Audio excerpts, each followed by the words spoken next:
All right, let's do it. Here we go. I promised to give the siblings privacy, so let's talk about our business first. What do you say? Oh, I need to turn up the volume. Crap, it's really low. Oh well, we'll wait. That sounds sensible enough. Since you went through the trouble of gathering the family head, the crew, and the stellon hunters, I'm guessing you have something important to say, Mr. Gallagher? Oh, is it that obvious? The look on your face is practically screaming, I'm the one behind all this. Oh, dang. You're right, Mr. Yang. It is indeed time to come clean on everything. The siblings already know what they need to, and they've made their choice. But you, Nameless, arrived a bit late. So it's only fair that I answer your questions. Before we begin, let me reintroduce myself. I'm the founder of Dreamflux Reef, the deputy of the watchmaker, and the one who sent out that invitation. As Gallagher, the history fictionologist, I humbly extend my greetings to you all. History fictionologist? So That's a good point. made up? What if you're just fucking around? Well, don't worry. Almost everything I Almost shared is true. everything. Well, except for the part about the family accepting me back. I double-checked with Micah, and everything he said about the family, the watchmaker, and Mikhail is true. Thank you for your understanding. Now let's get down to business. I'm sure you're all wondering why I went through the trouble of setting up this battle for the legacy, inviting different factions and stirring up a ruckus all over Penacony. Well, it all boils down to something very familiar to all of you. The stellon. The stellon? But how is that possible? Penacony is a free-flowing interstellar hub. There are no signs of contamination whatsoever. You're totally correct. So, care to take a guess at what that means? The stellon has been completely sealed. Someone is manipulating the stellon. You're pulling our leg again. How keen. Well, what should I say? I expected nothing less from the person here who is the most familiar with the stellarons. The sweet dream doesn't come out of thin air. If you think of the memory zone as the sea, creating the land of the dreams is like filling that wild ocean with earth to make an island.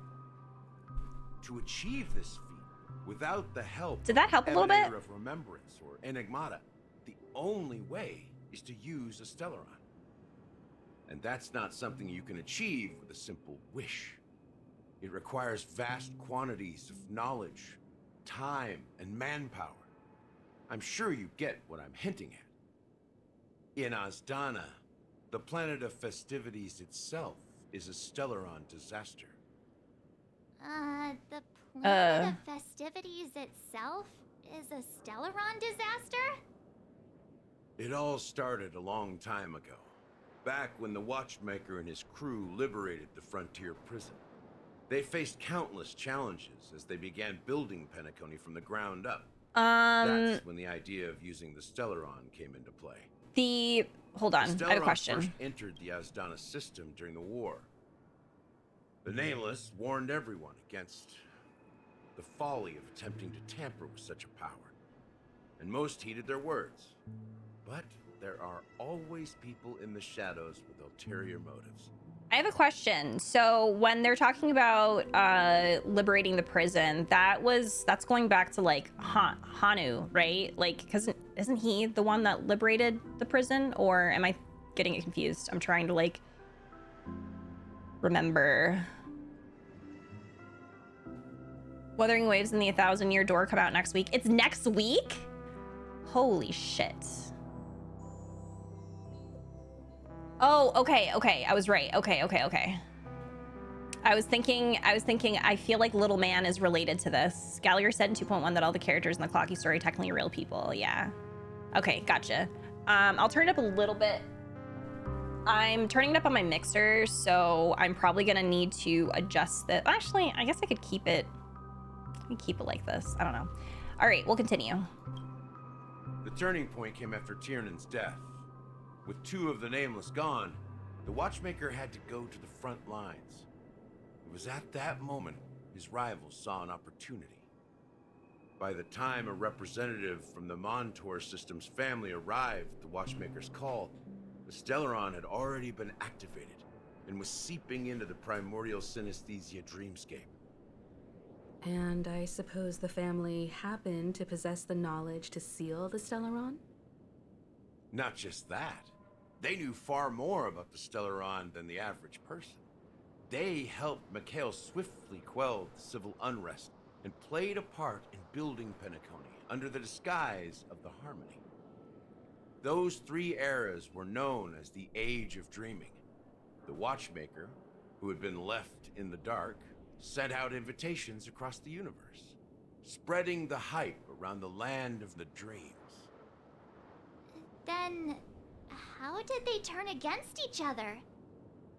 Remember the island in the ocean metaphor? The truth is, the Stellaron was never truly sealed. It existed in a different form within the dreamscape. Think about this. What would it cost to create and maintain such a lavish dreamland? It's people's lives. The opulent dream is built upon the decay of spirits, with a toxic elixir called pleasure flowing through the dreamscape. It tempts people to indulge in the dreamscape, and gradually their minds succumb, becoming nourishment for the sweet dream. Oh, I hate that. Confusion, laziness, and cowardice. Weaknesses that plague humanity were magnified and nourished by the family. Penacony became a new kind of prison, even more impenetrable than the previous one. Sadly, we realized this far too late. By then, the family had a firm grip on Penacony, swiftly quelling any opposition that arose. At my wit's end, I had to use the power of the Enigmata and sought refuge in this chaotic realm. Over the years, I created a meme within this dream for our use. Fictionologize. That's its real name. We exploited a loophole. You see, regular people can't fall asleep again while they are inside the dreamscape. So this is the true meaning of the impossible. You sent out invitations in the Watchmaker's name to find forces capable of resolving the Stellaron disaster and draw them into Penacony to uncover the truth. It's not just that. Above all, I wanted to see what happens when the major factions engage in a struggle for the legacy. Since this is the Watchmaker's first announcement in decades, the traitor within the family is bound to reveal themselves. So, the legacy is just a facade.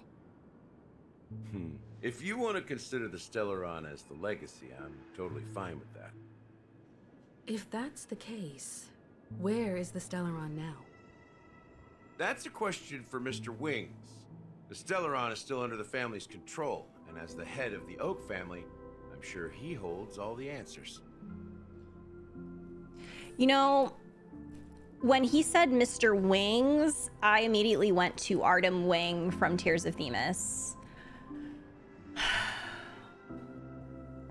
This feels like a Persona plot. A little bit, yeah. Messing with audio is always such a pain. It is. But I think I finally have, I feel like for me, my audio is finally like at a good place, especially since I adjusted some things with my mic and y'all were saying that you noticed that it was different. That makes me so happy. I'm glad. Hi, Photog. How are you? Art of Yes, save Sunday. I'm so adorable.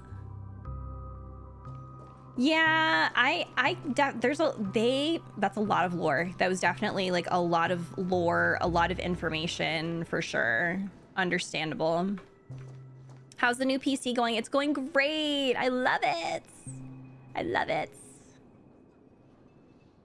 All right, let's talk to Sunday. Are you done talking? So, will you tell us where the Stellaron is? It is the Penacony Grand Theater itself. Huh? As I suspected. It's the embodiment of the family. The edifice that first materialized within the sweet dream. That's what turned Penacony into its current state. As for the person who employed its power, it is in fact Mr. Gopherwood, the current Dream Master. Well, that was easier than I I love thought. how sleepy Sunday Did looks you all the conduct time. your own investigation already? Correct. When I was trying to track down the person who murdered my sister, apart from you, Gopherwood was my second suspect. Confronting me first turned out to be a smart move on your part. I didn't have other options. The Dream Master has been elusive, and even the heads of the families can hardly get an audience with him. Moreover, Mr. Gopherwood has been kind to my sister and me. And I didn't want it all to end like this. What do you mean by that? To be honest, Okay. my brother and I are also victims Wait, what? of the cancer of all worlds. We grew up as orphans, and were adopted by the family when they came to help. Mr. Gopherwood okay. recognized our potential and brought us to Penacony. So the flashback of the bird, that Can't was just Mr. stand by Gopherwood. and Okay, watch there. Mr. Okay, I got it. Gopherwood become an enemy of the Harmony. I won't use my voice to support an evil cause. I won't step on that stage and sing, no matter who the I knew there traitor was is, something up with or what him orders they because give it me. said that it was a kind voice, I but won't let the Charmony did not Festival sound become an kind to event me. that destroys Harmony itself. For the paradise in our dreams. Indeed. For the paradise in our dreams. As the head of the Oak family, I'm responsible for ensuring Penacony's promising future. Robin and I will head into the sweet dream and confront the Dream Master. And if it turns out that the family has truly strayed from the Harmony, I'll fight alongside you. We'll put the Charmony Festival on hold and make sure Mr. Gopherwood pays for his blood debt. The enemies you are about to face aren't like this old dog here, who can barely even bark. Since our interests are aligned, why don't we team up? Maybe, just maybe, we'll have a shot at success. It's feeling very We have always been Avengers following in the here. footsteps of our nameless predecessors, and there's no reason to stop now. Yeah, we Nameless won't back down from a challenge. Isn't that right, Miss Trailblazer? I think it was kind from the perspective of the kids, which is sad. Robin and Sunday just being innocent babies and interpreting it as kindness. Yeah. I know. Both Robin and Sunday are they're so pretty. Yeah, Cancer of All Worlds, the world, Stellaron. Toma, thank you so much for the resub for 2 months. How are you? I'm doing great. And welcome back from your trip. I hope it was fun. Hi, QB. I posted my specs in Discord if anyone is curious about that. It's in the main chats. Whatchamacallit? In the Discord. I can, cause it's like it's a screenshot. Oh yeah, it's just a few posts up, and then I also posted a picture of it as well. If anyone's curious about the new PC, I'm not gonna have to upgrade my PC for like a bajillion years. The way I cried at the sibling reunion, just got back from our brunch meeting and snuggling up for the afternoon. I hope it continues to be a cozy day for you, Photog. Xiaoji just doesn't do a lot of show don't tell. Oh, you mean there's like a lot of like what like a lot of dialogue explaining certain things instead of like showing the stuff. I have an army. We have a Sam, exactly. Trying to evil in that flashback, maybe he's teaching them in figure old man voice with evil. His voice just didn't sound kind to me, so that's why I was like, he sounds a little interesting. Welcome to the 490 Club. Oh wow, it is. Yeah, the little GIF is 86. I only posted a picture of it, but like it is like a moving GIF in there. because it is 86 spoilers. So yeah, the GPU is humongous.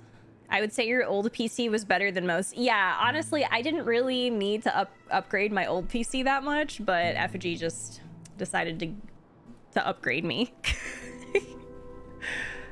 So, no worries, UK. Good luck with your chores. What's your impression of this town, Dreamflux Reef? I like it. I like it too. I feel like it feels more... how do I describe it? I think it definitely feels a bit more relaxed than the other side of Penacony. So a lot of exposition without really showing any of it. I think having some flashbacks to the prison era and the liberation would have helped things feel less like a novel and be a lot less confusing, in my opinion. What am I gonna do with the old one? So we're gonna, like, I said this yesterday and I didn't even realize that why I said it like that, but I was like, we're gonna dissect it and we're gonna harvest. we're basically we're gonna take some of my old parts and we're gonna build Mallory a PC for her first PC, because a lot of the parts in there are perfectly fine. So we're just gonna like reuse the parts. I don't know why I said it like that yesterday. Like, the hell? For me, the show don't tell thing isn't writing law, because sometimes telling works better. Yeah, I honestly think it's all personal preference. I don't think that there's anything necessarily wrong with telling versus showing. I think that it's just different types of experiencing a story. So all personal preference, I think. There's so much information thrown at you all at once and for such long periods. Reminds me of the underground in Belobog, yeah.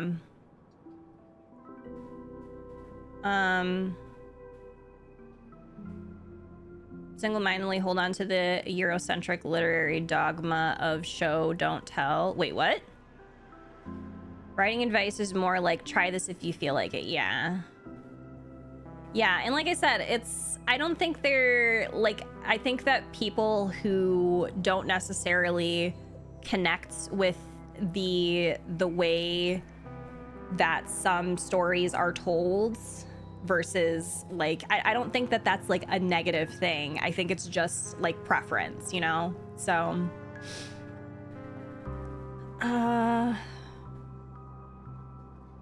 Danmei is really similar to this writing. I think it's largely about if it makes sense why you're getting told these things. Like Gallagher giving exposition makes perfect sense in context. Yeah.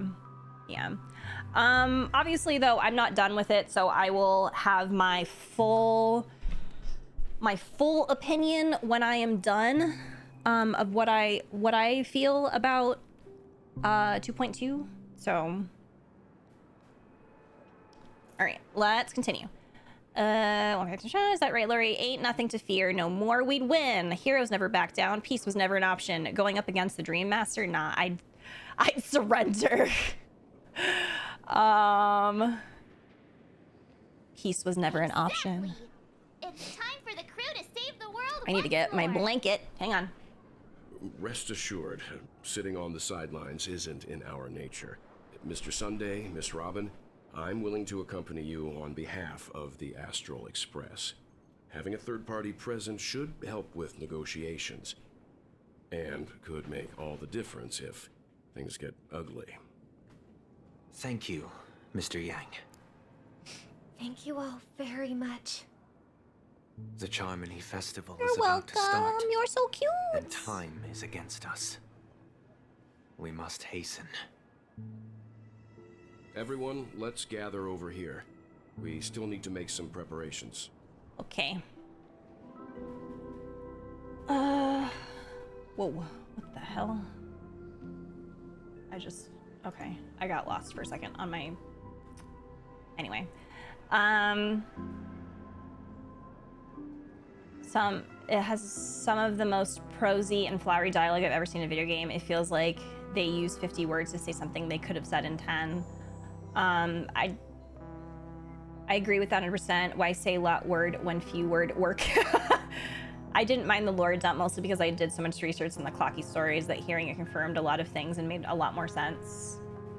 I think the dialogue can be pretty lengthy, so to understand everything, we need time to absorb the information, but it's a video game, so we feel like we have to really dissect everything. Or we don't have time to dissect everything. I actually really loved reading all of it, and it sunk in better than show because I was able to sink it all in better. Also, it all makes sense as how they do it. The best writing advice is show and tell. There are things that you can only convey through writing.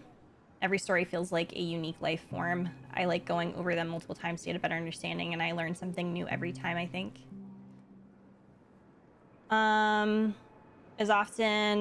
Is used often to look down on literature and writing from other cultures.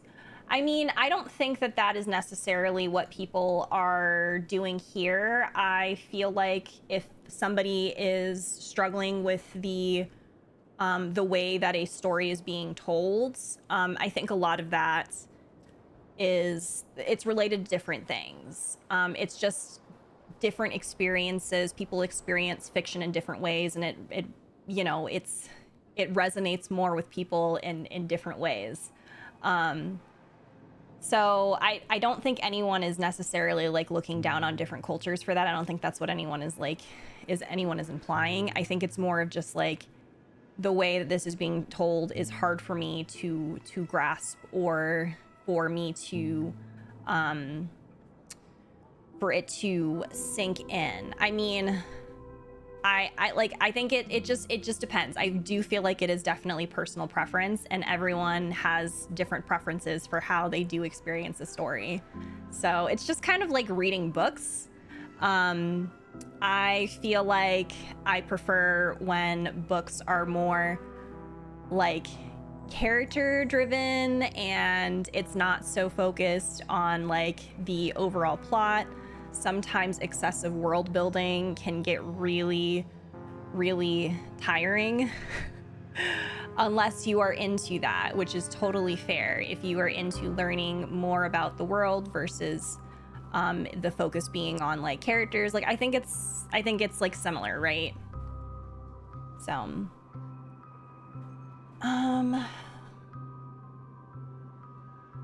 yeah, Welt's VA is great. Hi, Bastek.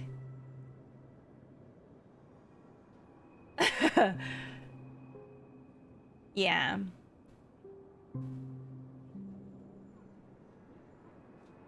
Adding on streaming the story definitely adds on to how much trouble I have paying attention to all of this dialogue. Yeah. No, I understand. There are certain things, I think I mentioned this too when I played through 2.0. Like there are certain things that completely went over my head because it's mostly because there's a lot of information. So like there are little bits of things that you're going to miss out on. I mean, maybe there's some people out there who can absorb everything perfectly, but yeah, when you mix in different things like attention span or distractions and stuff like that, it is very hard to understand or absorb everything, especially if it's like a lengthier quest and there's a lot of dialogue. And there are times where I feel like I need to take notes because like I'm not going to remember like certain big things that they mention unless like I write it down or they bring it up again. So yeah.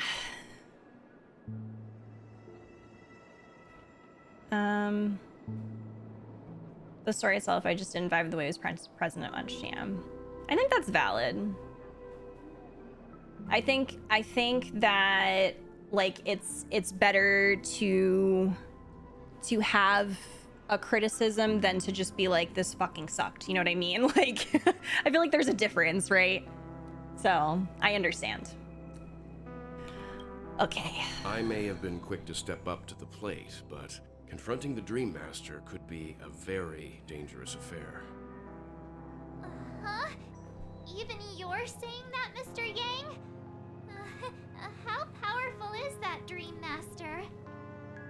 He's the leader of the families of Penacony, and he has the entire power of the Harmony behind him, not to mention the stellon in his possession. We must proceed with great caution. Maybe you can just stay behind this time, Mr. Yang? No, that won't do. Even if we count Robin as an ally, something felt off about Mr. Sunday just now. Although, I can't quite put my finger on it. I have to make sure he won't turn against us when things start to get dicey. You're still carrying the keepsake, the IPC envoy He just gave seemed you, right? sleepy to me. I feel like May he I could never borrow do it for a minute? wrong. Just kidding. Just kidding. That's not true. That just reminded me, speaking of notes, I'm gonna grab a notebook just in case. By the way, this is completely off topic and very random, but I did get this new little notepad from this box I ordered from Riddle's Tea Shop. And it was like they do little tea boxes that are themed, and this one was Kiki's Delivery Service, and it came with this like little bread memo pad. It's so fucking cute. All right, sorry, that was random. We need to give this. I knew it. What do you need it for? I don't think this will bring us any luck. As I suspected, this chip Aventurine gave to you is actually a miniature transmitter. If I'm right, he intends to use it to track your location or contact you when needed. Oh. As it so happens, this may actually be of some use in the current situation. Aventurine? Is he still alive? And what does he have to do with our mission to confront the Dream Master? Remember what I said earlier? Working with the IPC is a way to keep the family in check. If negotiations go south and the family show their true colors by going after the Stellaron, I'll use this transmitter to send a message to the IPC. It'll be just the opportunity the IPC ambassador was hoping for. The only question mark in all of this is Aventurine's current status. But the IPC is always listening, especially senior strategic investment department heads like him. Getting the message across shouldn't be a problem. Good luck to you, Welt. Well, you take care too. If anything goes wrong, don't worry about me. Just make sure to seal the Stellaron. Spoken like a true hero.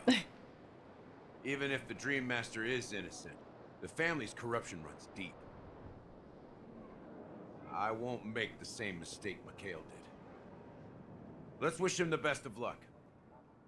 Don't you have something else to tell us, Gallagher? Why would you say so?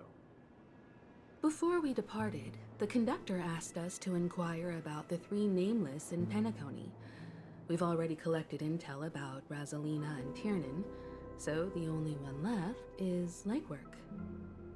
If I'm not mistaken, we've already met him somewhere, haven't we? It's not enough to say meet, but the answer is pretty obvious. After all, I've hinted at it in quite an evident way. I've been watching over you ever since I received the reply from the Astral Express, and I've seen the great effort you all put into linking different realms together across the cosmos. And now, after getting this far all in one piece, you have truly proven yourselves. Miss Himiko, were you the one who repaired the Express and got it sailing through the cosmos again? Yes. And you two, young Nameless, you have very interesting life stories and extraordinary skills. Believe in the galactic baseballer's supremacy. That's so silly. I trust you with my life. Oh, I love you so much. Oh my goodness. Congratulations on the Welt Gallagher interactions. I do feel like it's perfect for Zillion because they were both here and at the same time like talking to us. It's perfect. Aventurine shipped us like a pet. I loved a theme package. I used to send my friends gift packages like that all the time. So cute.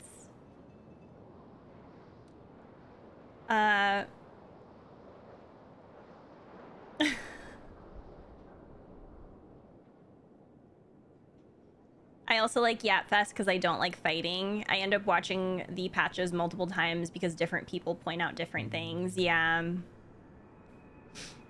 Oh, you've noticed more as I've been streaming it? Yeah, when I go back and rewatch certain things, because I mean, like, I have to do that with like certain...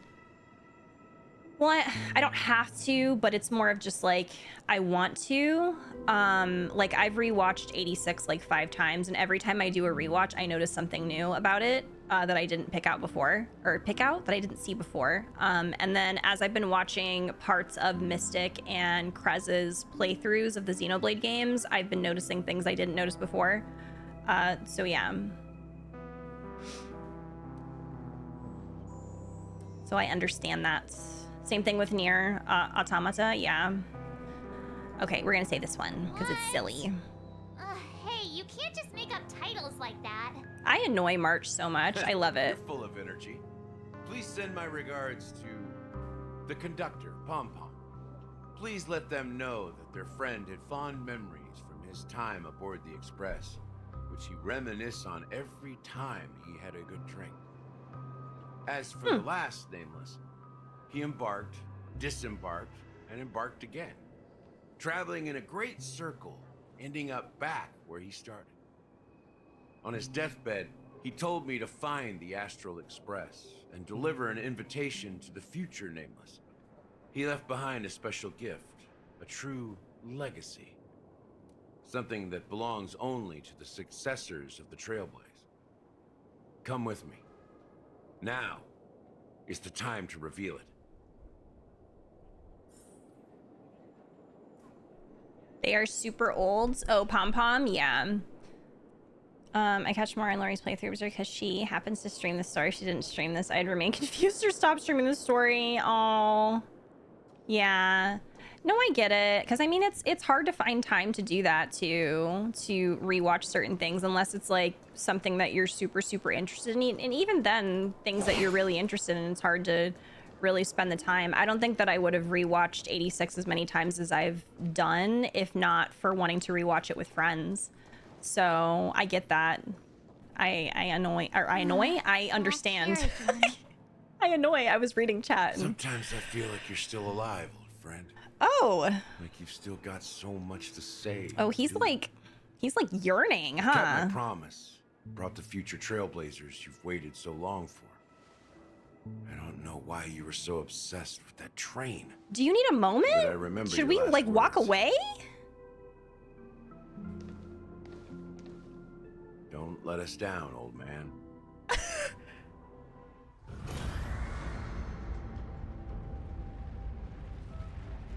Feeling like the third wheel. What's happening? Oh.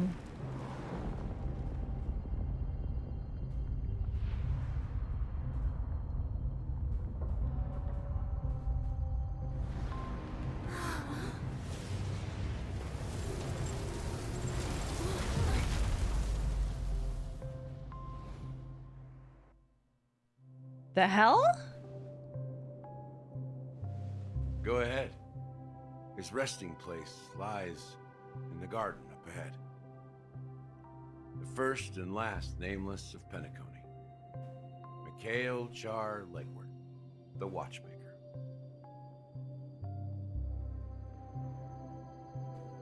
I forgot Firefly was there. Yeah, she's just vibing. Everyone's like, you know, talking to each other and hanging out, and Firefly's like, hi. He said some very romantic stuff about Mikhail at the bar. Right. Doomed Yowie. Not the doomed Yowie. Oh yeah, I looked at the sky yesterday. The sky's really, really cool. That's a really neat detail. The friend you bring along to party who doesn't know anyone. Yes. Yes. But she's like vibing. She's like, as long as there's like snacks, I guess I'll come.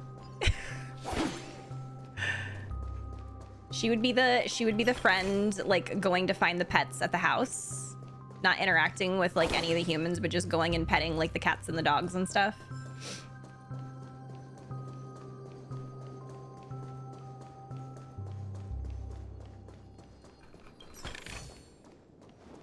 Well, thank you for the random chests. On the way to the graveyard. Thank you. Oh, wait, what? Hold on. Beneath the sea surface of Memory Zone in a garden closest to the full moon and the water, an elderly man rests on a recliner, enveloped in utter silence.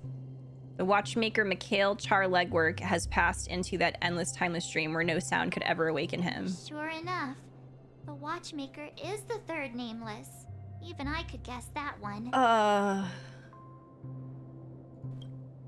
The legacy he left behind was a dream bubble. I believe inside that bubble, there's something that holds meaning only for the nameless. After all, when I checked its contents, I found nothing inside. Maybe some trailblaze runes? Even more mysterious than me. Well, let's have a look. As the word cease, Himiko nods ever so slightly in your direction. You take a deep breath, steady your mind, and turn your gaze towards the watchmaker. Touch the dream bubble in Mikhail's hand. You press your hands against the dream bubble, and the thick, vicious memoria converges under strain, then stretches outward from your fingertips as if weaving a delicate web. It gently cradles your palm. A chill travels from your fingertips, carrying with it a myriad of vibrant and intertwined memories, as experience would suggest. But this time, you see nothing at all. Try to focus and capture memories. The dream bubble is clearly extraordinary. Perhaps the approach was wrong. You think, holding your breath and closing your eyes, with one knee on the ground, you press your forehead against the thin film coated in memoria. Yet before you, there remains an abyss of darkness. No crimson sun descending upon snow-capped mountains, no gentle laughter, no twinkling stars, no echoes of swords clashing, and most of all, no traces of trailblaze. There is nothing, and nothing is there. Indubitably, this is but an empty dream bubble. Wait, what's going on? Seriously? There's nothing inside this dream bubble? That is weird. How could a dream bubble be empty? Just as I suspected. That old man always had this strange belief in the nameless and the trailblaze. And I never understood where he got that confidence from. Especially since he never managed to get in touch with the Express while he was alive. I could never figure out what was going on in that old man's head. But this empty dream bubble is so typical of him. He was always full of weird fantasies and incomprehensible romanticism. That mischievous old man. Well, I didn't expect him to leave anything concrete behind anyway. Don't think that's the case, Gallagher. This is actually, it's kind of sad the way he talks about Mikhail. Like, man. Don't start getting all philosophical on me, all right? Just as Mikhail believes in the nameless of the future, we unconditionally believe in the nameless of the past. How could they leave with regrets for the future when they were ready to dedicate their lives to the land they loved?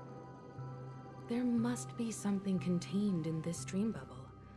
It's just we haven't figured it out yet. You also have faith in the watchmaker, don't you, Gallagher?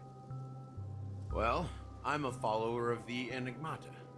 My philosophy forbids me to have faith in anything. That's why I understand what faith means in the path of Trailblaze. And I also want to know what he left behind. I'll leave it to you guys then. Can I borrow your pet? I need to make a trip back to Golden Hour and check something at the Dreamscape sales store. It's for Mikhail, and for the future of Penacony.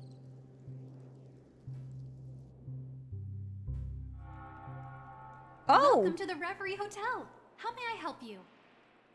Greetings. We're the Nameless from the Astral Express, and we'd like to check in. The Astral Express? But I thought... I really love that Yes, Danhung my is companions already checked in. is off of the My train. name It's is just Danhung, like, this is gonna be and I great. believe my personal information They said it's not is too bad recorded over in your here, system. right? I see, but your companion said you wouldn't be coming due to a change of plans. Now the plans have changed again. And you are... Back to these muddle fudgers. I'm Pom Pom, a new nameless who's also with the Astral Express. He's my fellow trailblazer. We responded to the family's invitation before he boarded the express, so he wasn't registered in your system. Is it possible to accommodate him as well? He's so funny. Oh, I see. Another one of the nameless had a similar situation. Seems like a lot of people are joining the Trailblaze these days. No, like, Since there's I mean, I guess precedent, Pom Pom it shouldn't be a is, problem. isn't Pom Pom like Just give me a second to black and contact white your too? companions. A little bit, so I mean, maybe. I'm sorry, dear guests. I can see but the vision. It seems I'm unable to reach the other members of the Astral Express. What do you mean by unable to reach them? Don Hug's like, what the My fuck is going apologies. on? This is the first time I've encountered a situation like this. However, the system indicates that those guests are still in the dreamscape. How about this? Give me their room number, and we'll go check on them ourselves.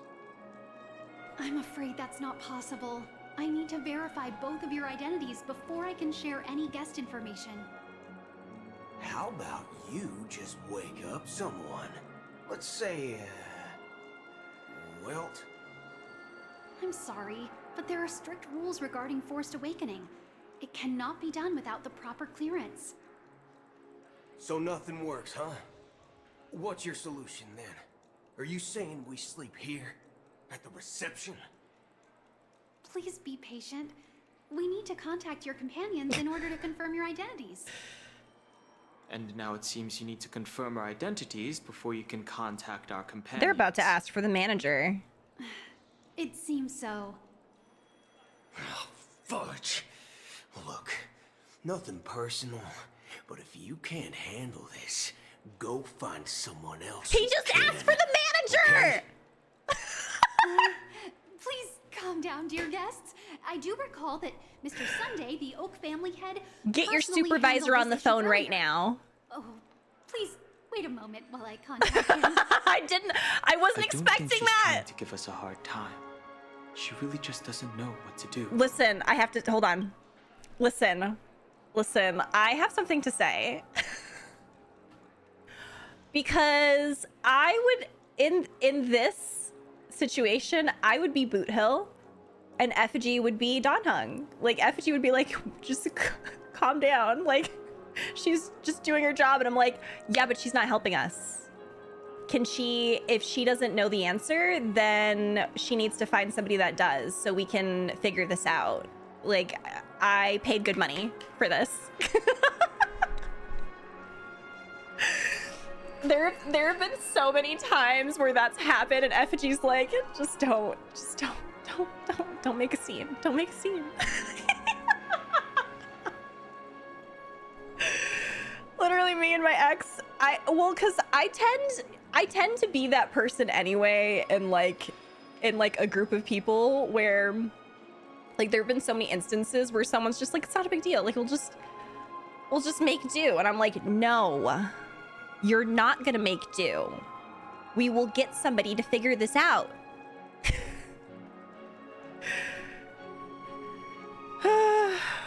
His democratic rights.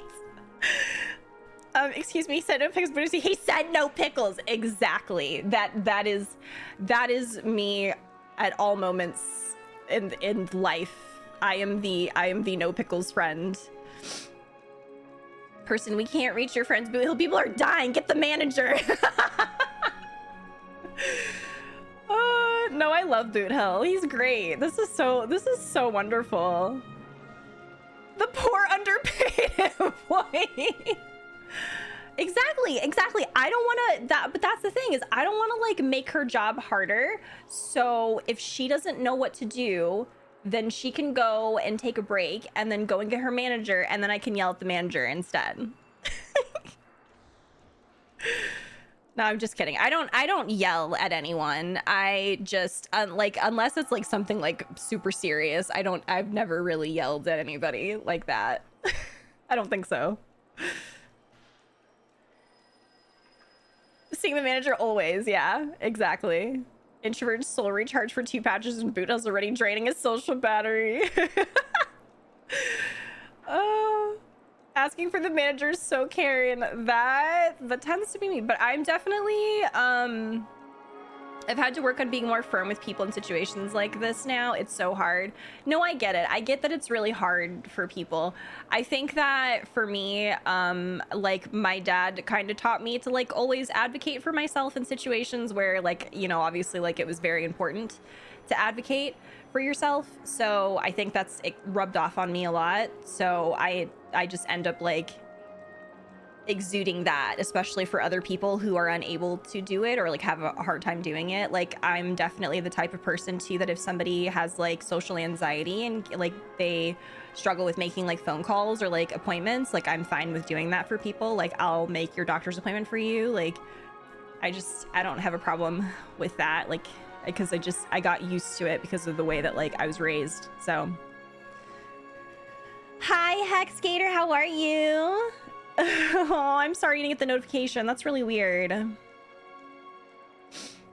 You don't want to bother the employees. Yeah, that's how a lot of people in my life are. They don't want to like bother anybody, and I'm like, that's not what you ordered. That's not what you ordered, so we can get it fixed. And like Effigy will be like, I don't want them to spit in my food. I'm like, they're not gonna spit in your food. Like if that's not what you ordered, then they're not gonna get mad because you didn't order this. Like it just happens. It's just a mistake that sometimes gets made, but as long as you're kind about it, then they're not gonna spit in your food. So anyway, let me continue. I love that. I love that scene. That was great. That was a lovely scene. You tried to contact him on the express earlier. 2 different personalities on display here is great.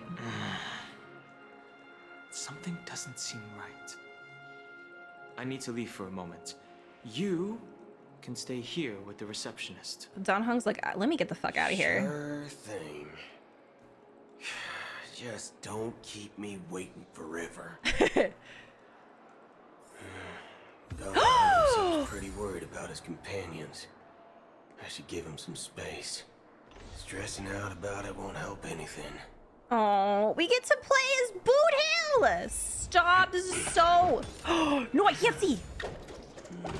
What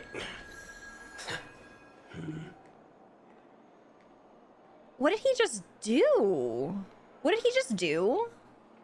Because look like he was chewing. What did he just... Does he keep, like, snacks in his gun? Okay, that's actually really cool. That's very Barrett. He ate a bullet from his gun?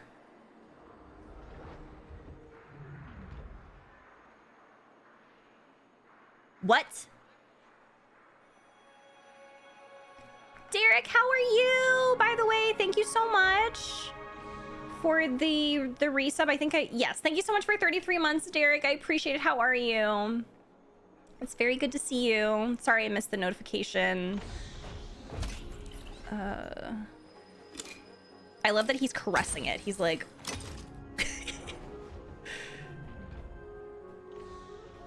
Yeah, the worst thing about shooting his Boot Hill was finding out that he has no ass. What?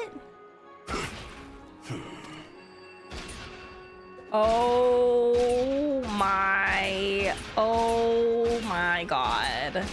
Now, why did they design him like that? Like, just because he's like a cyborg doesn't mean that they had to do that.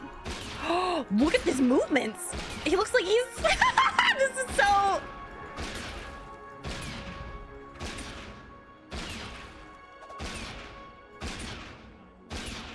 Now that's... Now, why is that kind of...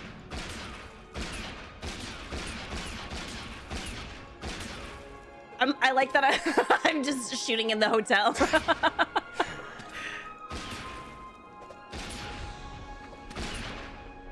You know, back in my day, when I was but a teenager, I did have a cowboy era.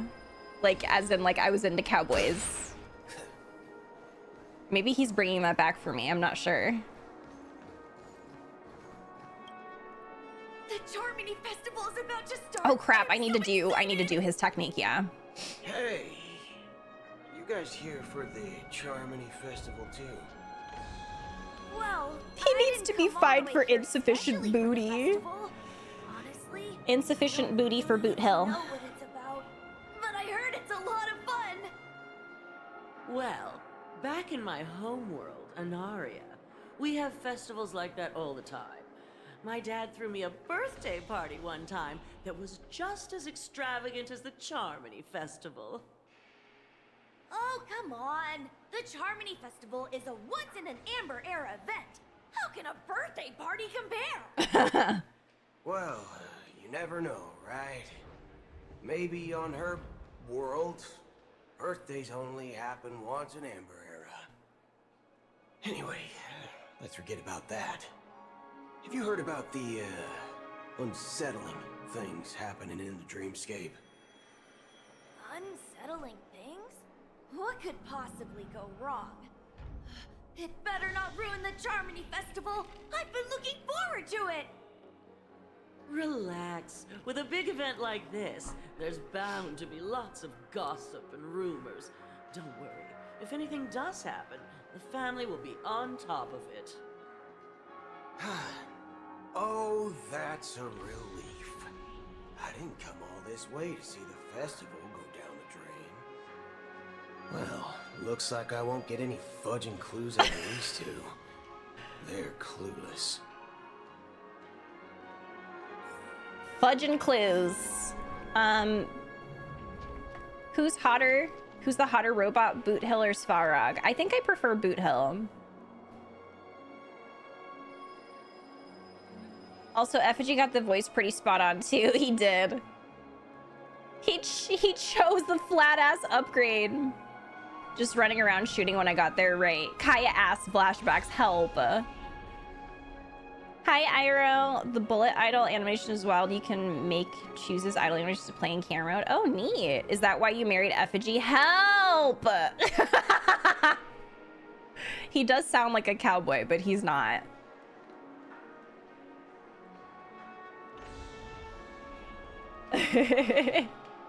Not Michael Jackson is calling. No ass representation for me specifically. Leave him alone. He's not bouncing nothing on nobody. The negative cheeks. I still love him. It's okay. It's okay. He just needs to do some squats. I always hated making a scene because I've been raised that way, but my sister at one point told me I shouldn't people treat me unjustly and encourage me and hyped me up, so I kind of made a scene, but I realized I was actually in the wrong after all, and it was so embarrassing for me. Aw. Yeah, I mean, I think there's a difference between like advocating for yourself in situations and being polite about it versus like purposely making a scene and getting dramatic about certain things. Like, I've never done that, but if there are situations where you know, I need to advocate for myself, and like I'm always polite about it, like for the most part. So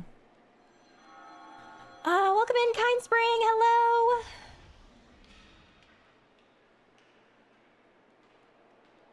Enjoy your lurk, Ron May.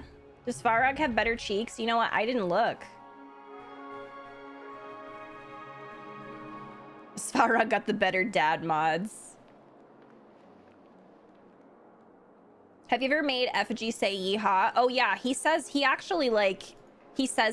sometimes. Like, mostly as a joke, but yeah. Greetings.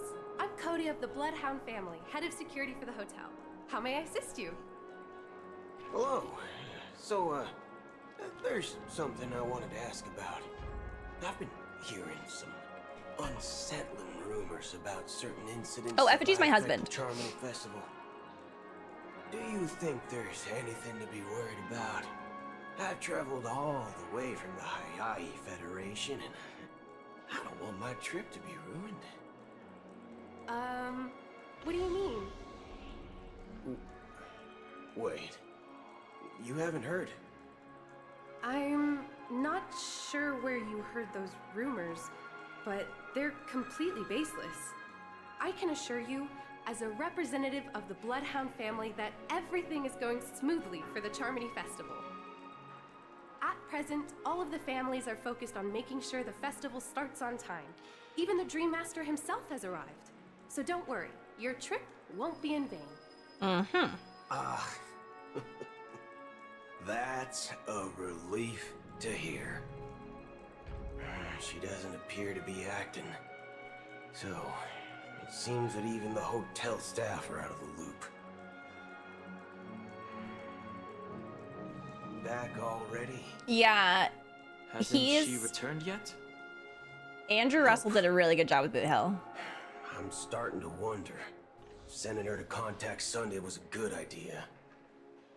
Neither the staff nor the guests seem to know anything about what's happening in the dreamscape, and wherever we go, all we see is people enjoying themselves.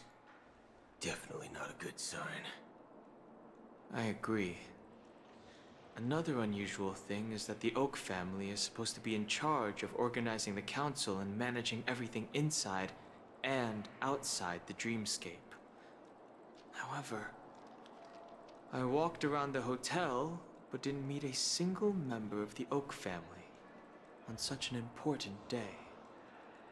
Well, I'll be forked.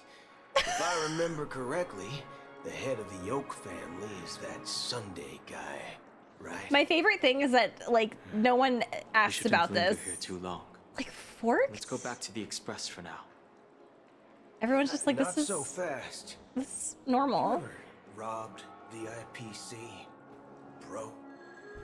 Bro. If you run away now, everyone will be chasing after you. Are you suggesting we sit here and do nothing? I wouldn't say do nothing, but let's stay put for now.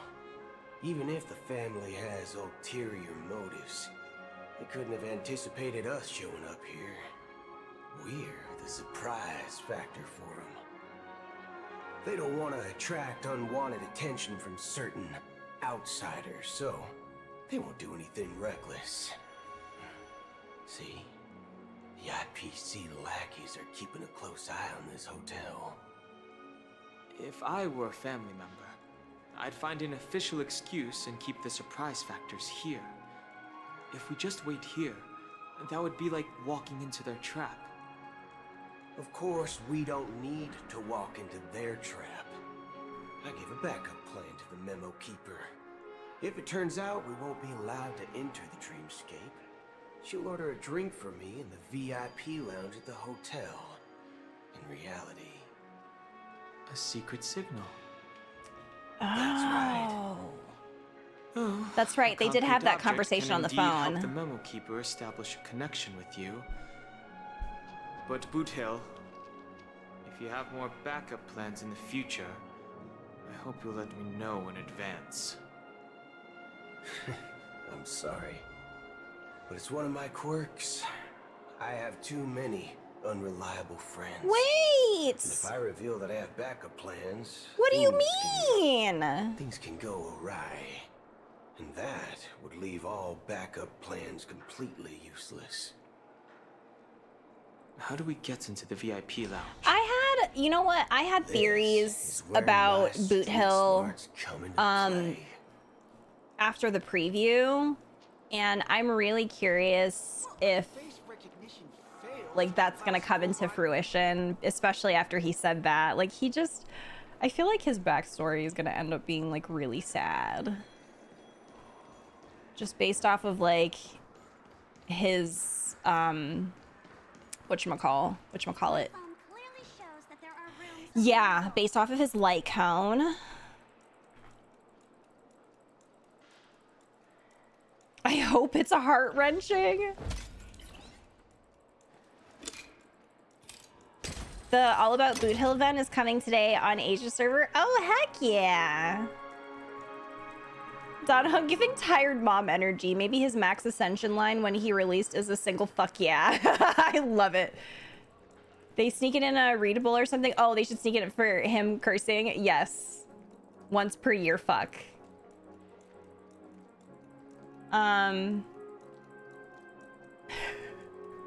Someone please repair him so his profanity filter is off. Thoughts on Boot Hill's thigh windows? Wait, does he have thigh windows? Oh yeah, he does. I like them. And oh, he has a plug in the back of, like literally in his lower back. That's interesting. That's how he charges himself, I guess. You can actually book a stay on credit, and the interest is surprising. You're the lobby manager. He does have a USB port like on the side. Yes, I am. How may I assist you? We're the Nameless from the Astral Express. We wanted to check in, but there's something wrong with your system. The lady at the front desk said she would contact the manager, but now she's nowhere to be found. We've been waiting here forever, without any food or water. What the fork, man? Is this how the family treats its guests? Is this your idea of street smarts? Starting an altercation? It's called standing up for your rights. I mean, okay, I apologize now for the inconvenience. I did not Please have wait me while we relating try to Boot contact Hill Mr. Sunday. on my I'll Honkai arrange Star Rail 2 premium 2.2 seats in bingo the VIP card. lounge so you can rest there while you wait. See? Just like that. Just don't call yourself Nameless next time. Wow, this bar's something else. This sounds like me when, for those of y'all that were here during this time, when I had that whole debacle happen with American Airlines last year during FanFest. Like literally verbatim. I'm like, this is how you treat your customers? This is how you treat your customers after I spent X amount of money on flights with you? After everything that I went to, I had to wait for hours, and then I was put in a hotel where I couldn't even sleep because the conditions were so terrible. This is how you treat your customers? I will be taking this to the Better Business Bureau if you don't rectify this. Good evening, gentlemen. Hey, I have an order for a bottle of His Donna's White Oak. Can you help us find it? Hasdana's White Oak. I think there might be a misunderstanding. We don't serve that here. Oh, no way. Are you sure you're not mistaken? If someone had reserved such a beverage, I would definitely remember it. It sells for hundreds of thousands of credits per bottle, after all. I couldn't afford to cover for such an item if it were broken or lost. That's strange. Well, could it be that the memo keeper couldn't afford it? Then what should we do now? Oh, no need to rush. Let's grab some drinks first. Maybe I arrived too early and he hasn't come yet. Now, let's see what kind of juice malts you all have here. Well, give me a glass of Heenum Valley, 40 years. I'll have it neat. 40 years? No ice. Wow, that's the most expensive one on the list. You have a taste for the finer things. It's on the house, anyway. What can I get for you? Anything you recommend is He's like, whatever. Then I would recommend today's special. Whatever. Glass Village. It's classic Soul Glad mixed with Laboon juice. It's refreshing and suits your cool demeanor. Laboon Just juice? 1 minute. Don Hung, don't drink that.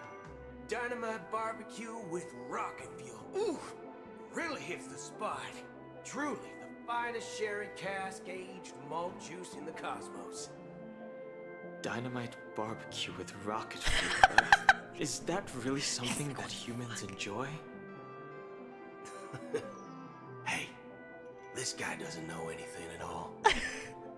As long as you are satisfied, dear guests, please enjoy. This is so silly. Let's give the memo keeper another half system hour. I'm such a fan. This is I. In the meantime, let's take stock of the situation. What do you think? The situation is unclear. Something must have happened on the planet of festivities, but the public is unaware of it. Someone in a position of power within the family must be covering it up. It's unusual for the followers of the Harmony to invite other factions, let alone the IPC and the Masked Fools. If what you said about the Emanator of the Nihility is true, the situation in Penacony is a little complicated, to say the least. Actually, there's something else I'm concerned about. Regarding Acheron. As you know, the faction that follows the path of the hunt are some of the most dangerous folks in the cosmos to mess with. I mean, who in the right mind would impersonate the Xianzhou Alliance or the Galaxy Rangers? It's like asking for a death wish. Isn't there a saying among the Xianzhou people that the Rainbow Set lets their luck's arrow do all the beating? Talking. Do all the talking. Well, you know what I mean. Even though the Galaxy Rangers have been out of sight. Why did he go straight to beating? He said beating, right? Even the dumbest criminals know better than to mess with the Annihilation Gang, much less the Rangers. But that Acheron lady, she doesn't seem like a lunatic at all. On the contrary, she's highly logical and organized. She knows exactly when to hold back and when to strike without mercy. And you believe that someone like her would have an ulterior motive for impersonating a Galaxy Ranger? I'm not entirely sure, but I do have my suspicions. Maybe she knows a Galaxy Ranger, or perhaps she's trying to lure us out for some reason, which I can't figure out. Anyway, what worries me more are the anomalies within the family. They've summoned followers from various paths for the festival. No matter how generous such a gesture is, this move seems highly unusual. Unless the invitations weren't sent by them. If that's the case, it's even more intriguing that the family insists on organizing the Charmony Festival, despite the chaos. Maybe it's Shipei the Harmony pulling the strings. You find it beyond human understanding because it wasn't arranged by humans at all. People do stupid things out of irrational impulses. They abandon their principles when self-interest is involved. They believe in things they know they shouldn't, and fudge, they even break their own rules. But eons don't. They stick to their determined path. I really like Boot Hill. Dead end. You think Shipei's will is behind all this? I wasn't expecting It may not this. necessarily be Shipei. There's definitely some higher entity involved. I know it may sound pessimistic, but if human free will were reliable, why would we even need Galaxy Rangers? It's much simpler when you boil it down to the eons and paths. Like how Lon always follows the path of the hunt, or how the Express stays true to the Trailblaze despite Akavili's disappearance. But in my opinion, Akavili's fall holds significance for the Nameless. Oh, so you're saying the Nameless now have to take responsibility for their own choices because their absolutely right leader is gone? Exactly. I believe the purpose of the journey isn't just about following a path that's always considered absolutely right. It's more about doing your best to choose the right path for yourself among countless possibilities, even with limited insight and judgment. I don't know what you've been through, but I agree that people must take responsibility for their choices. Oh, I actually love this 'Cause no one else can do it conversation. for 'em. That's why the Galaxy Rangers need to uncover the imposter and figure out her true intentions. Just in case. I have a backup plan if the Memo Keeper doesn't show up. This is my final backup plan. I promise. You sure have a lot of cards up your sleeve. Well, going back to my old career would make things a lot easier. By the way, Huh? when you were walking around the hotel, did you happen to see any important looking guests? What was his old career? What's your plan? It's simple. We just grab some hostages and use them as bargaining chips with the family. Or maybe we can even take He's so chaotic. No need for that. And Donald was like, we're not doing that. Express now. The fuck is wrong with you? Wait, are you getting scared? Draw your weapon. Let's make a big scene. What? Are you leaving, esteemed guests? Would you like to cancel that as Donna's White Oak you just Oh my god, ordered? I love him. Huh? As Donna's White Oak. That was. Didn't you just say? Wait. Ha ha. Looks like you are a bit intoxicated, esteemed guests. You ordered a bottle of As Donna's Am I White getting- Oak just a moment ago. Am I getting gaslit? Looks like your Memo Keeper friend. Oh, okay. All right. Oh, right. Sorry, my memory's not the best. You know, too many modifications and all. Anyway, let me check. Well, fork me. It says Donna's White Oak, all right. And there's a note. I'll be waiting for you on the Astral Express. Oh, okay. No mistake. That's her message to you. She knew the hotel wasn't safe, so she suggested we find another place. Well, looks like we took a detour, but now it's back to the Astral Express. So, what are we waiting for? Let's go. That was good. I liked that. Everyone Two hydrate. guests just boarded saying they were looking for Boot Hill, so I told them to wait in the parlor car. Oh, just in time. Was it the lesbians? 2 guests? Is it the lesbians? Is it the lesbians? Two. Look, we welcome all passengers on the Astral Express, but sneaking in like that, you have no regard for etiquette. Pom Pom is going through it right now. Pom Pom's like, I can't get it under apologies, control. Conductor. It was an oversight on my part. Like, I cannot assumed get you it were under already control. I need acquainted to with the increase Guardian. security. Given the chaotic situation in Penacony, the nameless are the only ones we can truly trust right now. You are the Memo Keeper. Pleased to meet you, Dan Hung. I've seen you in others' memories. And as for Boot Hill, this is our first face-to-face meeting. I hope you enjoyed that bottle of Astana's White Oak. You sure have a refined taste. How much money does Black Swan have? Finally, Memo Keeper. Well, let's cut to the chase. Spill everything you know.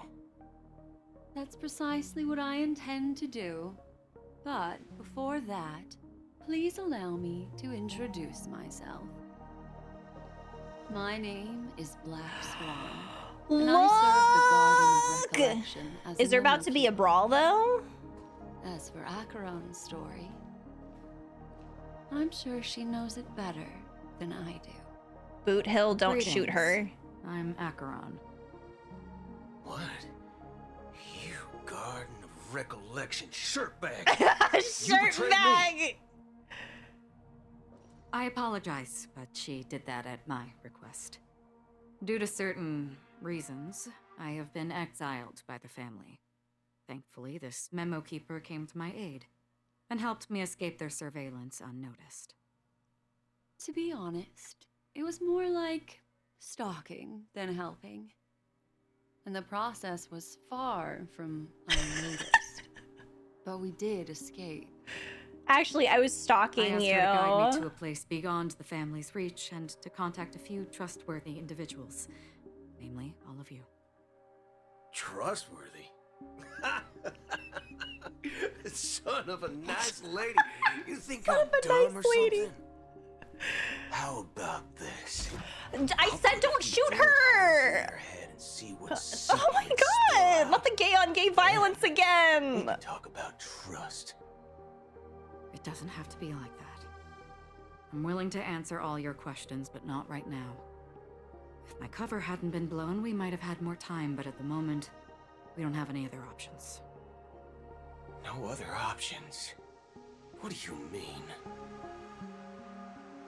This is the only way I can ensure everyone's safety. I kindly request an immediate warp jump out of the Astana star system.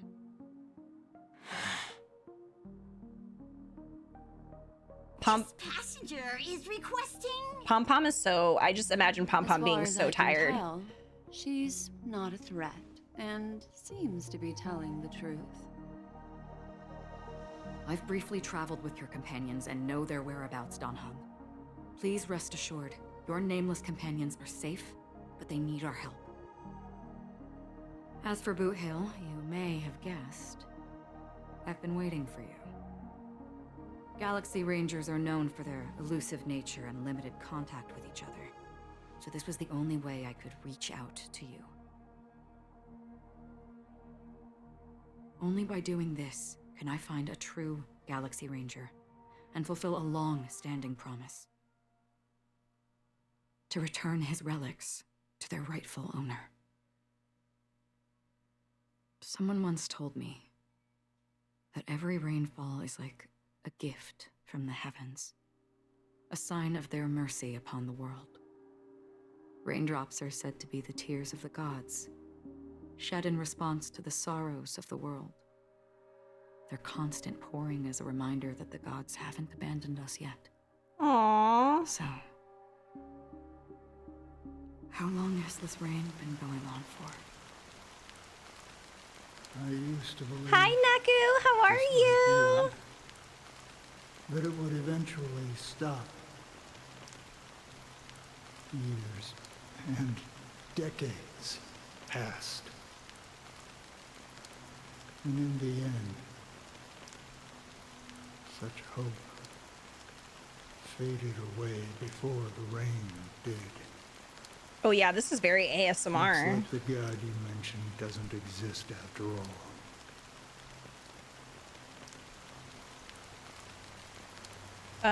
Remain fixed on the distance amidst the drizzle of black rain. Countless shadowy hands emerge from the sea.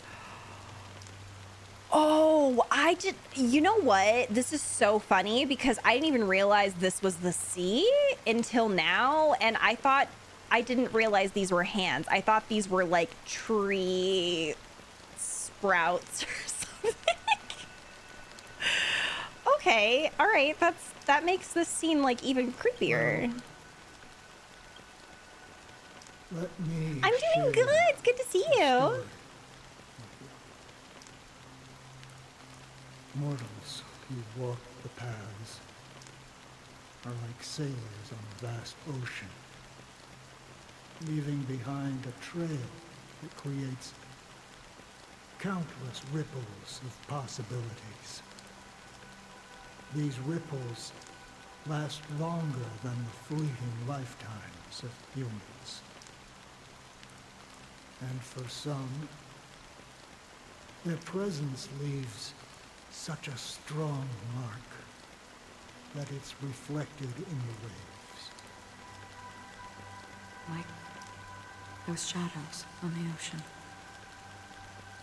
Sin-thirsters, the obsessions of the Pathstriders, they emerge from the depths of Acheron, seeing themselves as masters of their own destiny, unknowingly repeating the actions of their past Sin lives. thirsters. Interesting. They emerge from the nihility and head toward it, leading purposeless lives. However, these hollow phantoms, they were once my dear companions. Oh. A group of galaxy rangers. Are you watching over them? Watching over them? No. I'm guiding them toward transcendence. It was a brutal war. A crusade that shook the universe. The universe witnessed the fall of Zuro, the Lord Ravager, but it came at a price. A price so hefty that only those who were there still remember. The unwavering determination of the Hunt followers persists even in death. So someone must guide these lost souls to their life beyond. They were heroes in their time. And they shouldn't be reduced to mere puppets of nihility. As for me, I've suffered too many losses on that battlefield to advance any further. And that makes me the most fitting person to carry out this task. But you know, these sin thirsters, they're not who they used to be. Does this seem pointless to you? Well, some tasks have to be done, even if they are pointless. I'm gonna remember that when I'm folding my laundry. I can help you. For what? For the meaning of the nihility. That's what I've been seeking. I see. After all, this realm is off limits to ordinary souls, right? Thank you, stranger. I wish that you find what you seek. Before we part ways, I have one more question. It is true that their actions and even their entire lives may seem pointless from our perspective. But if, and it's just an if this is what the departed ones expected, should we try to change it? That's a good question. A good question. And a profound one. I don't know the answer. Maybe I'm this man. What I do know is that one day I too will pass away. And when I bid farewell to this world, someone will stand at my grave and place a bouquet of flowers on it.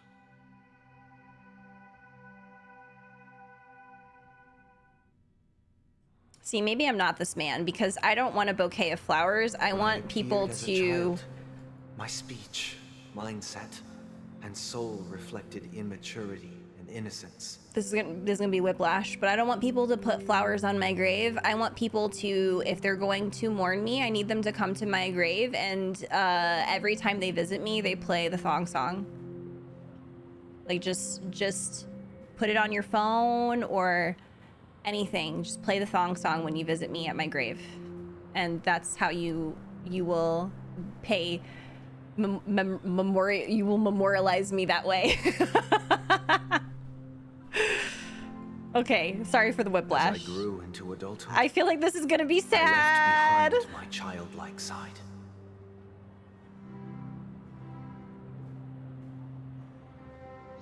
I humbly request your blessings. esteemed advocate of Shipe. Oh, he's in a confessional booth. I have sought their presence Oh. As you wish. I have faithfully served the Alfalfa family for nearly a decade, promoting the path of the harmony to the best of my ability. However, I made a mistake yesterday. While I was preparing dinner for the family head, I accidentally dropped a prepared dish on the floor. Out of laziness, I lied and claimed that everything was ready. Although the head has dismissed me as punishment, it has been tough to sleep with the guilt still gnawing at me, as I worried that the seeds of evilness may have taken root in my soul. So, I confess to you now to seek atonement for my sins. I kinda hate this. Do you sincerely repent and vow to change your ways? Yes. Have you examined your soul and confessed all your sins?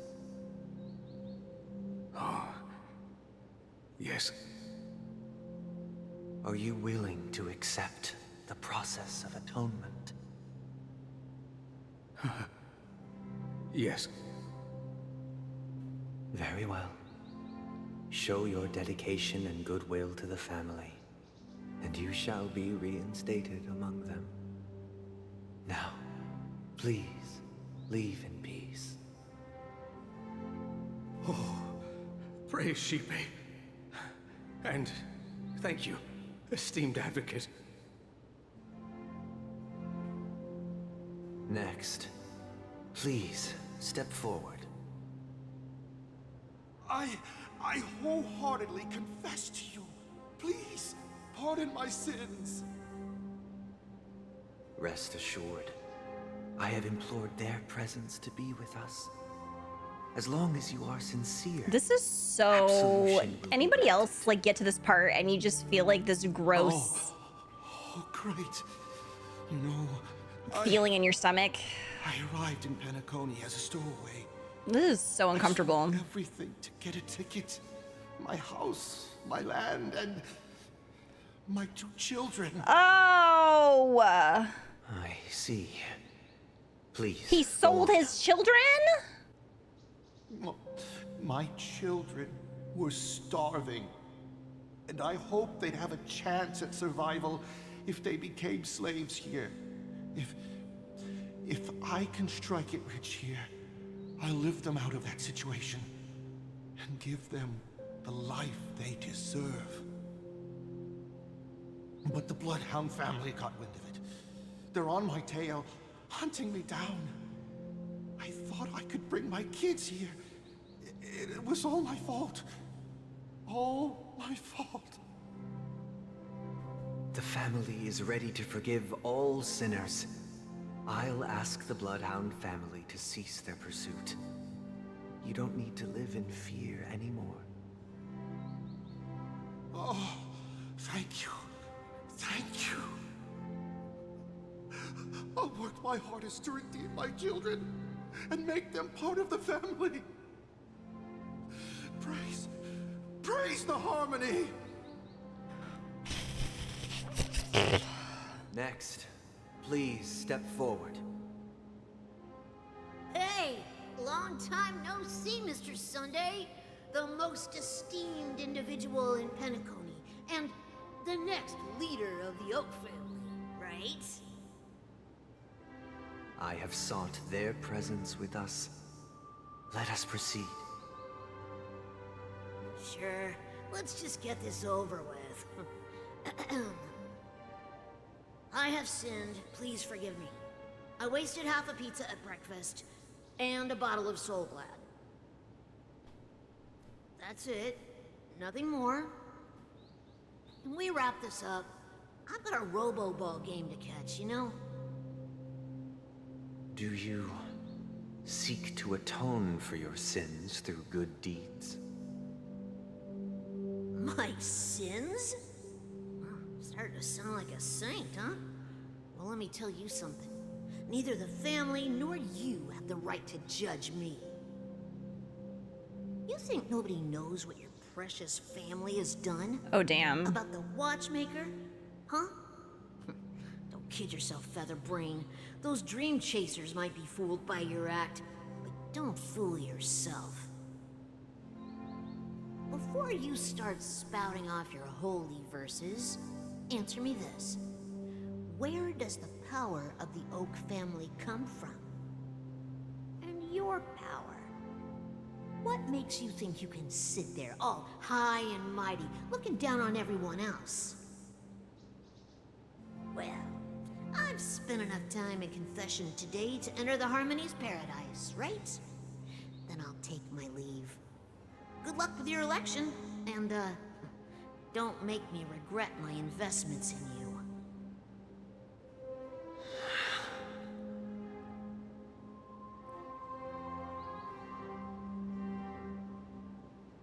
Oh, revered triple-faced soul, hear my doubts.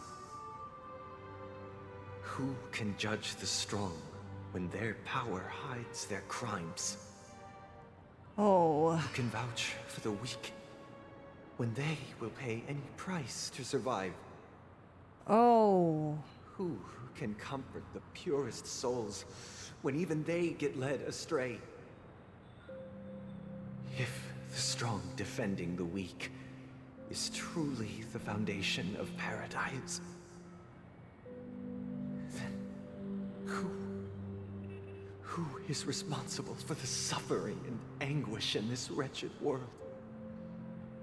Oh my goodness. Brother? Brother? Brother, are you all right? I'm fine. I've been working long hours, that was a lot. and I just made a trip to Dreamflux Reef and back. So, I'm a bit out of sorts. But it'll all be over before we know it. You've been working non-stop on the Charmony Festival, Mr. Sunday, and no one could have predicted this incident. Even if the Stellaron does pose a grave threat, I still feel sorry for all the trouble we've caused you. No need to worry about troubling anyone. The Charmony Festival was meant to spread joy and harmony across the cosmos. But now that we know the truth, I'm afraid we'll have to cancel it. It has always been our wish to make everyone happy, so... we'll do our best to explain everything to the Dream Master. I'm sure he'll understand. Even if the negotiation does not go smoothly, I'll refuse to go on stage. Without the Chord Master, the Harmonious Choir would not arrive, and the Charmony Festival would be just a grand performance, and nothing more. I'm relieved to see your determination. You know, since arriving in Penacony, we haven't had any contact with this Dream Master himself. I'd heard of the heads of the 5 major lineages, but the Dream Master is a mystery to me. The Dream Master rarely grants an audience, even for us. But, given the urgency of the situation, he's agreed to meet us in person. Perhaps you'll be the first guest to meet the Dream Master in years, Mr. Yang. Let's hope we can reach a consensus that satisfies everyone. Indeed. Let us hope so. It's about time. We'll have to get ready for the meeting. I apologize for any inconvenience caused by the urgency. Don't worry. I'll be waiting here. Oh man, that was a lot. That was a lot. That was a very a lot Looks scene. like someone needs help. Let's go check it out. I don't even know like where to start with that scene. Like it was so uncomfortable, and it was also very sad to see that Sunday has, I don't know, he's probably heard so many of those and so many fucked up ones, and yeah, like it just like the way that he sounded when he was responding is just like, he really did just sound so exhausted. Like he was just so tired. Like I can't. Oh my God. Let me catch up on chat. Yeah, I sound so defeated and frustrated. And then the little monologue he had at the end there too, where he was talking about, you know, who is... Oh, look at her Disney princessing. Oh, she's so cute. Yeah, like I just... The voice actors did an amazing job. They really did. They really did. Who's there for Sunday's confessions? Right. Do you guys recommend I make crepes or waffles? I can't make up my mind. I love both. I love both as well. Crepes sound good. Yeah, he sounds like he's crying. I feel like this asshat has no clue what confession is and just brought himself over just to mock Sunday. Yeah. It certainly doesn't feel like he chose to do this. Mm-hmm.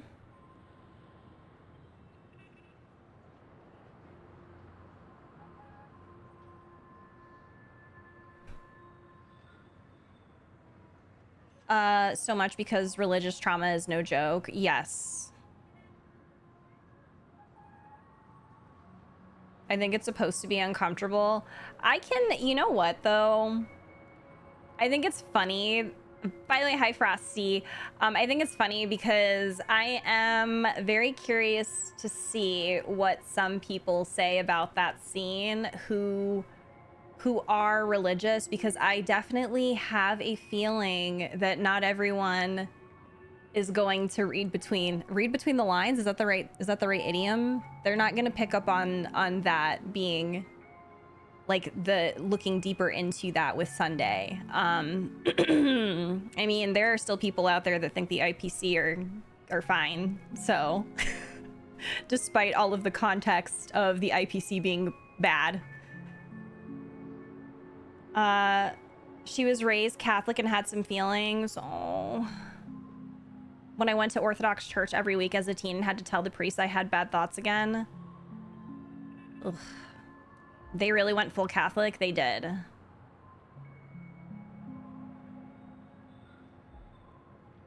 Sunday, the traumatized religious gay child. Reference to the wood that's used for building Noah's Ark. Really? The Christianity references went crazy this update. I love that. They were doing all the Catholic ritual stuff. Oh no, bitch.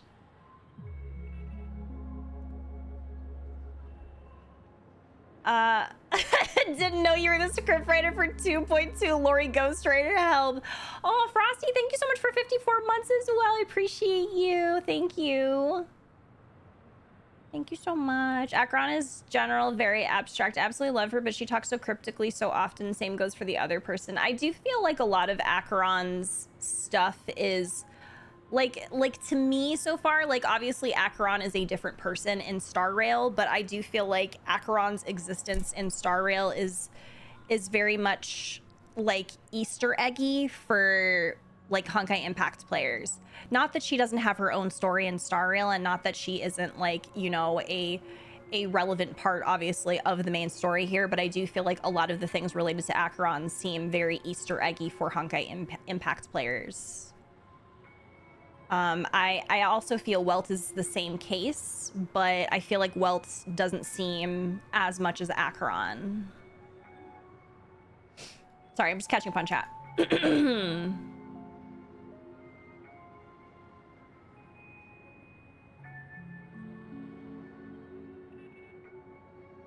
Did Robin sign her own? It does look like she signed her own phone case. It's so funny.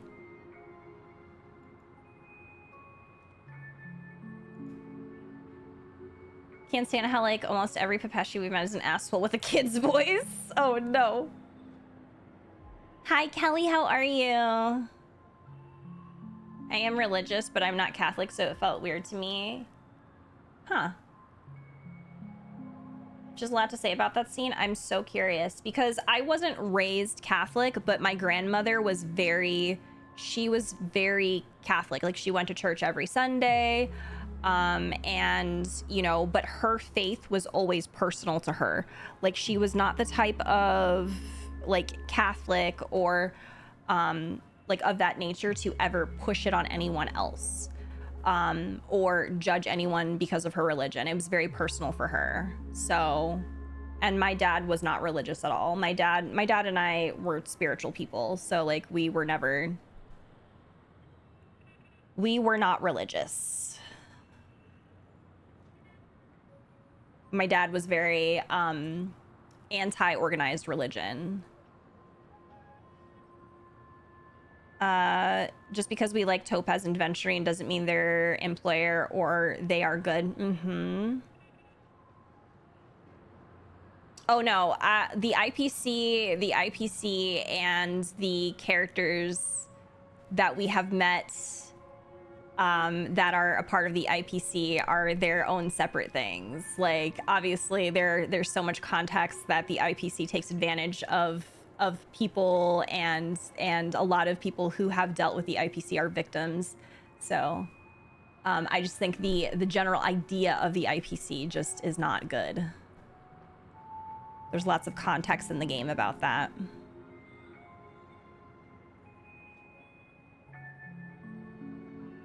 Another, yeah, awful crime. His modeling about the family and how they aren't helping those that need help is my own issues with churches and their leadership, especially mega churches. Absolutely. Absolutely. Absolutely. I can't even begin to explain how deep my love for Acheron goes, knowing May's story there. Aww. Similar story that went the wrong way. I like to imagine the phone cases in, oh, is her merch. Just liking the character for being a Raiden XP. More of a character, feel like an actual character rather than, hey, Honkai Impact. Yeah. I have a lot to say about Acheron that I can't say, but as someone that has started Honkai Impact recently, there's a lot more to her than just being an XP. My uncle once got into a fist fight over religion. Thankfully, I didn't witness it. Really? She's more of a variant. My mom was raised Catholic, but I was never raised Catholic either. Even then, I still have my own beliefs. Yeah. You like my tats? Thank you. It's the very top that's pretty awful. Yeah.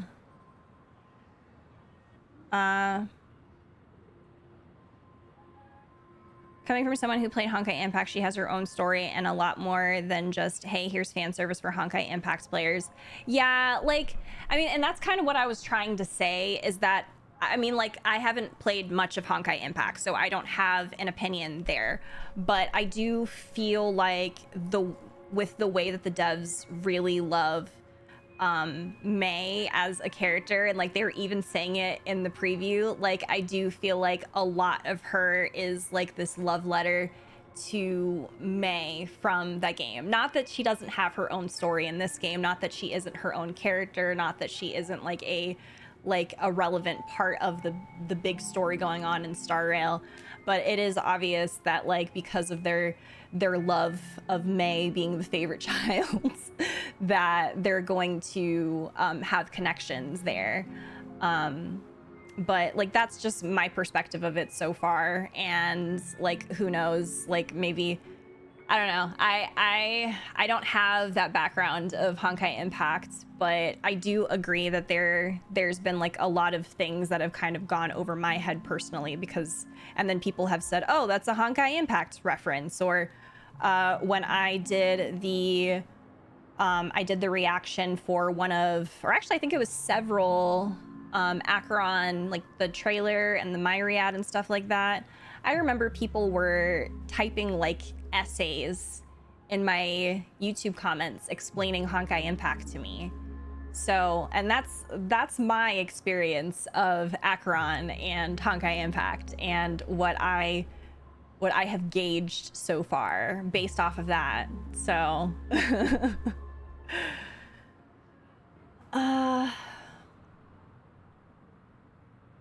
these phone cases, yes, they do need to release these phone cases. Acheron on her own is an amazing character, and she's still in my top 3 as she is right now. But God, you can't even imagine how special everything about her gets when you've played Honkai Impact. I can see that. I can absolutely see that. Make it more emotional fun, but you're not missing out at all if you don't catch them. Yeah. I'm not religious, but I had Protestant teachers growing up in Europe, and it always felt like a very refreshing opposition to some of the parts of Catholicism I can not agree with. So this gave some context for me. Hasn't hooked me yet until Aventurine, who did it in 1, but granted, he also had an entire update for himself.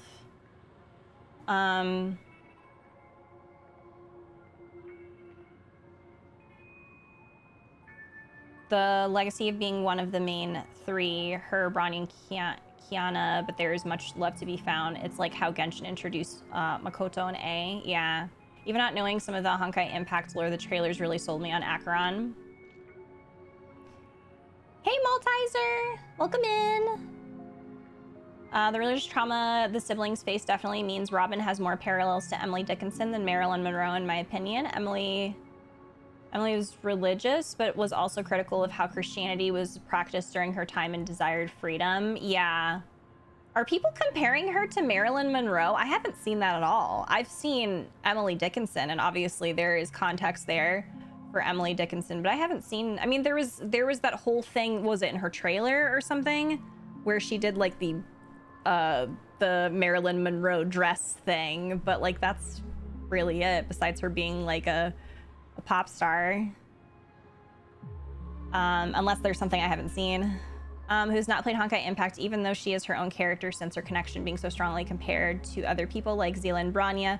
Since I do not know really much Impact lore, it feels like sometimes I can never be sure what is and what is not a reference, which can be a bit confusing for me personally.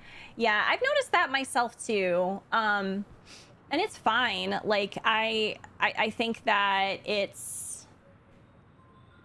it makes a little bit of sense. It reminds me a lot of, I'm gonna go there. It reminds me a lot of 2 characters that were in Xenoblade 3 that were actually, from what I noticed, if people did not play the previous Xenoblades, they were like, I don't understand.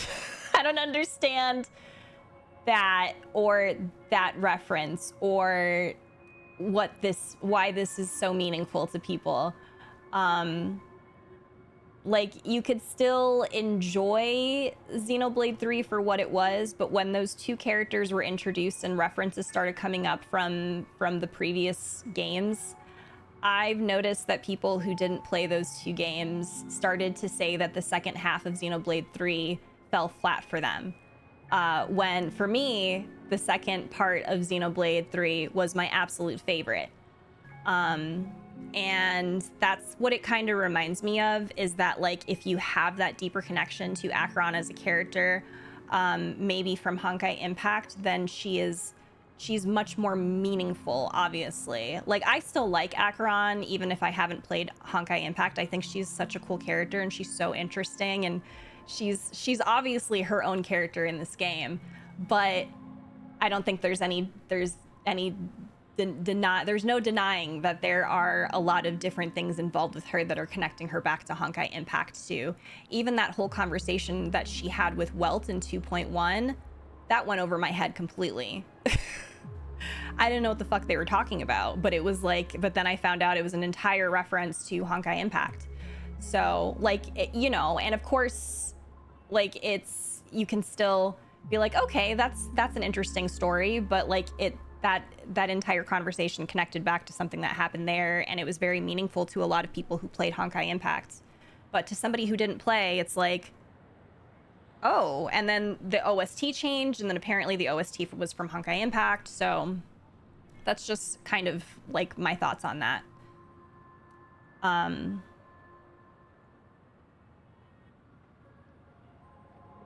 But definitely adds to overall enjoyment, nostalgia, yeah. So beefy, they probably have just put them off. Hopefully we start seeing some of the next patches, yeah. I'm not going to stream Honkai Impact, but I did plan on starting to play it. I don't know when, but I'm gonna be playing it on my own time, and I'll be posting like my thoughts in Honkai, the Honkai Impact channels in Discord, and possibly doing like occasional like Discord streams if I feel like it, but there's no like dedicated schedule to that, and there's no like, I don't really have a specific time of when I'm going to start that, so.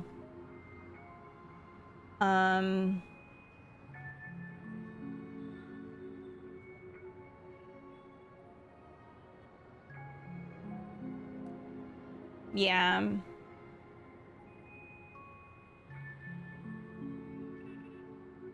Get some flashback, I find myself confused, and I end up wondering if I'm supposed to be confused or if it's like a reference, and that kind of makes it a bit frustrating to go through it. Yeah. As someone who played Honkai Impact and has May as one of my favorite characters, Acheron does feel really special to me, and it makes me happy to see that they're putting in all these references from Honkai Impact. Yeah, and I think that's great. Like, I don't really have a problem with them doing that because, like, obviously Honkai is in the title of this game. I fully expected there to be some connections or references or whatever to Honkai Impact. So like her being connected to that game, maybe not fully, but having like Easter eggs and references and like little things here and there, like that doesn't really upset me or anything. It's just like, obviously, like I don't get it, and I'm not connected, but like that doesn't mean that it's like negative for me, I guess. It's just I still like her, but yeah, I think it's definitely a bit more meaningful probably to a lot of people that have that background of May from Honkai Impact. So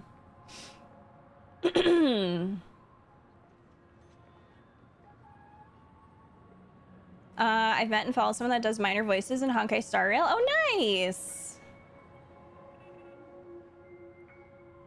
How far did I come today? I just got done watching the scenes with Sunday in the confessional booth. 2.1 to me was meaningful because of both Acheron and venturing, because to me Acheron has become metaphor for the need to fight against nihility. She's a self-annihilator after all. Whether she has references or not, it doesn't really matter to me because I ended up loving her for who she became in Honkai Star Rail. Yeah. Twitch keeps jump scaring me with loud McDonald's ads during your streams. I hate it here. Oh no. I finally fell in love with oh, you literally fell in love with Acheron. That's valid. All right, y'all. We will be back in a few. I need to go take a break. Thank you, Guts and Serena, for using my characters. I appreciate it. I need to go take a break because it's been a little bit. I think it's been, oh my God, it's been 3 hours. I haven't taken a break yet. So I need to get up, stretch, use the restroom. Everyone do the same thing as well. Get up, stretch, do what you need to do. If you need to refill your water, if you need to go get a snack, excuse me. Have you taken your meds? If you haven't taken your meds, go take your meds. Whatever you need to do, go take care of yourself during the break. And we'll be back as soon as I am done. It's gonna be a short one, so nothing too long. So yeah, we will be back. I'm going to play a little music while we are away. All right. Yeah. We'll be right back. Oh, wait, hold on. Let me see if I can play some ads while we're away, actually.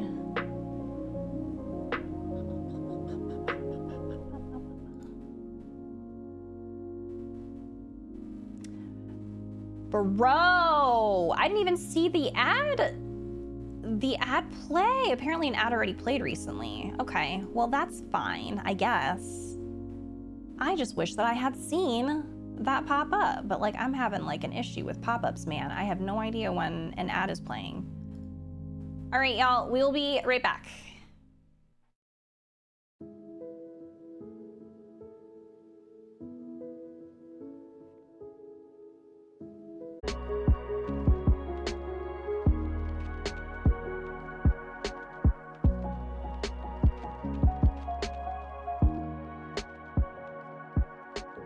Hello, we are back, everyone. I hope everyone had a nice break. Thank you for your patience. Hello, hello. We came back at the same time, heck yeah.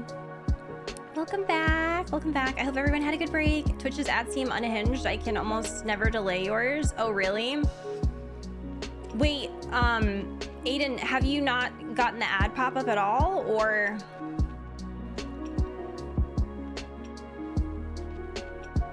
Thank you. I did. I got more snackies. I had like a really big like brunch type of deal. So I didn't want like anything that was like super big for lunch today. So I ended up just getting like things to snack on while we play. So more carrot sticks, another banana, and then I got one of these like little balance breaks. It's got like cheese and chocolate and nuts and stuff. So we're just gonna like snack today while we play. No, I haven't gotten any, Aiden. I was supposed to look last night. Hold on.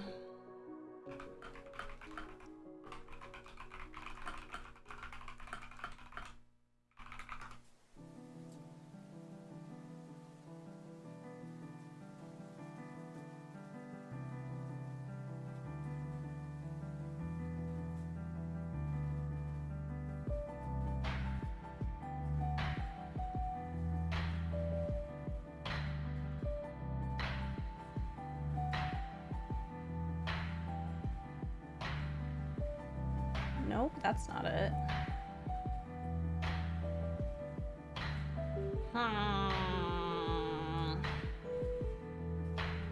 Yeah, because I know that's super annoying that we can't see that.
Okay. Yeah, I'm gonna have to... I have no idea where to look for that. Man, that is really annoying. Another 86 lover, heck yeah! Snacks are the best, they are. Especially when you're, you know, ADHD meds and stuff makes it so you're not really like starving. That's why like I eat something big before... I try to eat something big before I stream. So I'm not like... going through it like while I'm streaming. Excuse me. All right. We are going to continue. Wait, is my chat just restarted? Is everybody okay in chat?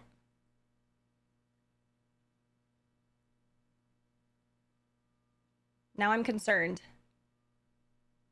Okay. All right. Okay. Sorry. I was like, why did chat restart?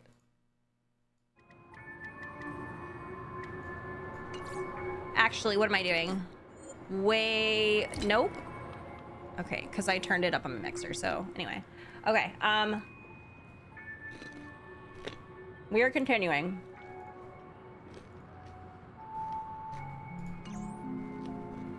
Did we talk to Welt? Thank you for everything you've done. I'll be waiting here.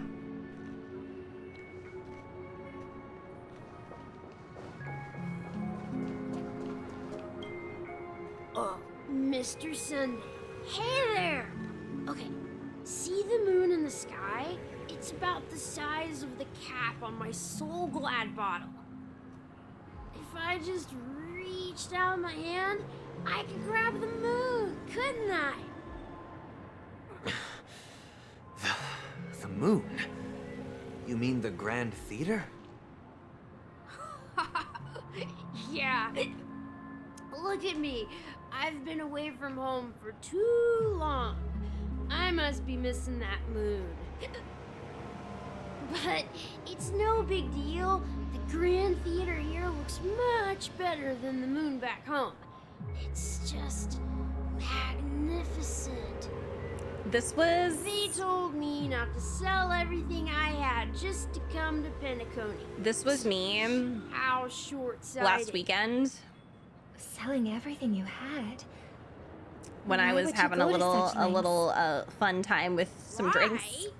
Can't you see? Life back home is Oh. miserable. It's not really living at all. It's better to be here at Penacony.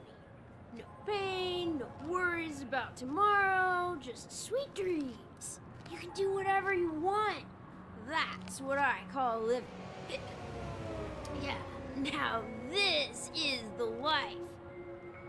Is this truly living? Huh? What did you say, young lady? I didn't quite catch that. Oh, it's nothing, sir. You see, the traffic on Glock's Avenue can be dangerous. How about I ask a Bloodhound family member to escort you to Ideen Park over there, so you can continue enjoying your sweet dream? Oh, yeah, that's a great idea. Wow, no wonder you were the leader of this sweet dream. You're totally a lifesaver. See you around, Mr. Sunday, and it was nice chatting with you. What's up, Hi, sister? Elysium!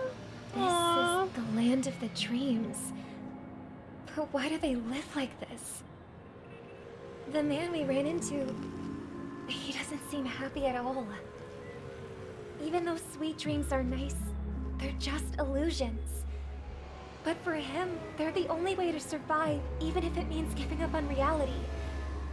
That's not really living at all. I suppose you have a point.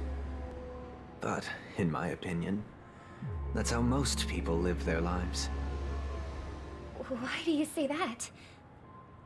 You think that man is not actually living, but that's not quite accurate. Even without Penacony, people create their own illusions called self-value. People believe they have a predetermined value to fulfill. Gaining value means gaining power, and those deemed worthless are seen as the weak. However, value doesn't come out of thin air, and there's a limit to it. To accumulate value, people have to take from others, so the weak get exploited and oppressed. Oh my. Are you suggesting that this is not how things should be? Exactly. But, ironically, people don't think there's anything wrong with it, because they uphold the illusory notion of self-value, and even the weak believe in it. The survival of the fittest. That's where all the tragedies in the world come from. People come to the sweet dream in Penacony to escape from that reality and find solace. No tragedies exist here, only happiness, although in its nascent form. Isn't that the same paradise we yearn for in our dreams? Perhaps that man is just an exception. Let's not jump to conclusions. He is... We should experience the dreamscape ourselves. He needs... Just as I did at Dreamflux Reef. a hug. I think he needs a hug. Yes. Seeing is believing. I'll accompany you. The Dream Master hasn't shown up yet, so we have some time for a stroll. Some of the things that he said is like so, it's so sad. Like you can hear the sadness in his voice too. Like, man. Is my hard stop at 7:30? Yes. Yeah, I'm gonna stop at 7:30. I might need to take another break if we get there, because I wanna make some dinner as well in a few hours. So I'll probably take a break, like a longer break for that. But yeah, hard stop at 7:30 today.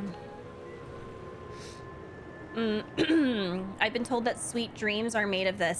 Stop. Also, thank you. Glad to meet you again, Robin. How are the preparations for the Charmony Festival coming along? We're all so excited about it. It's going smoothly. Thanks for making the trip to join the festival. You're too kind, Robin. It's a pleasure to have guests from all over the universe celebrating day and night. I can't stand being lonely or bored, so this jubilant dreamscape is perfect for me. But if this went on forever, would it get boring too? Nah, not at all. Who would get tired of having so much fun? Every day, you get to wear fancy clothes, explore all sorts of dream bubbles, indulge in delicious food without gaining weight, and you never get old or sick. As long as you can afford a room, this place is the ultimate paradise. Oh man, oh. But you know that only a few things can be brought back from the dreamscape to reality, right? That's exactly why I don't plan on bringing anything back. Just enjoying the dream itself is good enough for me. You know what this reminds me of? I'm not one of those long-living species. I only have around 60 or 70 years in this lifetime, and there's reminds me of to worry about. Being happy here is pure reminds me of the Endless Now. Only in this sweet dream can I truly feel like I'm in control. Like, of my I really life and fate. Who would want to go back to reality after experiencing like this bliss? it's pretty much like the same thing. I see. I genuinely wish you all the happiness in the world. And I wish you a fantastic performance, Robin! I'm off to the Blue Hour for the ball. See you later.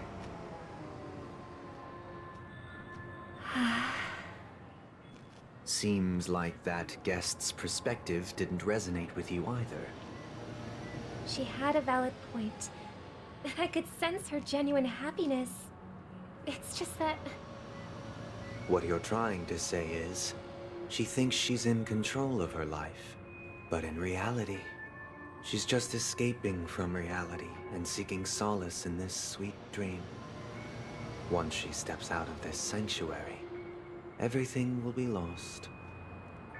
Well, she did make mention of being able to afford a room. Didn't she? However, the paradise in our dreams, it doesn't have to end. No. And the paradise we yearn for shouldn't be just a fleeting dream either. This is Sanctuary, but a vision. Yeah. It is the... I wonder if the, like, I have a feeling it'll probably be somewhat similar theme as the Endless Now in general, where we cannot stay stagnant. We have to always keep walking forward. Even if we... Hold on.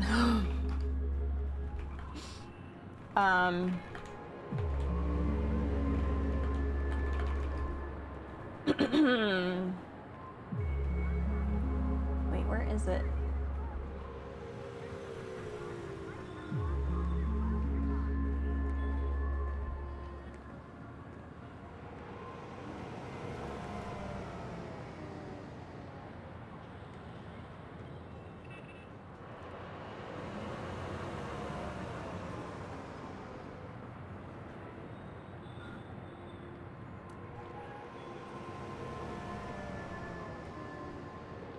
Damn it, I can't find it. Hold on.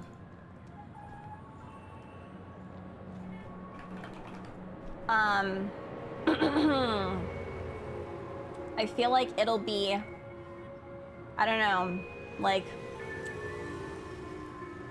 memories melt in the morning light and then a new day begins. Roads stretch out before us, so many paths. Which do you choose? Things, that's up to you. Sometimes you might run away. You'll stop, maybe cry in frustration, but you know, that's all right.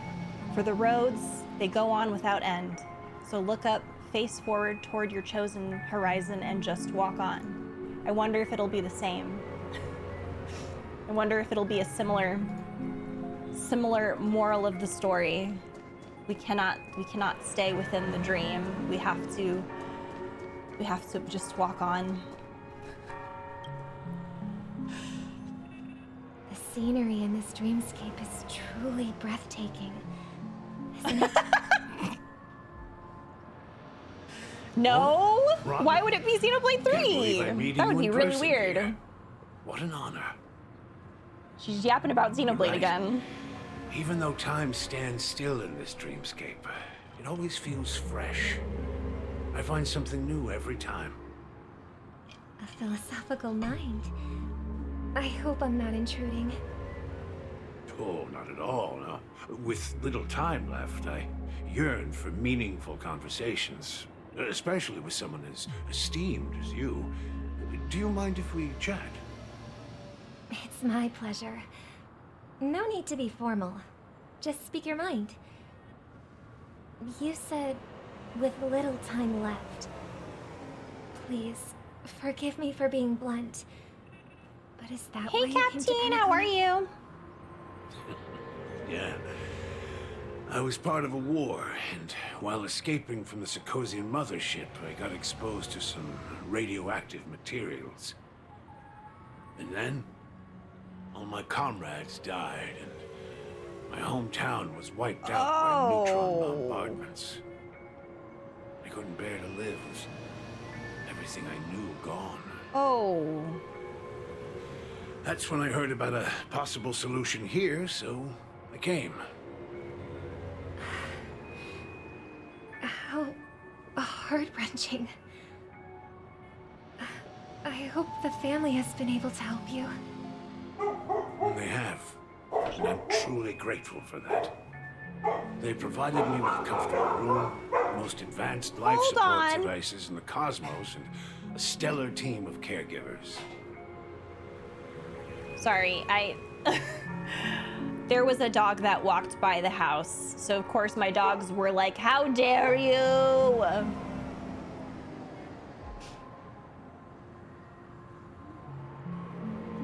Robin, like, why is everyone depressed? Where's the dreamscape therapist?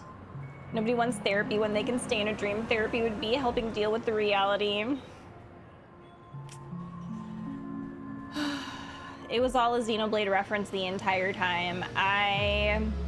They are certainly tackling very similar themes for sure. With the Lord Ravagers and the Swarm and even IPC around, it's no surprise people would prefer living in a dream. Yeah. I think Robin going traveling and seeing the world outside changed her ingrained perspective by the family about Penacony, while Sunday was trapped here and conditioned to think this way over the years. Yes. Yeah. No, it was actually a nameless. On God. That was my favorite Star Rail character. My favorite part of Star Rail was when Noah and Neo used clockwork on N. It's never gonna get old for me. My physical body is now in the dream pool, sustained by life support. The me you see here is whole, rational, and no different from any other person.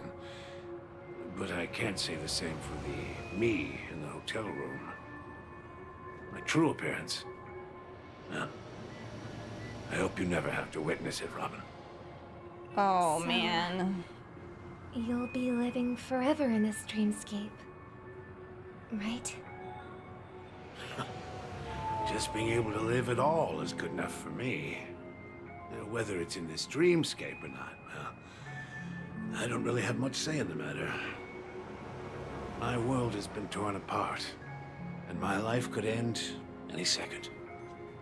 So, Even if this whole place is an illusion, it's still my paradise.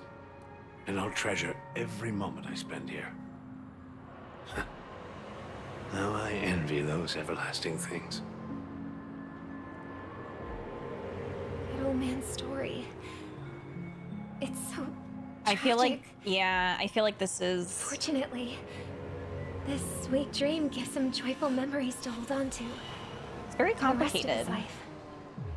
That's precisely why this sweet dream in Penacony exists. However, even this sweet dream has its limitations. While it provides solace to the disillusioned, it can't completely eliminate pain in reality. There will be a way out. Penacony is already on the right track. What does that mean? I'm actually not obsessed with you anymore. You're right, I was being immature. Who am I to disagree or something of that sort? Yeah. Wow, you know, maybe I don't need the endless now. IVC, so IVC is still better than the Swarm and the Destruction, even if they might be vampires. I don't like any of them. Well, actually, I don't know much about the Swarm, so, but I don't like the IPC. The different philosophies and on what being alive means are so interesting. Yes, they are, because it is complicated, right? Because I do feel like there are the people who are coming here because they are going through something in their reality that they don't want to experience, or they don't want to possibly work through. And then there are people like the guy that we just talked to, where he's like, I guess something happened to his physical body, and like this is really the only way for him to have a little bit of more of a chance of like happiness before, I guess, he dies. So I feel like it's, yeah, very, very interesting, because it's different.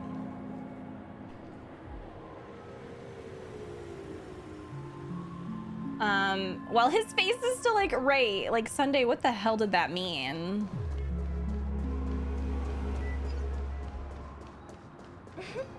Look what we have here. A lovely young lady. Oh no! Wait, is that me? We are running away. We are turning away. Oh, sorry, I'm like in the middle of traffic.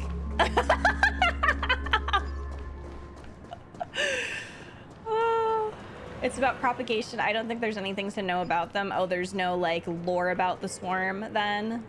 Garfield running in the 90s and munching to reproduce. Human-shaped blood-sucking parasite versus bug-shaped blood-sucking parasite. I hate that. Brother, what a surprise to see you again. Show yourself. Your trick won't work on us. I've heard that a skilled mass fool received an invitation too. That must be you, right? Did you enjoy yourself? Barely. The people here are way too gullible. A little bait is all it takes for them to bite. And they run away at the slightest hint of danger. In other words, they're naive and cowardly. Now that you've had your fill, it'd be wise to leave before it's too late. The music of the harmony doesn't tolerate discord. What?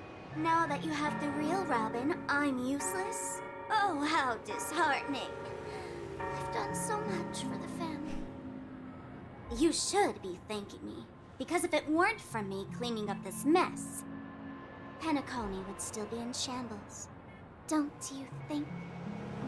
What did she do? That was a personal request from the head of the Iris family, and it has nothing to do with us.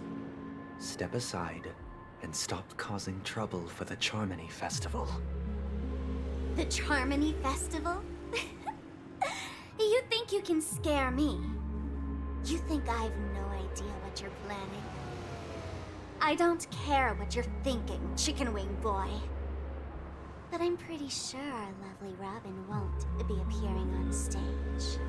After all, you're well aware of what a sorry state this dreamscape is in under the banner of harmony. Penacony, the land of the dreams. Is this truly the paradise you desire? Stop it. What's the rush, chicken wing boy? Did I get to you? Our paradise is none of your concern, masked fool. Leave now, or the family won't tolerate you anymore. All right. I'll go.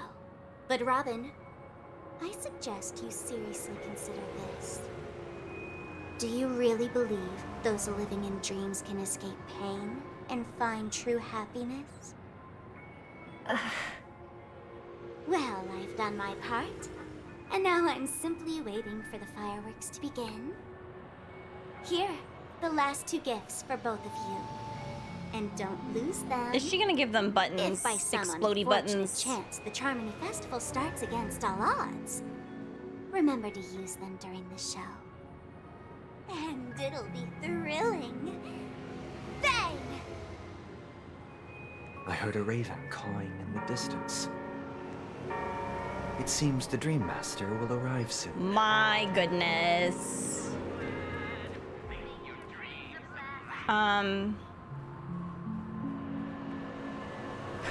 Harmony protesting against Discord means they still use Skype or TeamSpeak. TeamSpeak. She calmed the people down because they all were afraid. Oh, in the beginning of the thing, the beginning of the quest. But she gave them all explodey buttons. The way I was struggling hearing them over the loud ass traffic at the GOGs. Oh no. Yeah, Sparkle is tiny. There's lore about the propagation. You just have to play the SU to unlock the lore, which can be a bit tedious to clear. Okay, gotcha. Right.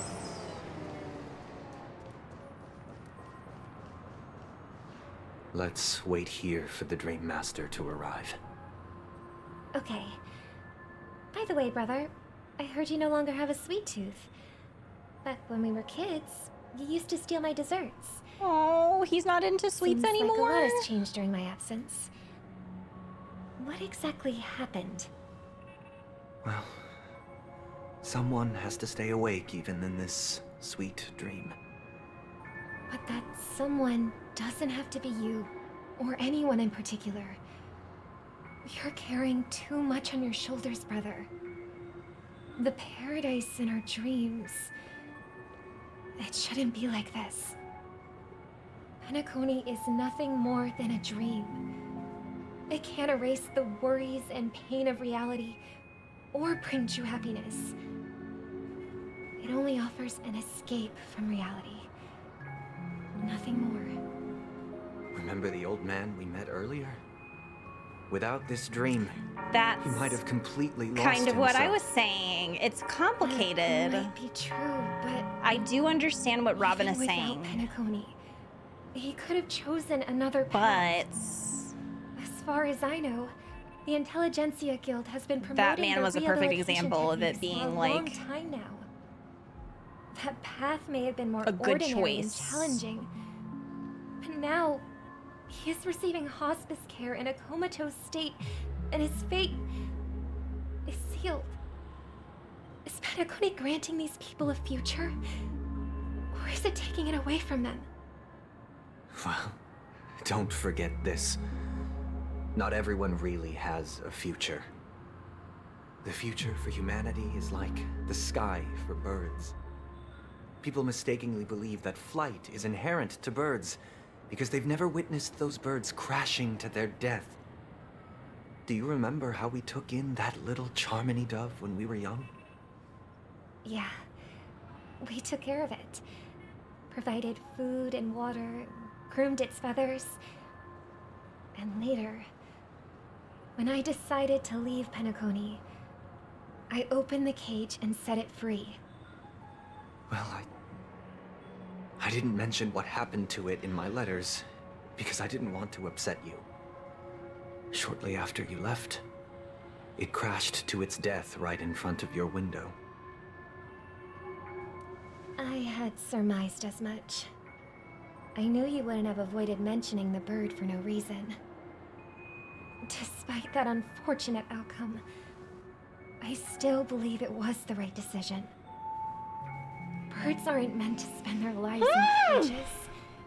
They belong in the sky. This is very thinky. Even if they can't fly. But here's the thing. If there are birds in this world that can never fly, can we really assert that they belong in the sky? Are you implying that the same goes for humans too? Oh my goodness. Let's take the Astral Express as an example. The Nameless made tremendous efforts to bridge worlds, gaining fame across the universe. However, only a few extraordinary individuals can endure such a perilous journey. That's because the pursuit of the Trailblaze exceeds the capabilities of ordinary humans. Otherwise, why would this path be filled with broken rails, an abandoned express, and even a fallen Eon? That's just sophistry. If that were true, then only the powerful would have the right to determine the future. Unfortunately, that's exactly what happens. Another name for the future is self-value. While this world has its fair share of heroes who inspire people and garner admiration for their heroic deeds, the majority of ordinary people will never become heroes in their lifetime. Some are born weak and vulnerable. Some find themselves trapped in unfortunate circumstances. Some fall victim to malice and cowardice. When it comes to survival, everyone is equal. And the weak can only watch as their value gets constantly diminished by external forces. That's why we should care for the weak and support them as if their suffering were our own. That's what the Odes of Harmony have always taught us. While the Harmony holds noble aspirations, the strong will always be strong, and the weak will always be weak. Even in this carefree dream. Human nature contains greatness, but it also harbors inherent weaknesses that can't be eradicated. In the end, if people can't even secure their own survival, they won't care about the illusory future of equality. As long as the law of survival of the fittest prevails, there will always be fledglings crashing to their death. But if people don't live for the future, do they merely exist for survival? If even you, my brother, don't believe that the Harmony will save the weak, then which Eon can make our dreams come true?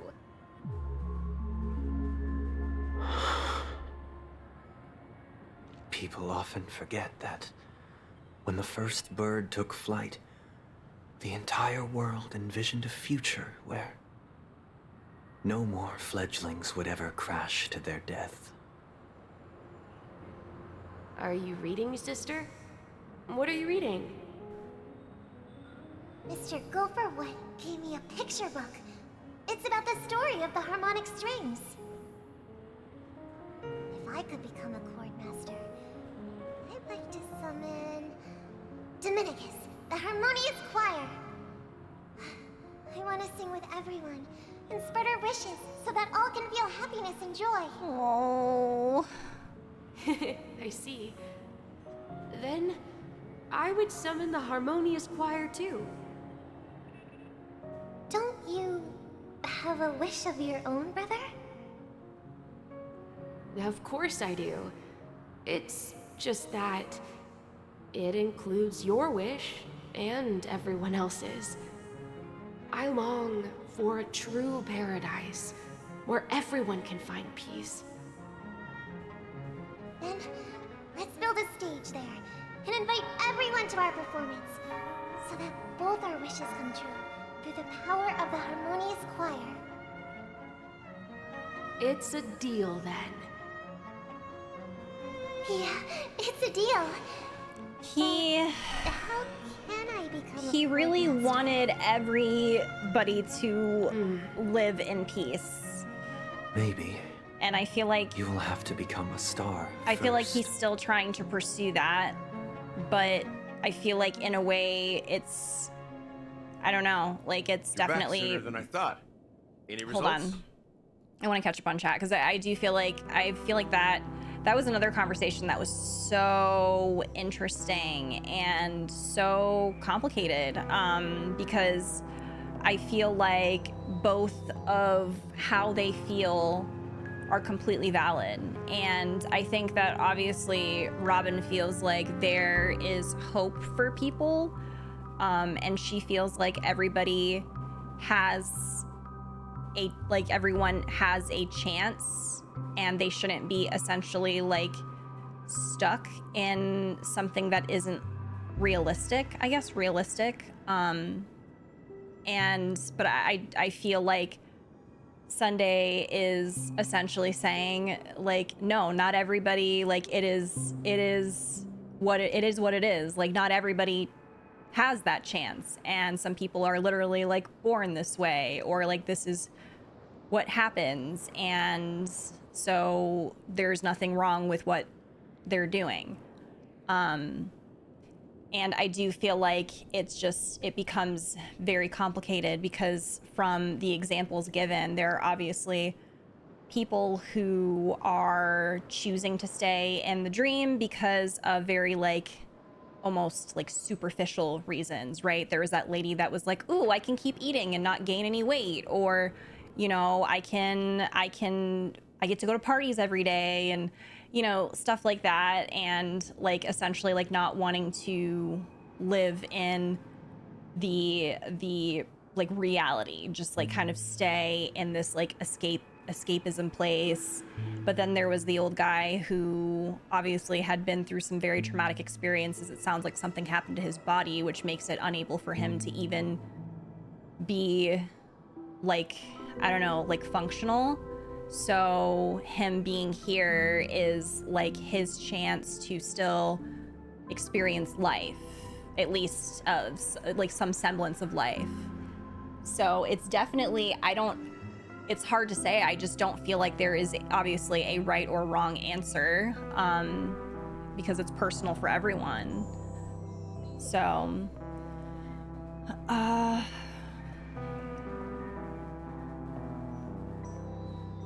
I feel like doing some of the major side quests in Penacony also helps put it in perspective. I think he really just wants equality for all, but it's a perception rooted in religious grooming, because that's technically what happened to him listening to everyone in the confessional because he was made to. Robin had the chance to develop a better perspective outside of Penacony, but this is all he knew. They're both right, but their upbringing really makes the difference. Yes, absolutely. Confirmed to be a stellon disaster, feeding off people and amplifying these weak emotions. Oh, that is right too. Yeah, it was confirmed that the stellon is like feeding off of all of this.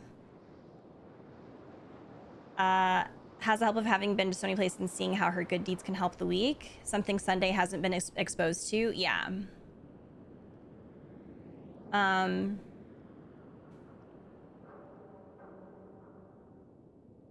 He's empathetic to the point of being dangerous. Well, I think from what I am getting from him so far is that, yeah, like he's always wanted, ever since he was young, we just saw that he's always wanted peace for everyone, and he's always wanted everyone's wishes to come true, right? And I think that's lasted for him, but he's become so tired because he hasn't seen that a lot of that come to fruition for him from listening to these confessionals of people, you know, doing these terrible things, and just experiencing like being stuck in the position that he's in. And it does make sense that he is, I don't know, like, would it be would we say that he is almost a little bit nihilistic right now with some of his views, because he's essentially saying that, like, you know, people are never going to, like, there are some people that are just born like unfortunate and they can never get over it, essentially, or they can never overcome that. Like with his example for the bird and whatnot, or like birds in general.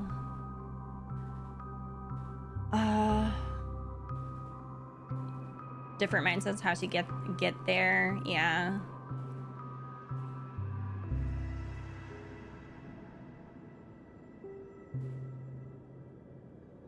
He reminds me a lot of certain characters from P5 Royal. Wait, what character?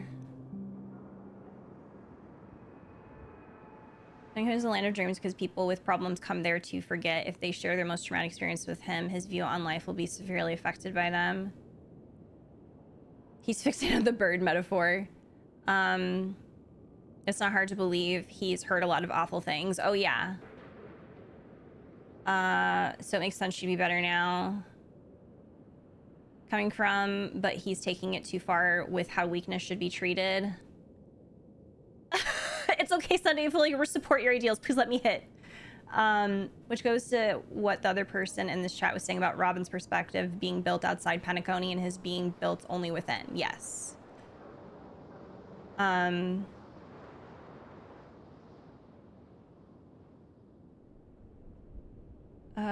Too black and white. Why does the bird have to be in a cage or dead? Why not care for the bird while teaching them to fly over time? Why immediately restrict all of his options just to keep it safe? I think that's what happens to when you've kind of like had enough, right? Like I feel like certain thinking does become almost like there's no like middle ground for something, especially when it comes to like this. He's like, I let that bird go and that bird still died. So it should have been in the cage because then it would have stayed alive. But like, you know, Robin's point is just like the bird, like birds aren't meant to be caged like that. And like, at least it had the chance to experience that or try. But like Sunday's like, I don't know, it seems like Sunday is frustrated because he's like, that bird should have stayed alive and the cage would have kept the bird alive. It's definitely complicated. All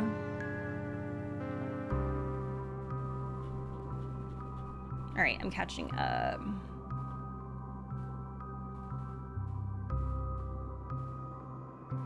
Put together with first Robin and Dreamflux Reef meeting the lady and the children that while all seemingly having a better life here, still choosing to at the end go back to reality. And now with Sunday, she meets these people that do not want to wake up. Yes, I was thinking about that too. It reminds me a bit of the reality versus ideal theme in Pokemon Black and White. Yeah, I think that does align a bit with Nihility. Yeah. I believe Robin wants Penacony to be a choice for people to go to when they need it. The current Penacony doesn't really give people that choice, shown by people that give up everything to go there. Yeah. Well, it's a hopeful perspective. It's a very jaded one. Sunday never had anyone give him different perspective or someone challenging his views, so he only sees everything in black and white, while Robin has seen a lot of outside and can see the gray area of different situations. Yeah.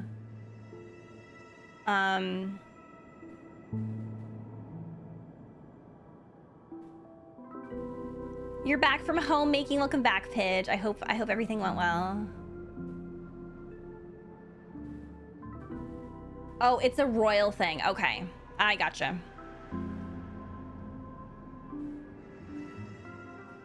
He's pessimistic. I think it's complicated because I don't know if I would say that Sunday is pessimistic. I think that, I don't know. I think that he has gotten to the point where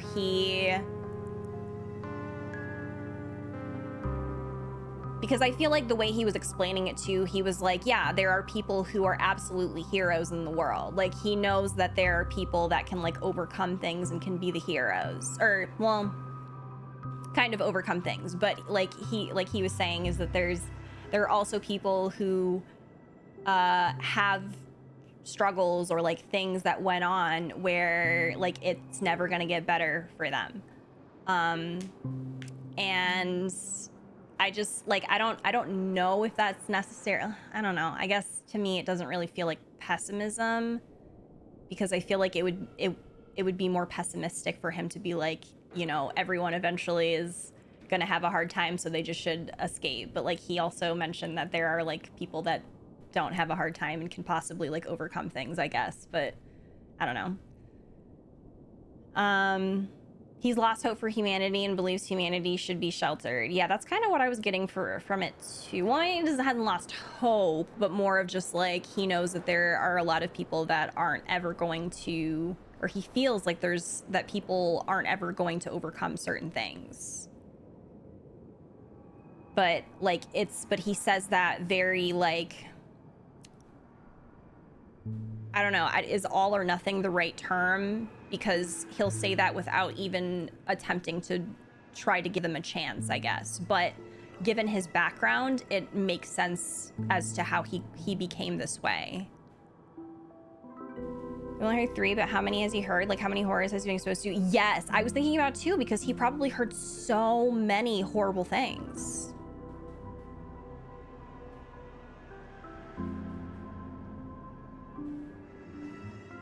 Doesn't even go outside of the dreamscape a lot. Seems to shape his perspective. Yeah. He's extraordinarily misguided for understandable but unfortunate reasons. Yes.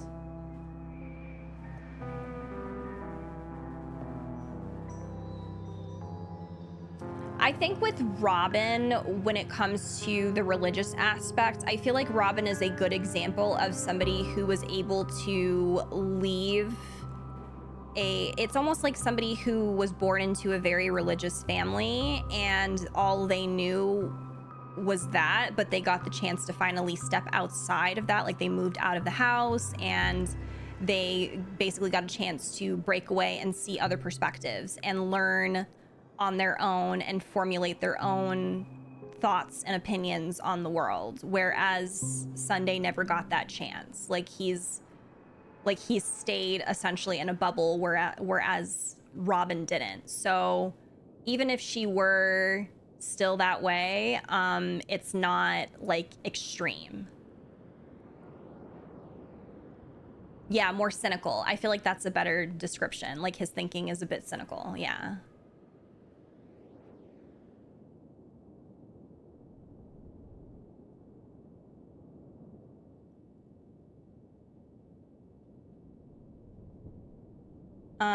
Parallels Robin, also Sunday's journeys. Robin's directly traveling to help people, and Sunday felt a lot more helpless in his position. Yes.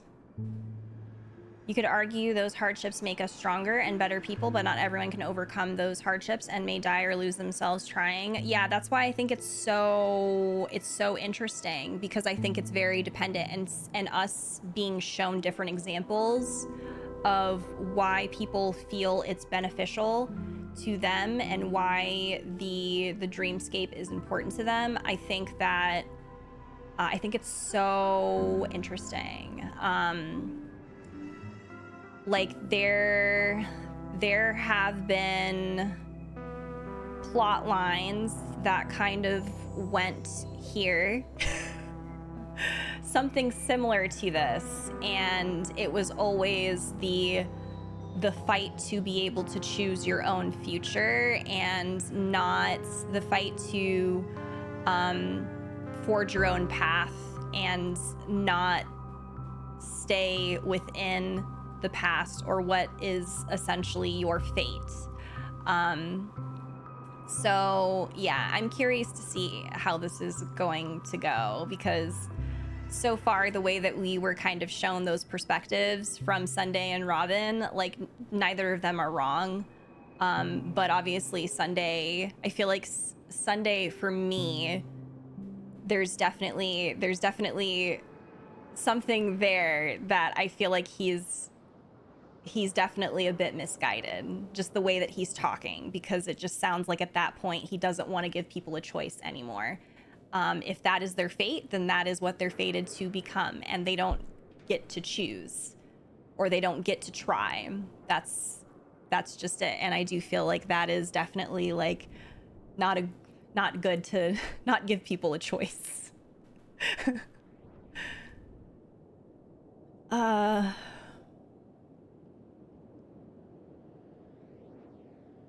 Same ideals, but because of their upbringing, the perspective of that faith and harmony and how to go about it parted ways, but both are still strong. Yeah.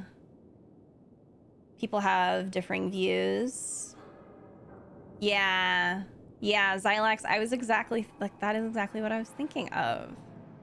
Definitely.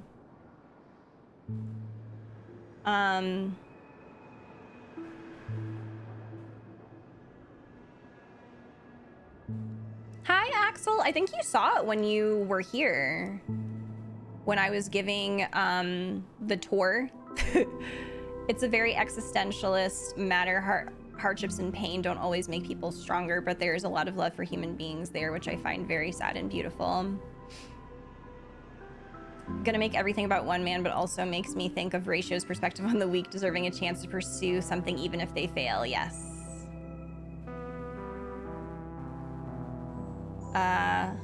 Comes to harmony because she's able to see how others followed it and how it differed from the family. Sunday's view is very condescending, I would say. I feel like over the years, Sunday's view on things became a lot more extreme, which made him have this black and white perspective as we see now. Yeah.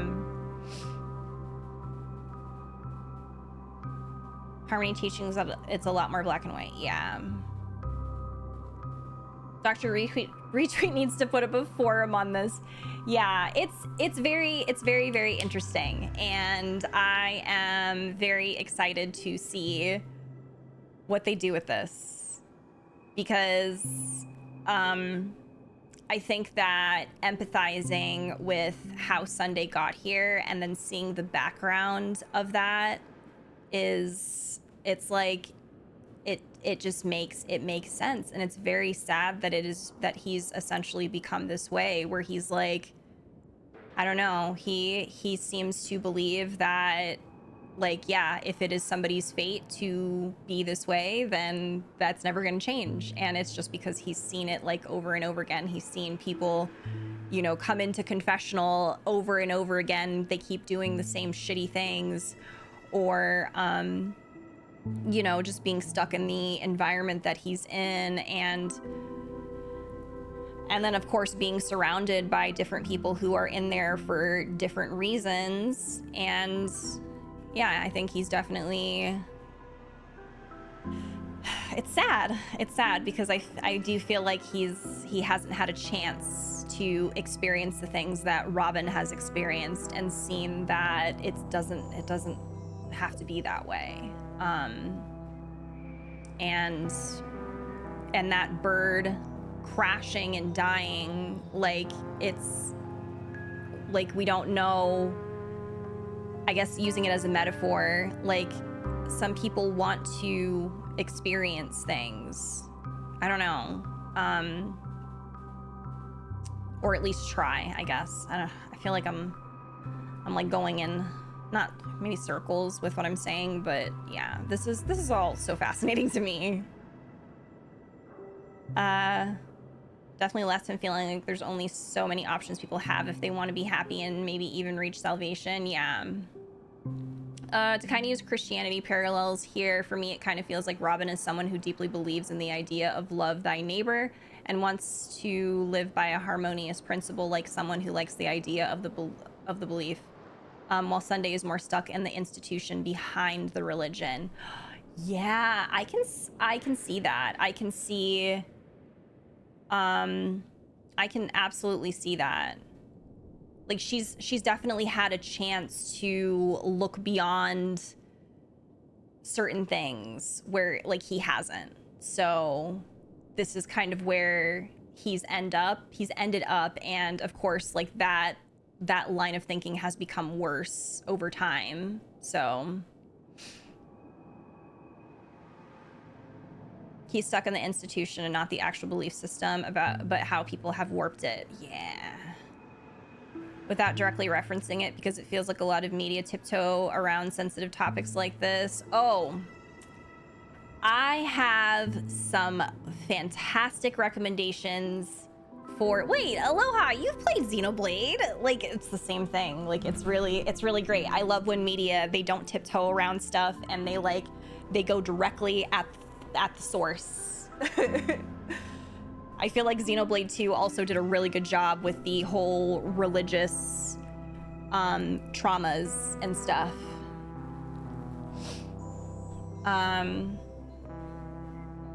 I think about how they lost their mother and then got adopted, and how he saw that dove and felt doubt and fear of death, and that got exploited so quick, which religious institutions can absolutely do. Yeah, it's very sad. All of this is, man, jutsi. There's a reason so many JRPGs have you fight God at the end. Exactly. And I love it. I love when we come for God. Yes. And now, it's up to us to forge ahead. Since he's already carried out his last wish, my final mission is complete.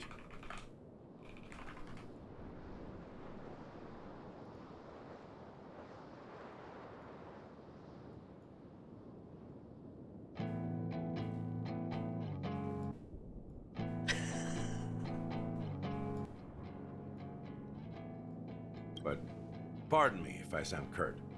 It's good to have determination. Sorry, I'm not going to play the entire path thing. Mikhail left for you is not an easy one to tread.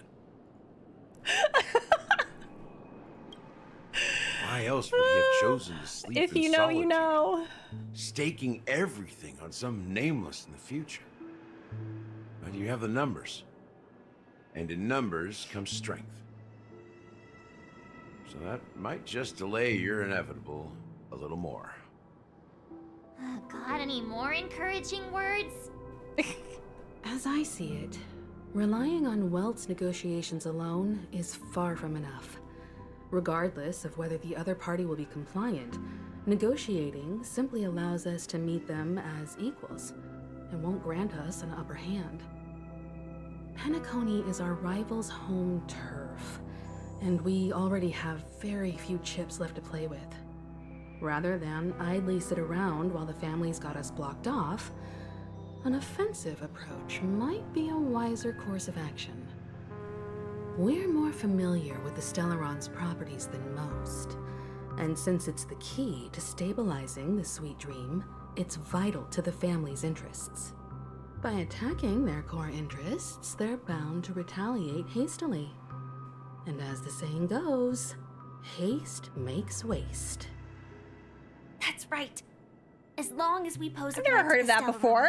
either with words or otherwise, we have a chance at gaining the upper hand. But the problem is, on the eve of the Charmony Festival opening, how exactly are we going to get close to the theater? Family security will be airtight, and if we brute force it, even if we succeed, it's too risky. So, no one's gonna say anything? Then I'll raise my hand. I know the answer to this question. No, I actually have never heard of haste makes waste. That's so interesting. I like it. Adventuring pops up going, did I hear chips? Gambling! I love how Firefly is just here like she's always been with the Express. She fits in way too easily. She really does. When was my heart set? My heart stops at 7:30, Aiden, yeah. The fact that both Sunday and Adventuring ask what this world did to deserve so much suffering is an interesting parallel. It is. I agree. I'm so glad I'm in this stream because I used to be confused what Adventuring's role was in respect to this concept, but I remember his sister saying never resent the hardships you face. And now I feel like his development might have been an antithesis to Sunday's cynical ideology. No matter what he goes through, he's choosing to keep living and love himself. Yes, yes. And of course, I feel like something like that as well. It was hard for Adventuring to get to that, but we see that like at the end there that he was able to remember that and not lose that. Hi. So yeah, like I love it. I absolutely agree that it is really interesting to see those almost like foils, I guess, like the way that Sunday is right now and the way that adventuring is at the end of 2.1.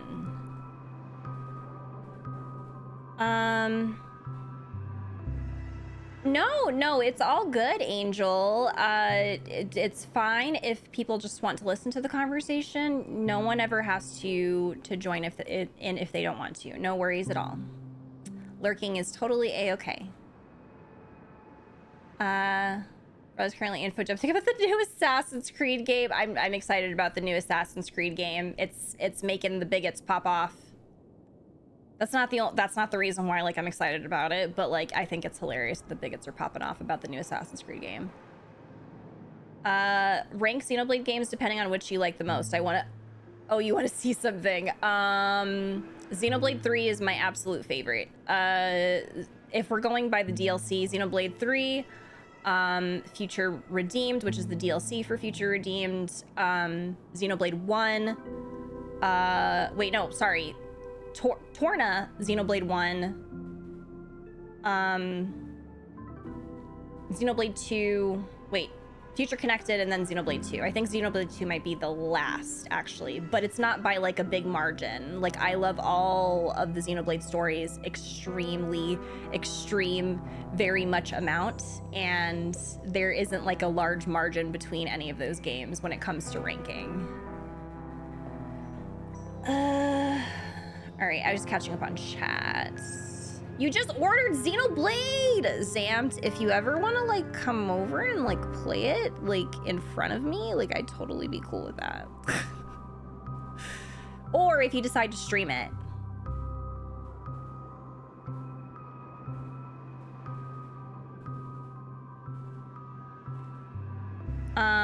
The Japanese community really not happy about new Assassin's Creed Pro Tag. I mean, I've seen mostly bigots unhappy about it.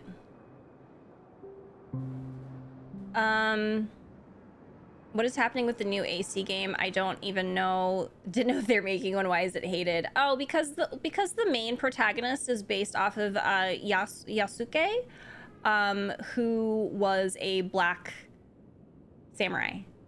And they're all trying to dig into history.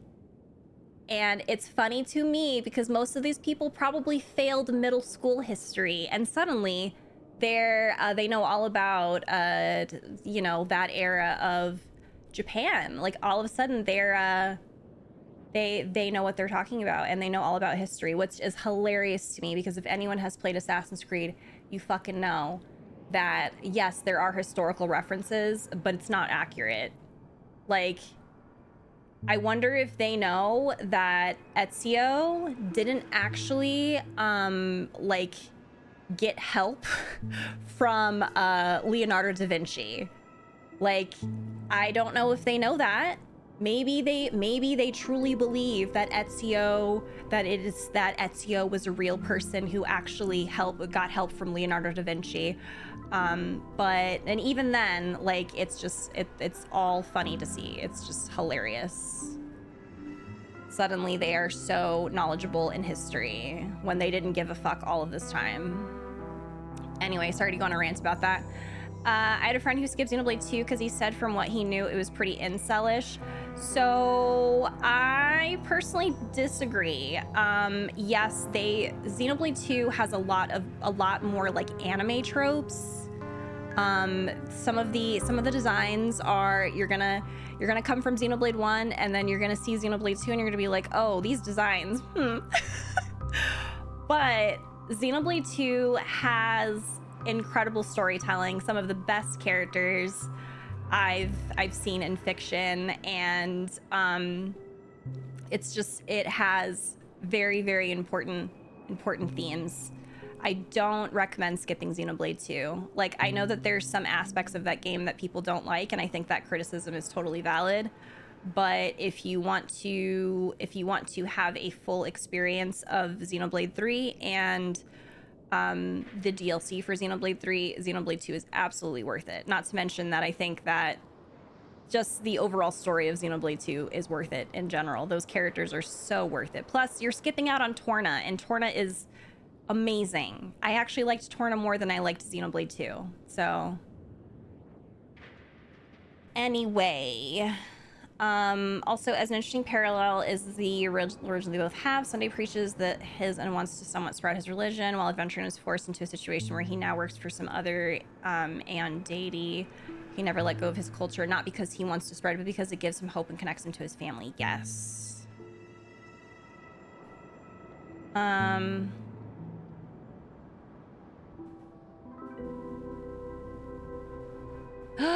Nice overhype! I pre-ordered it too. I'm so excited.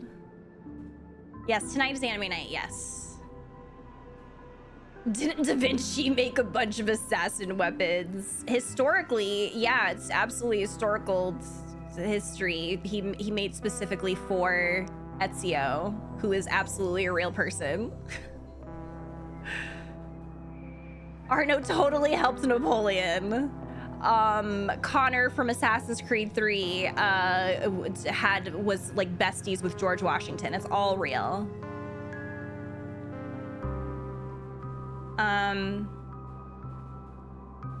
Yeah, Connor definitely helped George Washington. Exactly. Welcome back, Mystic. Had therapy and then did some adulting. That's awesome. Yes, we are talking about Xenoblade 2. And then we're talking about Assassin's Creed, the new Assassin's Creed.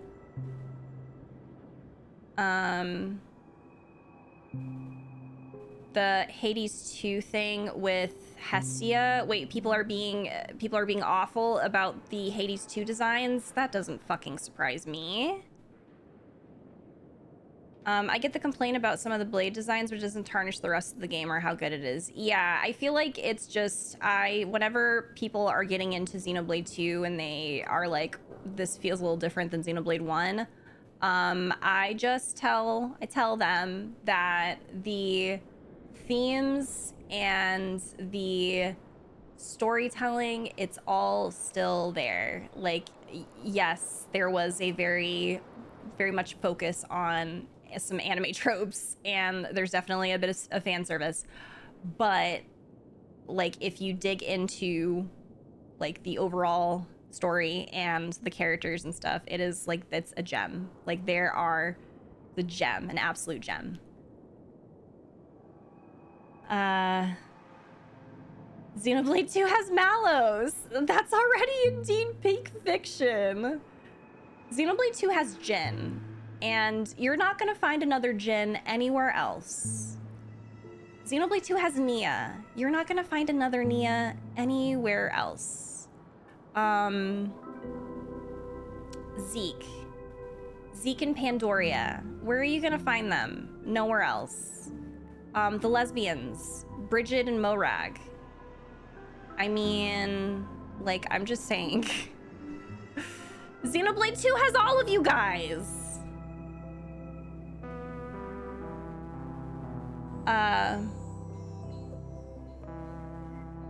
The Hades 2 designs discourse is just bigotry. I haven't even delved into it because I love my peace and people will always be awful. Yeah.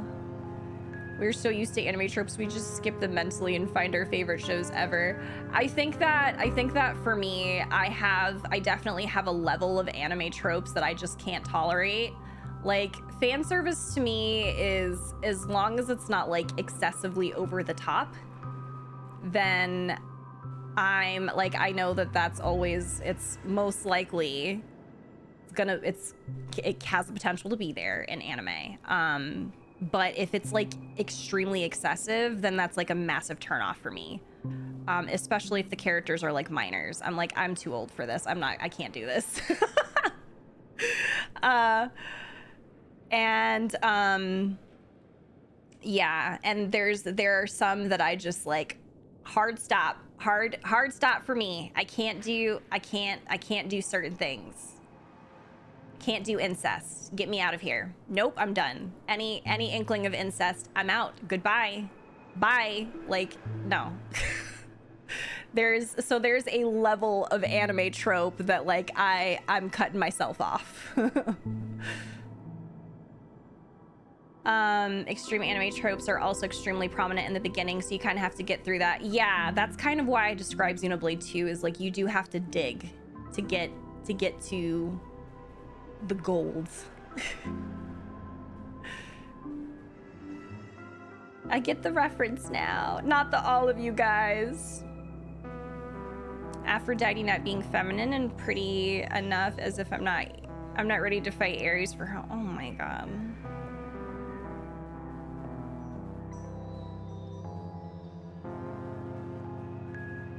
Pour one out for summertime rendering. Oh, I hated that show.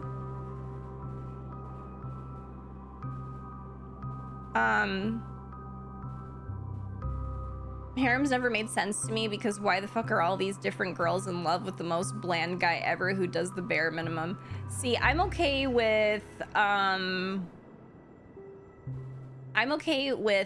it being kind of flipped, I guess, with more of just like the woman has the harem, and it's a mix of like men and women, you know what I mean? Like I think a good example of that is, I don't know if anyone has ever seen My Life as a Villainess,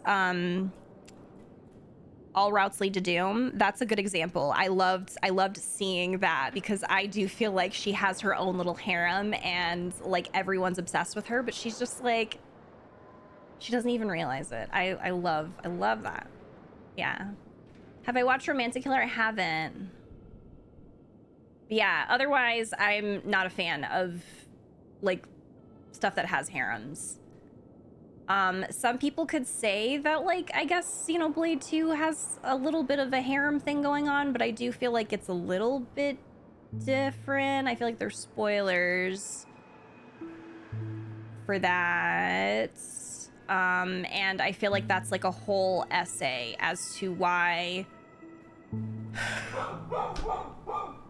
Although I can't talk about it. I can't talk about it, but I wish I could talk about it because I have a lot to say, but I won't say jack shit because I know people are playing through that series right now or planning on it. I just searched who Bridget and Morag are, and oh my god, they're so cute. Those are the wonderful, wonderful lesbians. I love them. There's so many good stories out there. I don't want to lower my standards anymore. Extreme because from what I see, it's because of the cheekbones. Like, what? You finished it last night. Very good. You didn't expect anyone to know it? Oh, I love Katarina. I love her. I love her.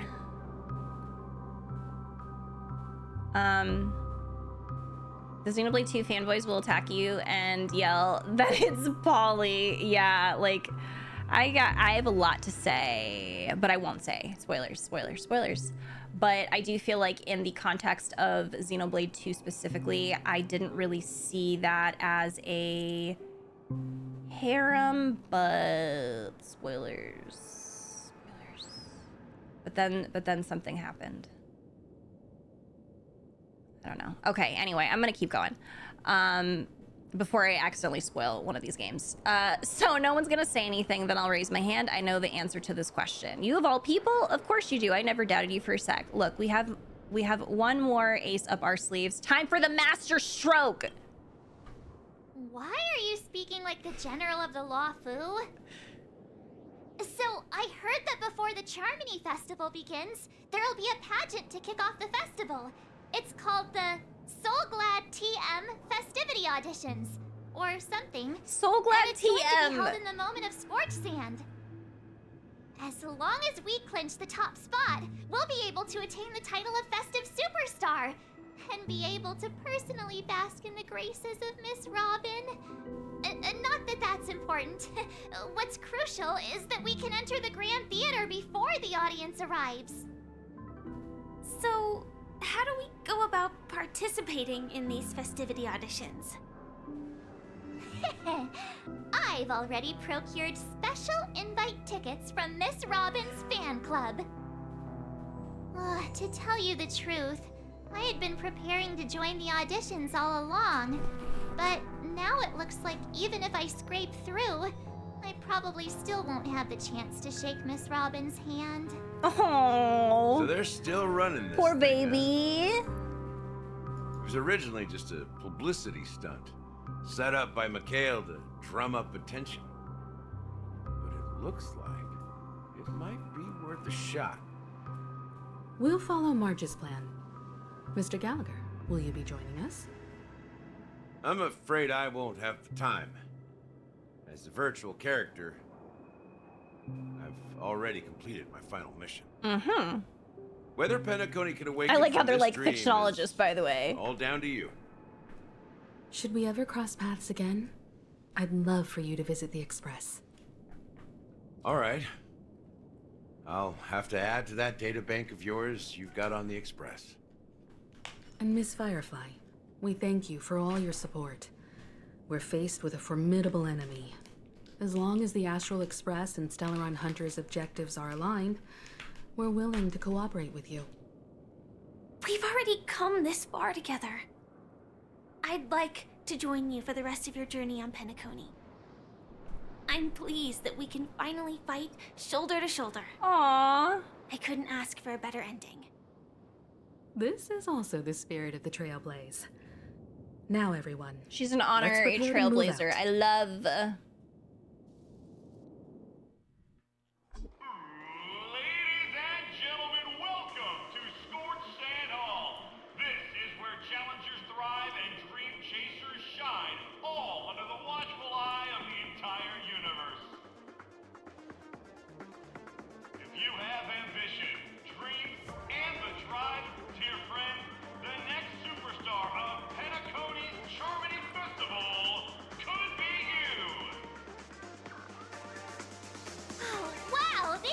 Damn. Themselves. Oh, I'm starting to get excited. Oh, damn. Oh, we're dancing.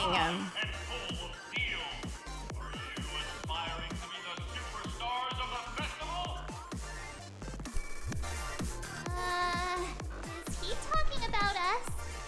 Oh my god, it sounds like we're at the club.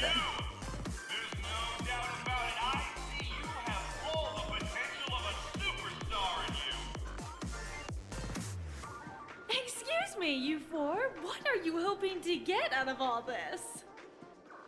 As the last group of contestants, how confident are you in overcoming all of the challenges? Would Is you that be Camden? open to a brief exclusive interview with us? Kind of sounds like Camden a little bit. Your journey is long and fraught with peril, yet under a sky blanketed by The way I banners, immediately knew it was you him for fight some the reason. crown. Immediately recognized it right. I'm like, The sword and rose! Protect the beauty! ah! Magnificent and majestic! Who are you talking about? My head is hard as steel. Brother Lance's focus is stubborn as a heel. We don't all have to be winners, but if we don't have fun, we'd all be sinners. People are pouring in. Kinda feels like all sorts of baddies are showing up. Let's get in there quickly and enter the competition. Ladies and gentlemen, please make way. Make way. Coming towards us now is one of Penacony's top 10 wealthiest tycoons, and the soul-glad Oh, Mr. Aideen. Aideen, okay. Allow me to introduce myself. I'm the director of Soulglad's factory, Aideen Lena. My four friends, introduce yourselves to the audience across the cosmos. Hello, everybody. I'm Himiko, a nameless from the Astral Express, and these are my companions. Don't you guys need to hide your identities? She's like, what are you doing? Can't hide it anyways. Penacony is plastered She's with like, our you're doxing persons. yourself. Because the Astral Express is so well known, the family won't dare to make any rash moves.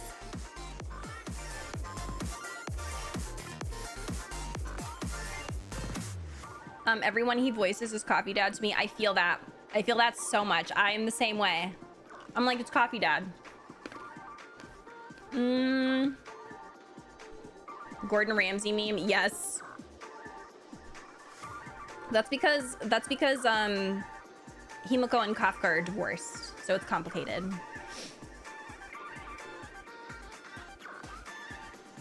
Hi, Fayus. Another follower of beauty. I know, but like the way that they mentioned specifically Rose and the sword. Well, actually, I guess he doesn't use a sword. He uses a lance. So maybe she's talking about somebody else.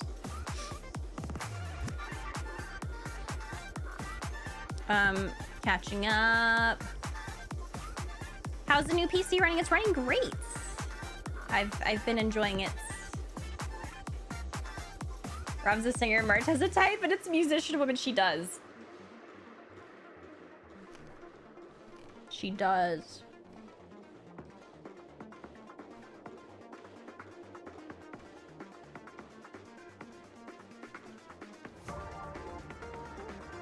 Okay. I know I want to meet another Night of Beauty too, like so bad. Totally not biased though. I'm Lori and she's March 7th. Hello everyone, I'm the Galactic Baseballer and she's Say Cheese. Everyone, hello everyone, hello everyone. Is it really a good idea to have a talent show in this pivotal moment of our story?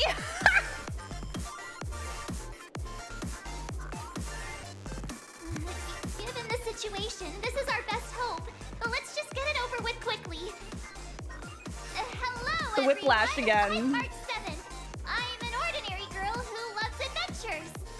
Experiencing everything that was going on with Robin and Sunday. Firefly. To I am also an joining a ordinary talent girl show. who enjoys adventures. So it's a bunch of nameless guests. This final face-off is bound to be spectacular. Time is precious. My four friends, come with me. Grab a bottle of Soul Glad and make your dreams a blast. I don't want to drink Soul Glad, y'all. I'm actually getting really cautious. Like, I don't know. I'm feeling like there's something going on with Soul Glad. I don't want to touch it. A bunch of nameless guests. I'm Xanth and I like to party. I'm trying to figure out what I would say if I was put on the spot like that. Hi, I'm Lori. And I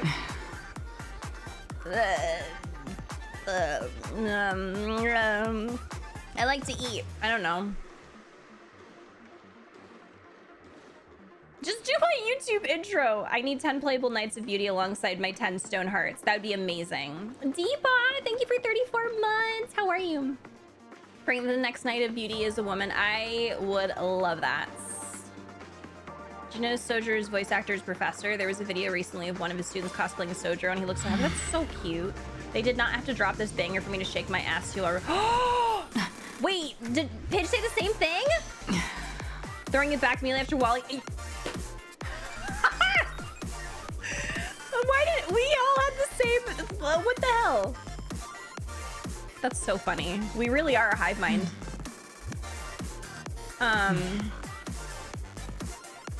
3 more Nights of Beauty or 2 more and Argenti IPC boyfriend, so Lori can have it and drill a party. Love that. People wanted a female knight, and he already looks so much like Titania from Fire Emblem. Oh, that's what I heard. I heard that people were upset about it, and like that's why. Well, I mean, most of y'all know my stance on leaks. Like that sounds like a personal problem. Like maybe don't interact with leaks. I don't know what to tell you. That's a personal problem.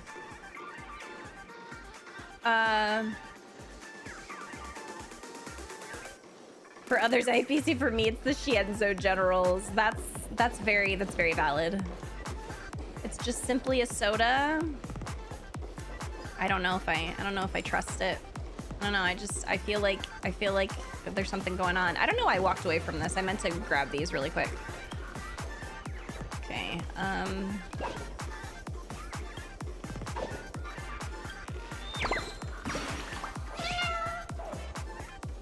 Sorry, was I bothering you? Chirp, chirp. It's really noisy here, so even if you hide in here to sing, no other birdies can hear you chirp. It's really too loud. I can't even hear myself singing chirp. It's pretty awful. You could hear it? I'm so embarrassed, chirp. Oh, wait, I thought we were talking about music. Did I just say that that bird's chirping was awful? Or I thought we were talking about the music. This place is buzzing.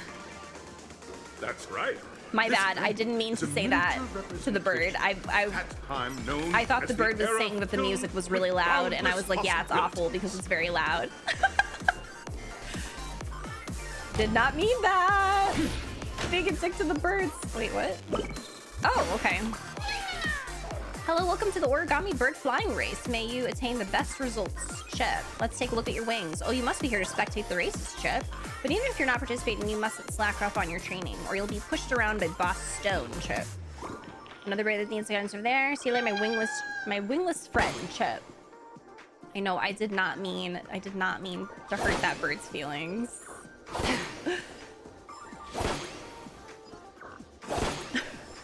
This place is busting.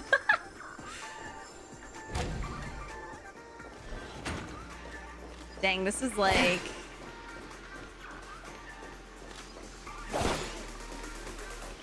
This is something else here. I don't want any.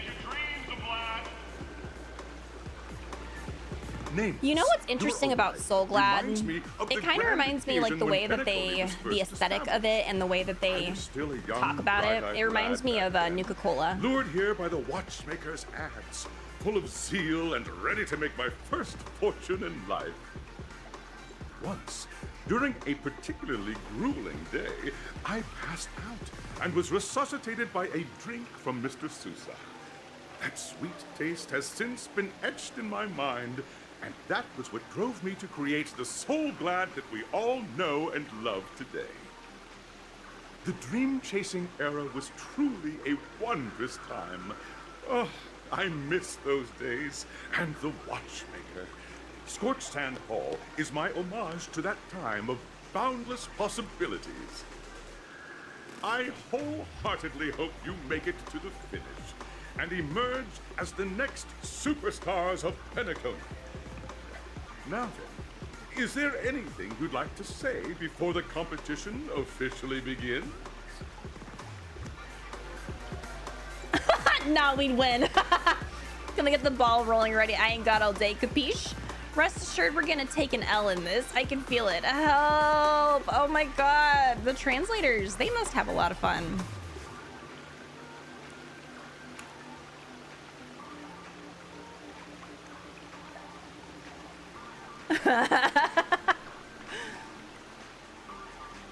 I feel like it's just straight up Coca-Cola. I believe Firefly mentioned it was originally medicine. Really? It's inspired by Coca-Cola?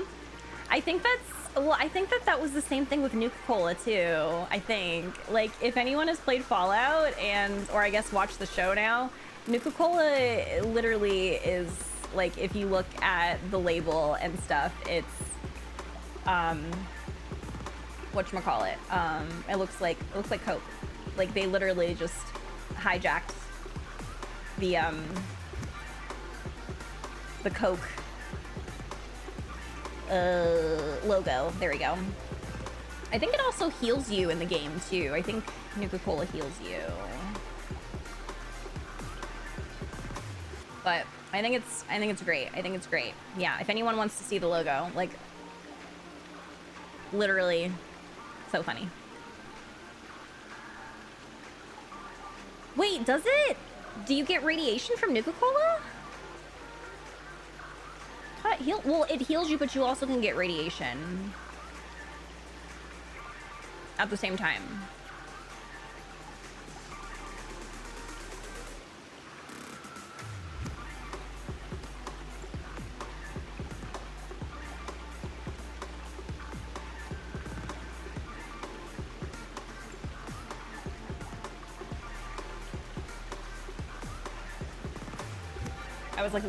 I was looking at the thing now because I was curious.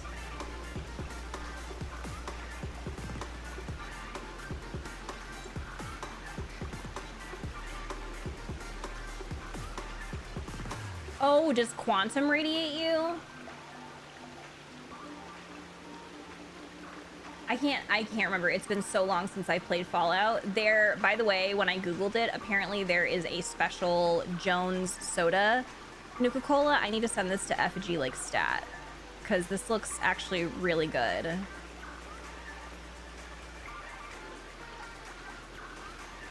I don't know what flavor this is. Nuka Victory Cola. That... Okay, hold on. I'm sending this to Effigy, just in case he hasn't seen it. Oh my god, not me getting distracted again. What the fuck?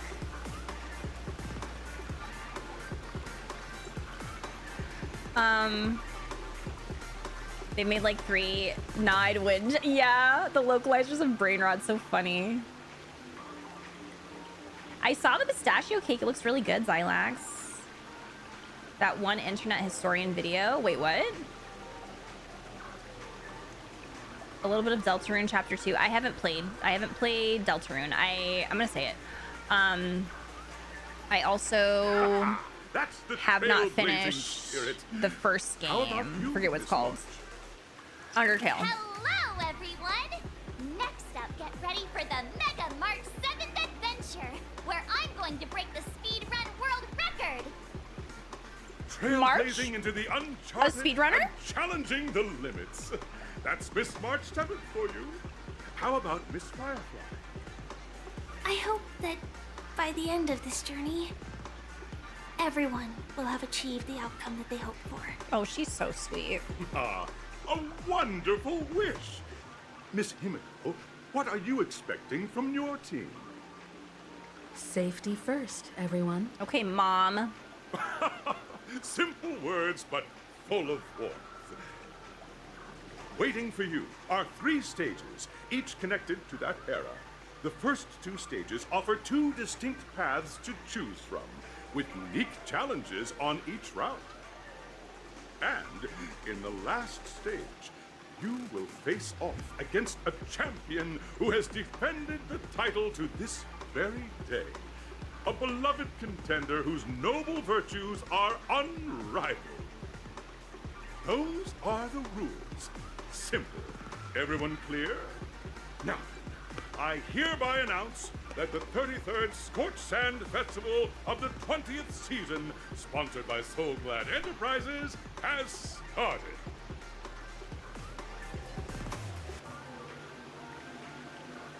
Everyone, as the Charmony Festival is drawing closer, we must reach the end as quickly as possible. Factoring in efficiency and safety, splitting up into 2 groups is the best choice. March and I haven't known Miss Firefly for too long and aren't overly familiar with her. It'd probably be better if the 2 of you paired up. She said we don't know her like that. Fine by me. I'd rather not work with her. Do it. All right. I don't have I a get problem it. with that. Enough chit chat. Let's do this. Say what now? I get to pair up with Firefly and there's no catch. It'll be a shoo-in with me around. Hold up. Has any of you even bothered to ask me for my consent to this?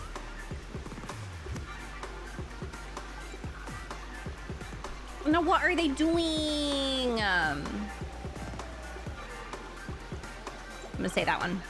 We'll split into the assigned groups then. Let's not waste time.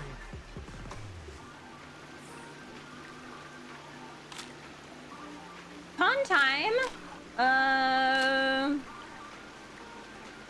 Let me see. Should I do another bird pun?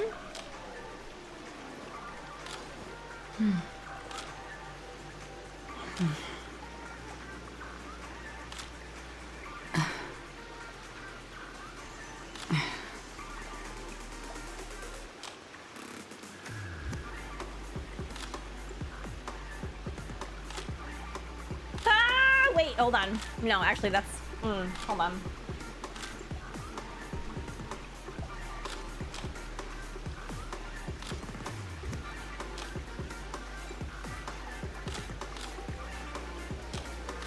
I like this one. I like this one. Why did the pelican go broke at the restaurant? Because it had a long bill.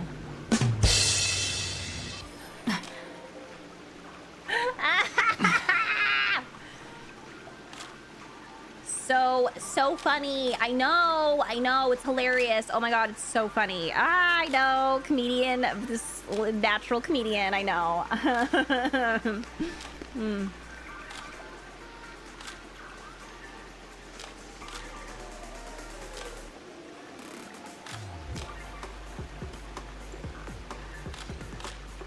The champion is Pom Pom. Sorry for the spoiler.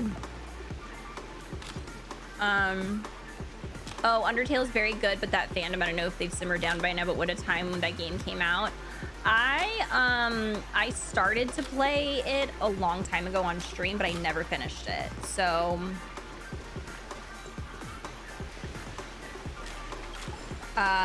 there are some games that I started and I just never went back to. Not because they were like bad or anything, but just because I think I got interested in like another game. Excuse me?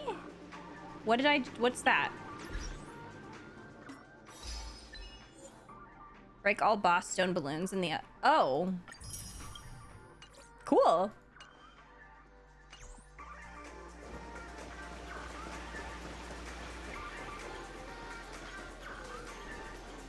Welcome to the first stage of Soul Glad Enterprises' 33rd Scorched Sand Festival like I love of ADHD. the 20th season, Dream Play Fantasia. In this stage, you can choose between two challenges, the School of Acting or School of Action. In the School of Acting challenge, you have to complete 3 performances from 3 scripts and move the panel judges. In the School of Action challenge, you have to defeat 3 groups of enemies convincingly and reach the end. Now, make your choice. Do I really get to choose?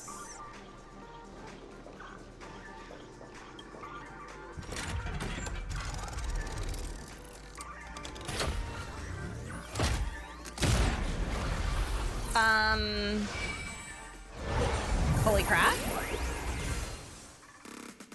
It's giving Sonic the Hedgehog right now. What the heck? Click the button on the tracks and select the challenge arena to go to. Action challenge, acting challenge. Let's go to the action one.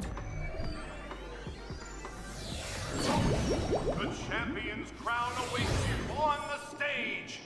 Welcome to the arena of Action Star. Competitors, allow me to introduce the rules of this challenge to you. There are a total of 3 stages up ahead, each with their own challenges. The enemies you will contend against are antagonists from the film Once Upon a Time in Dreams. Defeat them swiftly and decisively to set a new record. It's worth mentioning that the fastest time of this stage was achieved by a contestant with fiery red hair. Astoundingly, he overcame all enemies across the 3 stages in only 5 minutes. Time is of the essence. Let's make this quick. No. No. No. No. No. No. Oh. I forgot that there's Luca. The way that my heart's pounding. Like I literally felt like I was gonna throw up.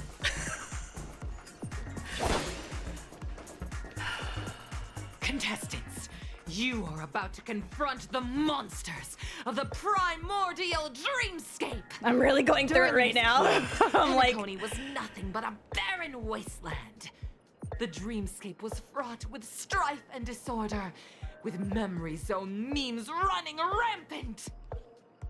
As dream chasers who've come to Penacony, defeating them is your first step towards success.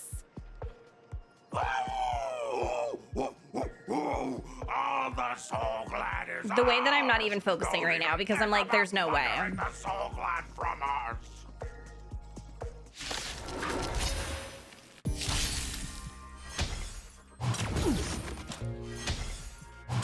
No dirty tricks. Goodbye to breathing.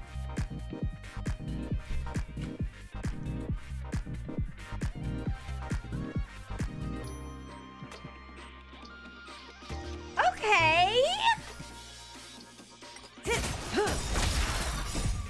say bye. Boom. Ill tidings manifest. I weep for the Okay, okay. It too shall fall. Very good. Very good music. My soul clan. Pretty simple. I just hope these tests don't take Recipe too is in the long. thing. I don't, hold on. Huh? Okay.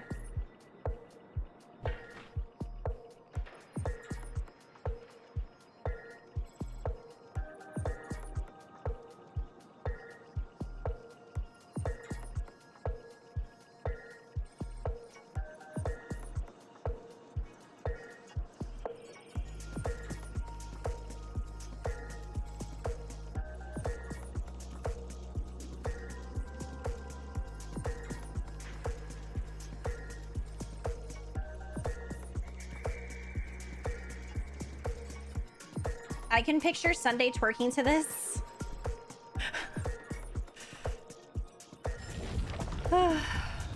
Sorry, I'm still like, my brain is still not functioning right now. Like I'm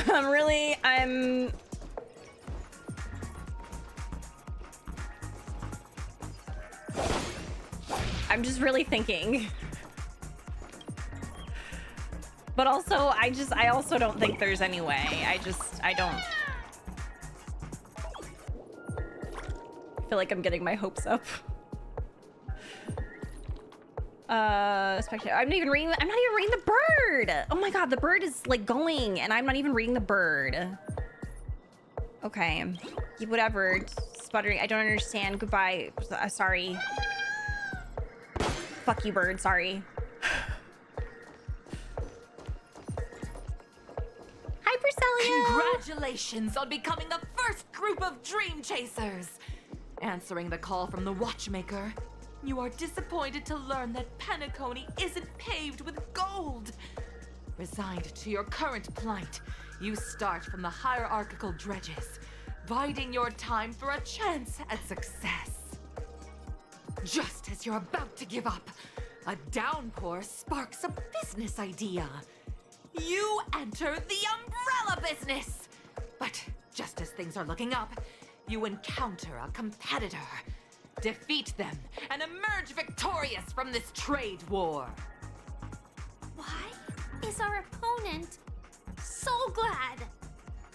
Because this is So Glad Enterprises' 33rd festivity auditions of the 20th season! Isn't this just product placement? To safeguard the integrity of Soul Glad, I will soar high into the sky and become its shiniest star. Whoosh!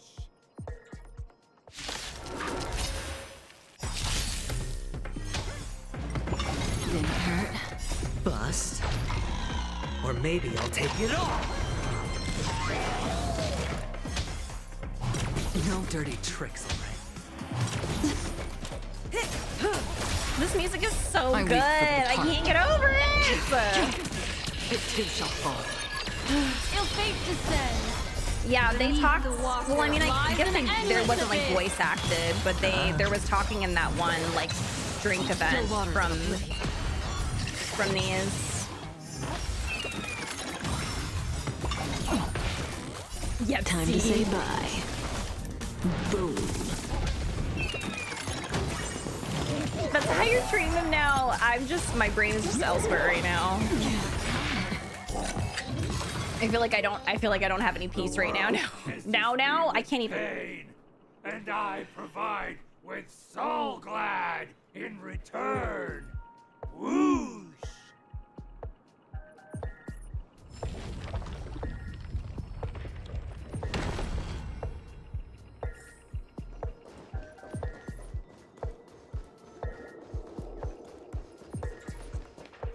Wait. Now I'm like, am I gonna get another? He lives rent-free in Lori's heart and brain alongside Skara, yes. He really does. It also was like was a slow descent, but I mean, same with Skara, it was kind of a slow descent for him too. Whew. But man, I need to focus again because I have lost focus a little bit here. I also don't want to get my hopes up like I did for like when I was doing the live stream for 2.2. I got my hopes up and that did like irreparable damage to my to my I don't know, my brain. That's so dramatic. Never mind. I'm being too dramatic about that. It wasn't that bad.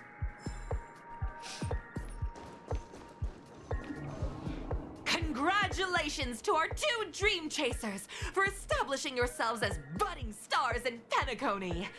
However, now you face a competitor selling at low prices. Right. Pushing you to the it's gonna be Fu Xuan with her hair dyed. Like, I just know it. No matter how lengthy the battle, you always persevere. Topple this powerful opponent, and the tides will turn, paving a way to success! None will take my soul glad away from me. I will use the transmutation arcanum to turn into a dinosaur!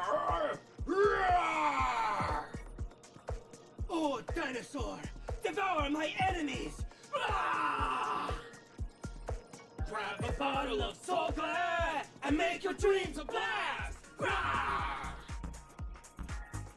Oh my god. Just in time. Get me out of here! Ill fate descends. It's Farog with the red wig. Retribution will find you. No, I do have a feeling it's probably Luca. I mean, if it's like a fighting competition, then it would make more sense. It would be like Luca. Stand still. Bust. Or maybe I'll take it off. Also, I weep for the departed. Luca hasn't been in the main story, so I feel like it makes more sense. Time to say bye. Boom.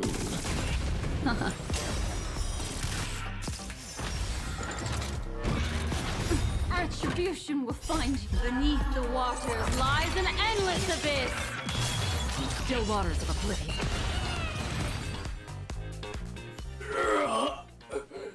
The body withers, but the soul glad name shall My not. goodness. You truly are a beast, more than I can ever be. That should do it. Okay. Let's go. Mr. Yang is waiting for us. Isn't this fight way off from the actual storyline? Transforming into a dinosaur isn't imaginative enough for you? This is the sort of magic only seen on Penacony. Zai. Anyway, let's get back on track. Where were we? Oh, that's right. After an extended battle, you finally emerged victorious! But the companion who journeyed to Penacony with you chose to leave, having lost all hope. In the years that followed, you encountered each other once more on the prosperous streets of Penacony, but dared not call out to one another. Perhaps akin to the lingering regret. Hi, Nearly. Thank you for 34 months. How are you? Hi, Froppy. Ah, well done! You brought to life the thrilling action scenes from Once Upon a Time in Dreams with your fighting skills. Looks like we won. Let's hurry up and get to the next stage. We did it! Oh, there's... Okay. There's stuff to fight here.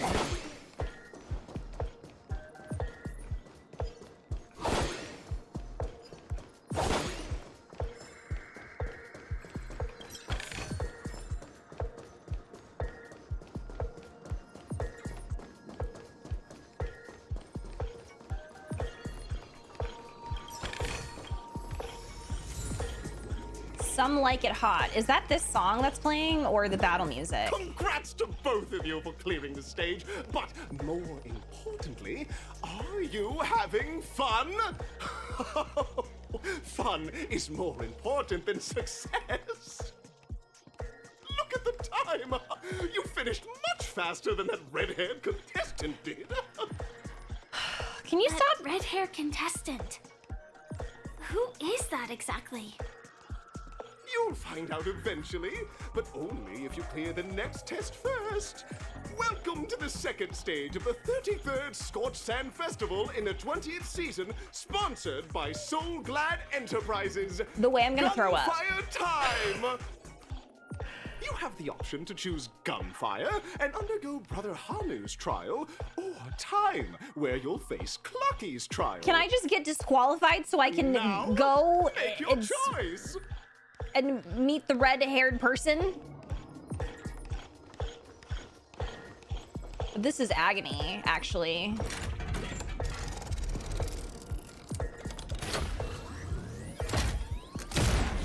Well, they said he.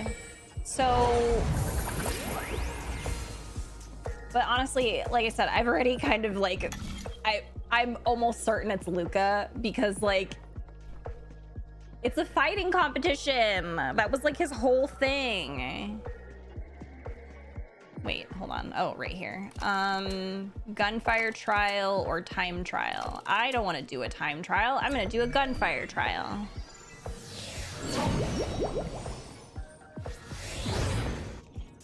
Dear friends, welcome to the enchanting universe created by the Watchmaker. Awaiting you is the morally dubious yet ever-charming character from the animated Clocky series, Hanu!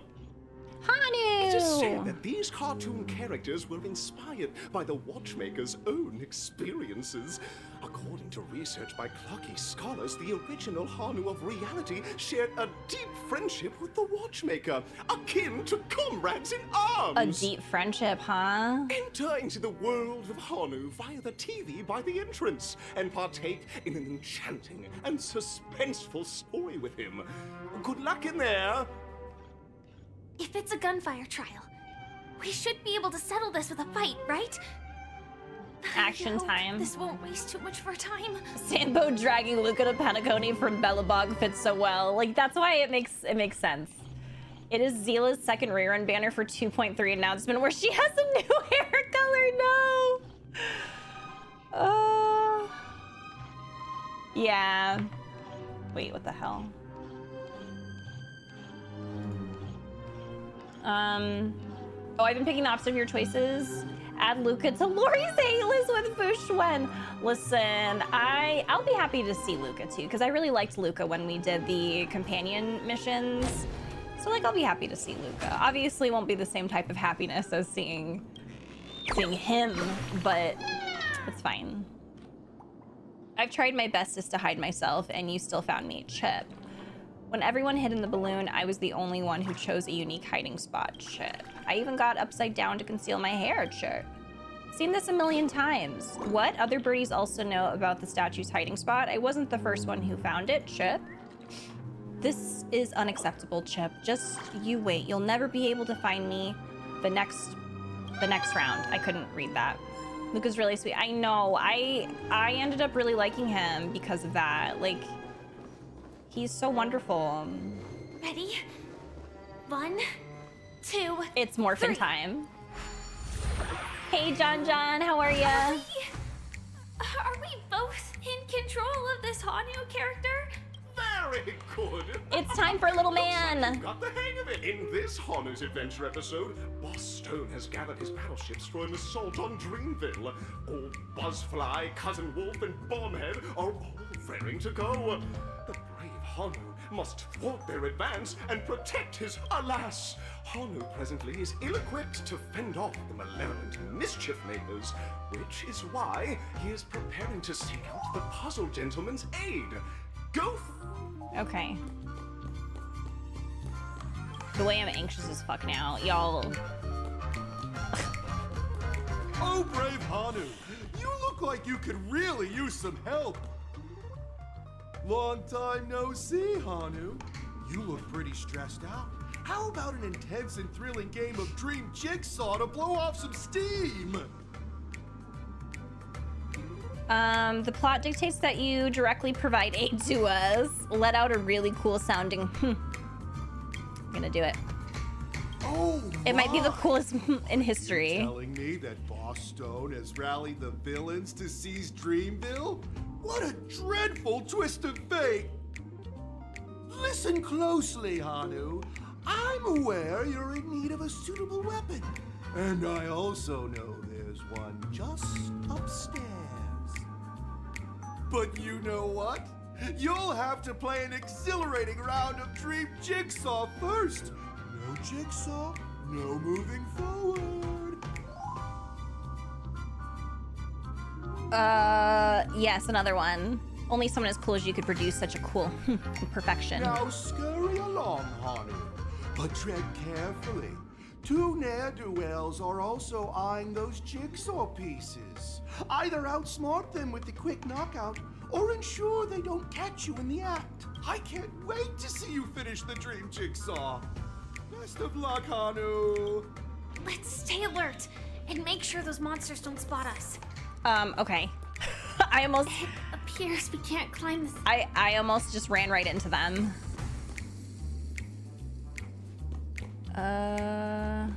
Okay.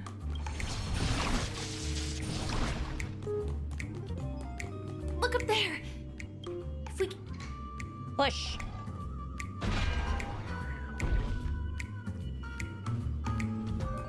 Ooh.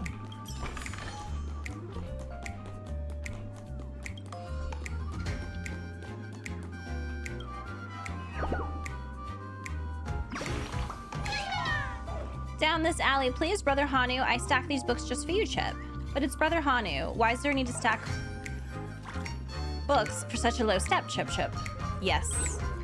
Hurry up, Chip. Any more indecision over this matter and Boss Stone's lackeys will catch up, Chip. I'll fly out from here and distract them. You take the chance to run, Chip. Okay.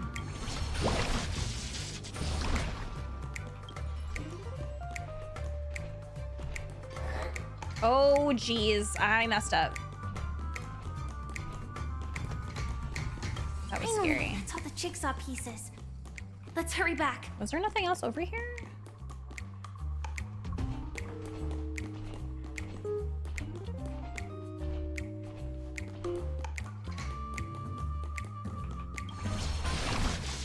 Oh, wait. That's where I came from. Okay, my bad. No! Am I good? Okay, we're fine. Okay.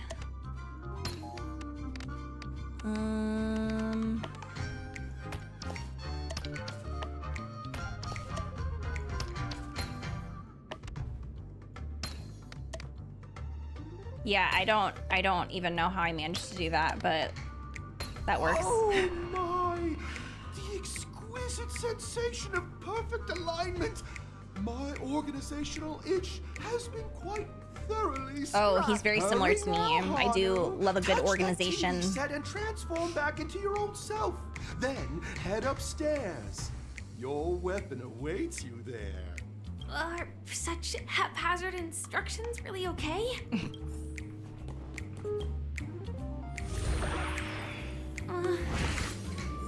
Disconnecting from that thing so suddenly has left me feeling slightly disoriented. Is that Hanu? Oh!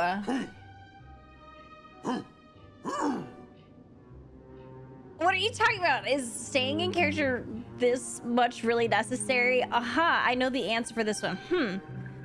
I'm gonna say this. What exactly is he talking about? Tick-tock! It's time for me to make an appearance! What is going on? The plot thickens. Help! Rocky? What is happening? I can also see him. Is this character part of the show? In Dreamville, Clocky is everywhere and can do anything! Like right now! I can be your translator! Tick-tock! Hanu says, battle! We must do battle! Right, Firefly's going through it. She's just like, hello? It's at our doorstep, and we have no path of retreat for the future of Dreamville! Touch that suspicious-looking TV right now! So they just jumped inside that TV. Sheesh. Logic in this plot and dialogue is really being pushed to its limits.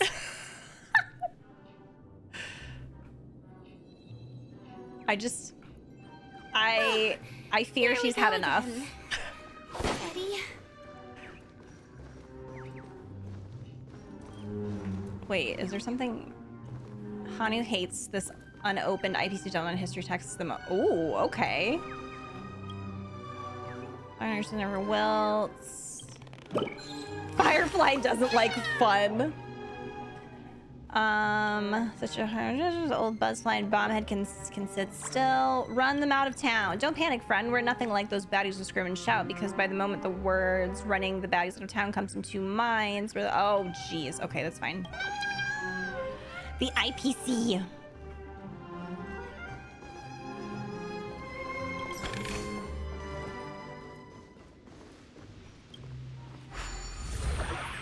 Why that puzzle kind of sound like one of my Gradually getting used to this. The what brothers? Oh, did someone say high-level movies just now?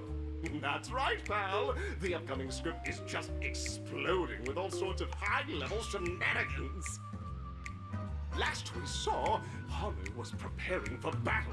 Suddenly, he hears heavy footsteps coming from the Oh no, I hallway, don't know who that and is. the mischief makers have broken into his home. But brave Hanu won't go down without a fight.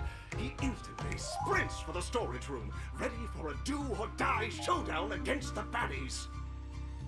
But we still don't have any weapons in hand. Guess what? Hanu's favorite bazooka just so happens to be in that storage room. So get a move on. Oh, they do a D&D podcast. Okay, gotcha. What a coincidentally convenient plot twist. It'd be even more awesome if the organizers allowed me to wear armor. I was gonna say she's about to transform into Sam and just blow it all up. Like she's really over it. The storage room. It's behind the shelves, right?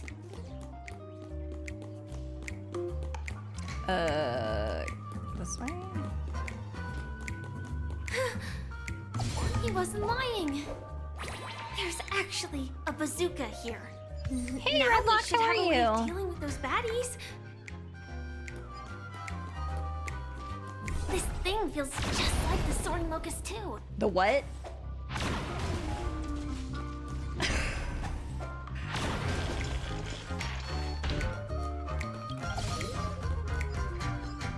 Yeah, Firefly's adorable. I love her very much. She's great. I love bazookas. I love weapons. Careful. I love It looks like we've got tanks. more company. I love Get ready to fire. weapons. She's so funny.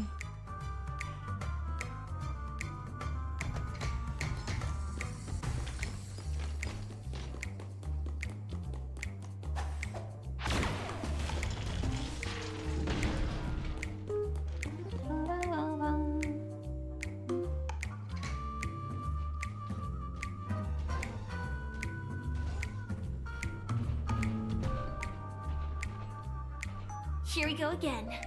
But no big deal. We're pretty handy with this bazooka now.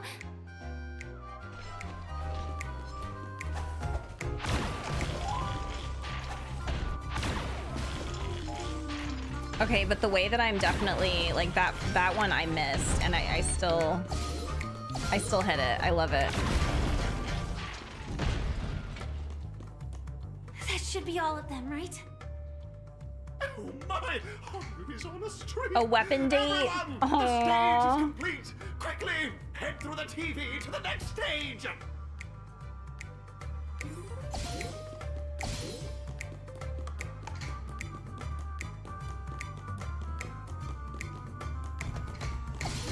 These are supposed to be like bullets, right? It's like leaving treats out for Boot Hill.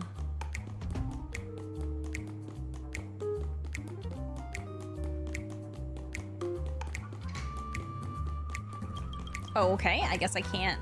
I have to wait until I'm big.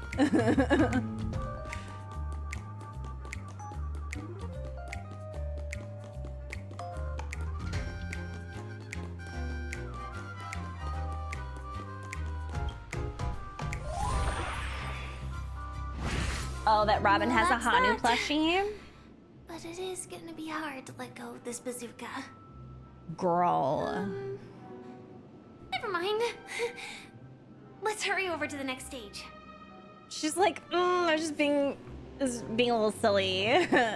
Like, it's not like I'm like obsessed with like bazookas and like machine guns and different types of weapons or anything like that. That would be so weird, right?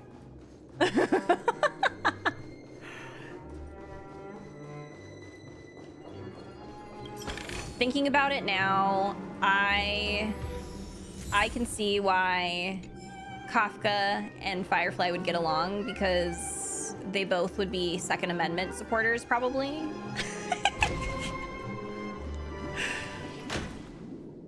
Congratulations The Hobbits, of course, to you're being both of you. bazookas. Oh, you've overcome all obstacles and proven yourselves. But, unfortunately, there is only one who can be Penacony's festive superstar. In the final stage, you will face the defending champion. If you fail, you will lose the opportunity to become the festive superstar. Welcome to the 33rd Scorched Sand Festival's third stage in the 20th season, sponsored by Soulglad Enterprises, Superstar Showdown!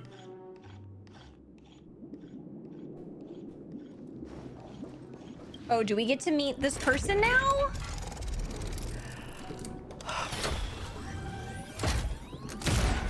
I need to calm down because like I cannot go through what I did during the preview where I was mentally ill for the day. I can't do it. Is there only... Oh wait, there's 2 different arenas. I guess just go to arena 1.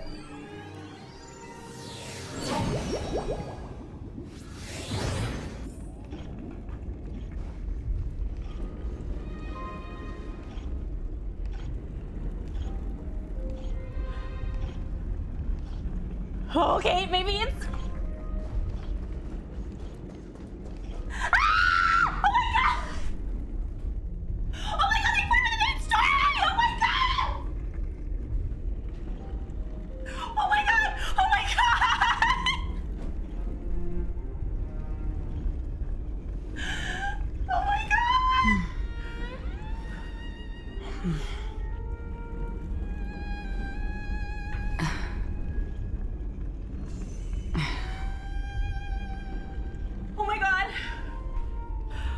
I'm like about to cry.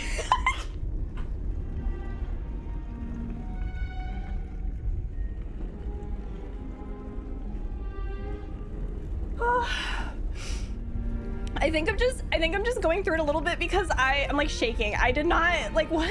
What is he doing here?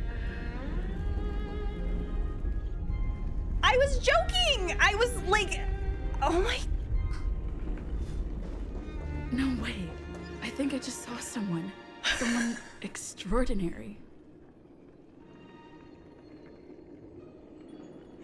Oh my god! Oh my god! Oh my god!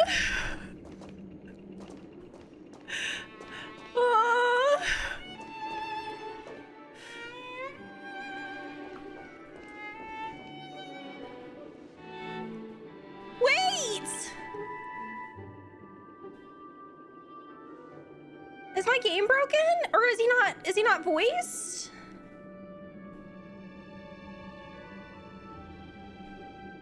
Is my game broken? Do I need to restart?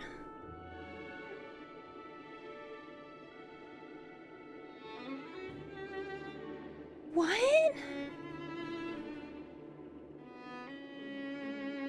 What? Wait.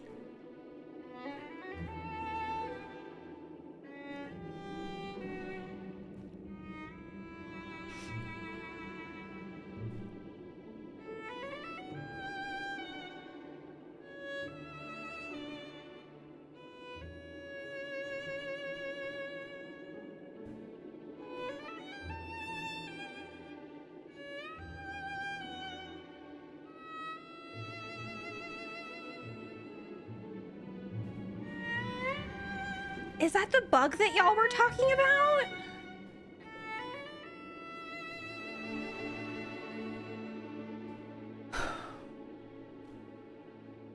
The way that I'm like so happy, but I'm also heartbroken. Why was he bugged?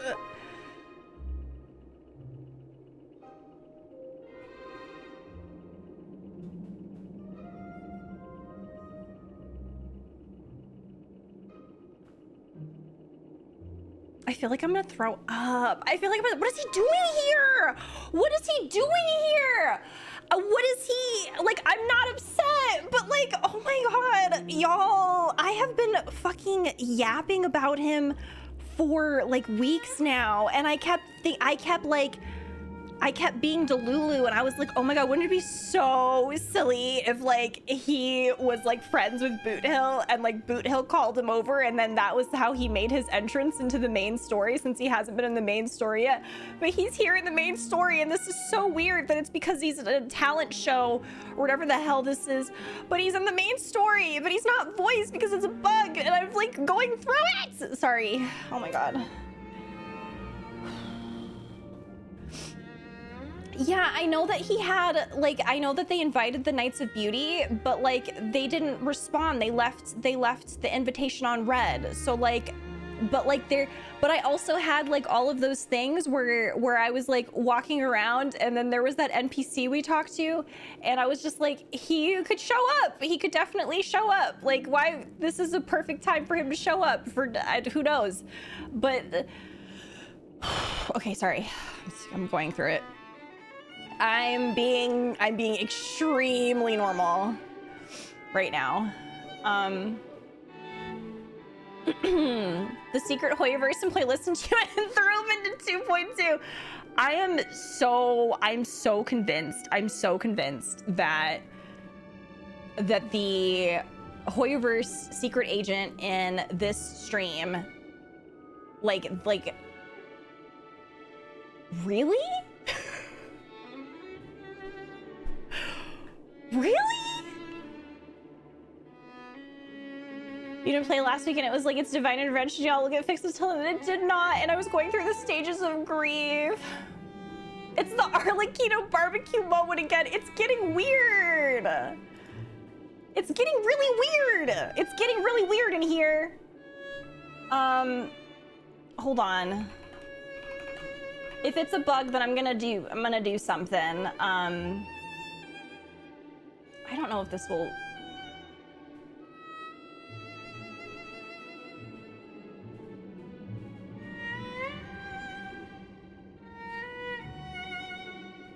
I don't know if this will work, but maybe it might be distracting. I don't know.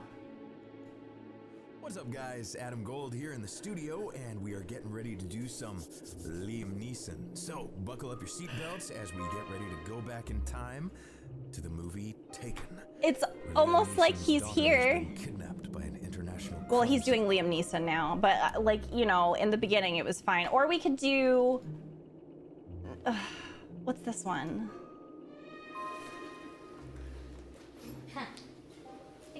No, that's somebody else. Okay. I don't think it's gonna work. I don't think it's gonna work, y'all, but I was hoping.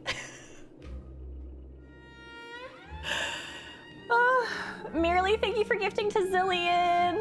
Theories on what he's gonna do. Oh, like what he's gonna do like in this?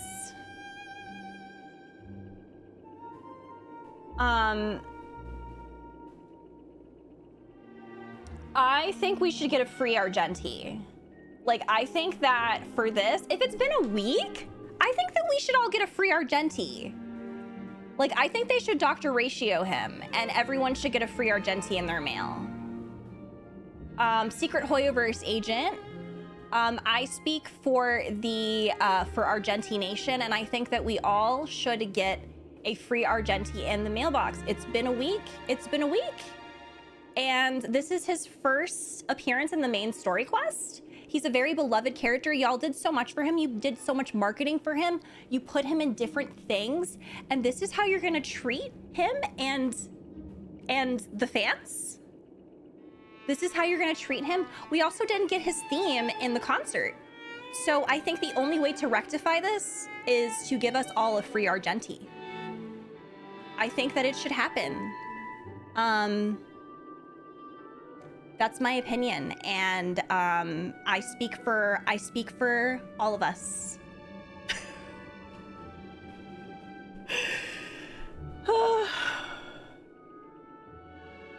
Spread, yes.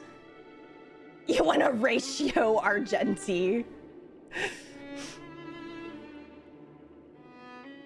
Be beautiful.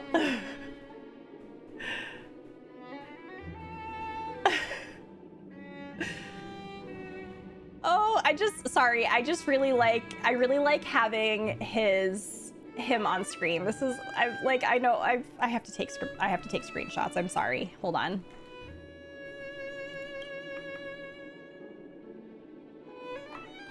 I can't believe he's here. This is so wild to me. I can't believe he's here. I also think it's really funny that I screamed, and none of my family even questioned why I screamed. Like, they are so used to me and my shenanigans that they're just like, she's fine. My kids ignored me. Effigy didn't even ask, like, she's fine. Okay, where is my star rail? Oh my god, the way that I'm, like, I was being weird and tearing up.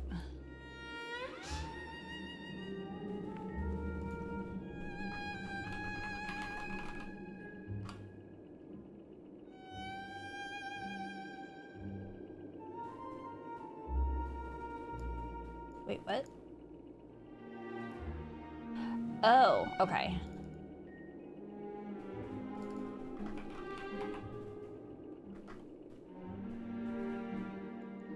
Okay, I was taking screenshots. Wait, hold on, I need to get one of just him. He's so beautiful! He's so beautiful! He's so beautiful! Oh my god, he's so pretty! He's the best! I can't believe it! I can't believe it! I can't believe it!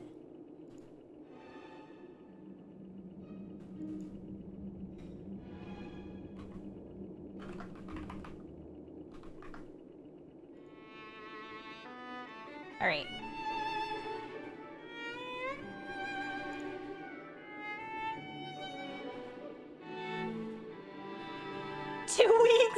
Still sad he's unvoiced. Argenti Nation was robbed. Yeah. I am really, really curious what they're gonna do for compensation for this. Like, I don't know. Like, I'm not saying that we should get like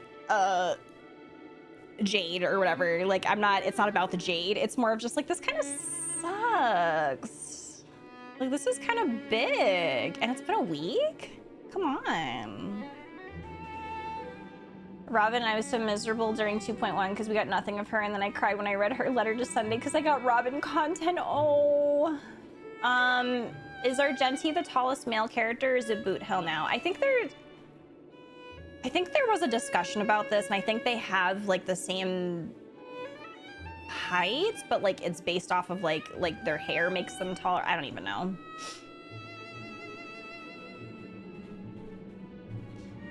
Yeah, I'm kind of wondering. Wait, I need to finish this dialogue with him, but now I'm like, okay, he's here, he's in the main story. Now it's getting real. It's getting real with him.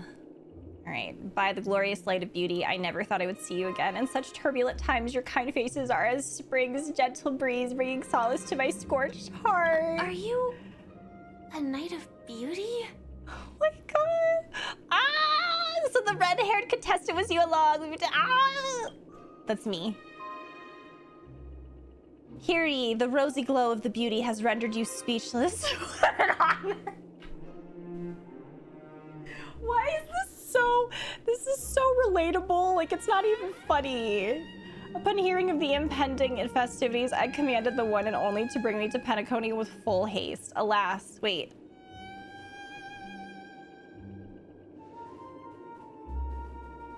Cosmos unguarded by the beauty. Disorder prevails. Thus my passage was delayed by tending to this. Of course you were tending to the sick and injured! Fortunately, the mini rabbit mech pilot, stray cat duelist, galactic ninja, and quad drive Intellitron, along with 32 other souls in distress, all emerged from their predicament safe and sound. Mini rabbit mech pilots. I then led them all here to revel in the harmony with the countless other splendid beings.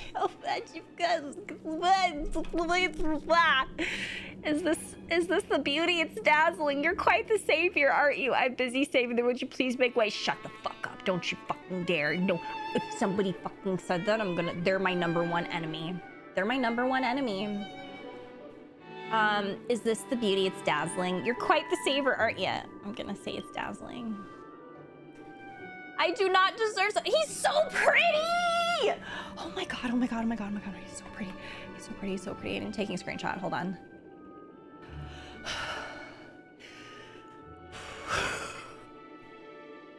He's so pretty.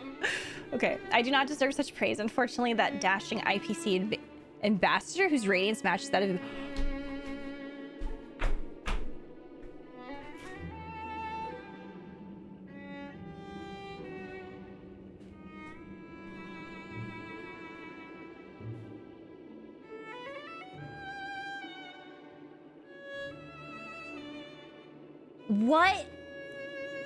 What are you implying?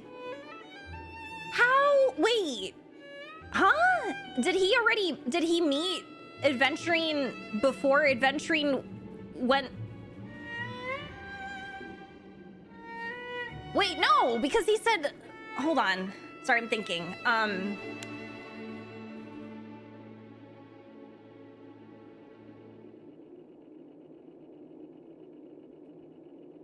No, because he knows that he can't come back up. Huh? Wait. Because Adventurine can't talk to anybody right now. Did he go down? How did he go down there? Was he there? Did he know him before? I'm gonna throw up. I'm going to throw up because my brain is doing the zoomies because I'm like, okay, so maybe he knew him Adventuring before. Like maybe he knew Adventuring before he went, he's there. And like, that's how he knows of Adventuring there. But then he says that he wished he could partake, which means that he knows that he's not available to partake because he's there. But he can't, Adventuring can't talk to anybody. Unless they're there.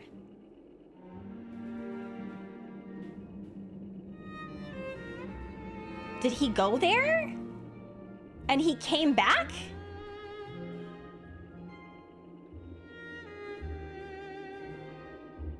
Isn't that not possible? Unless you're like Acheron? Because she's an emanator. So like it makes sense that she could come back. Is my theory that I theorized that I theorized for like when I first met him? Is it real? Is he the Emanator of Beauty?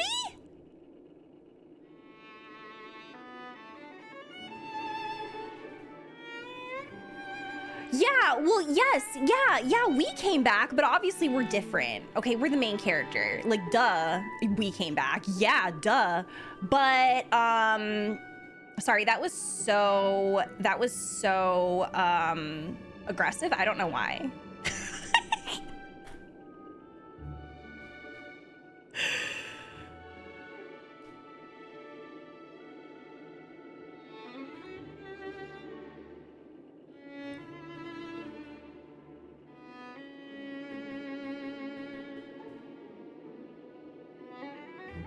Like, he really like, oh my god, he really said that Aventurine is beautiful, and he's so radiant and he's so dashing, and I'm sitting here spiraling over this. What is wrong with me? Why can't I be normal? Oh my god. But no, why does he know that? How's he know him? I mean, he could have like run into him, I guess, like prior, but like that doesn't explain how he knows that he's not available to be here unless he was there, because it's not like Aventurine can talk to anybody right now unless they're down there. So like, but then he went there and then he's back, and like the only way that he can come back, the only way that at least I think that these people can come back is if they're like godly or like they're like emanators, right? Oh my god. Can't breathe. Can't breathe. I can't breathe. No, listen, I've been saying that. I've been saying that since I met him because he survives stuff.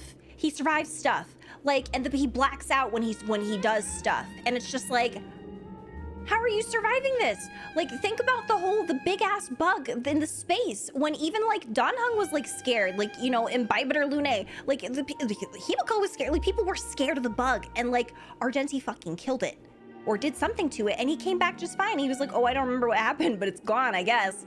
Like, that was like my first thought. I was like, oh my god, what if he's an Emanator of Beauty?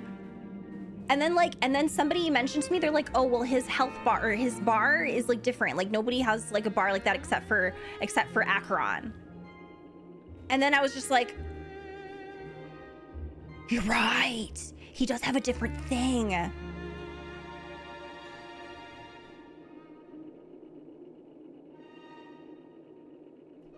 Okay. Yeah, like there's a little thing around his I said bar, the little ults thing. It's different than everybody else's. Like his is different, except for Acheron.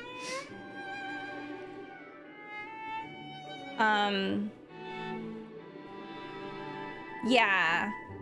I can't show y'all because I don't have him. But I have more faith than ever.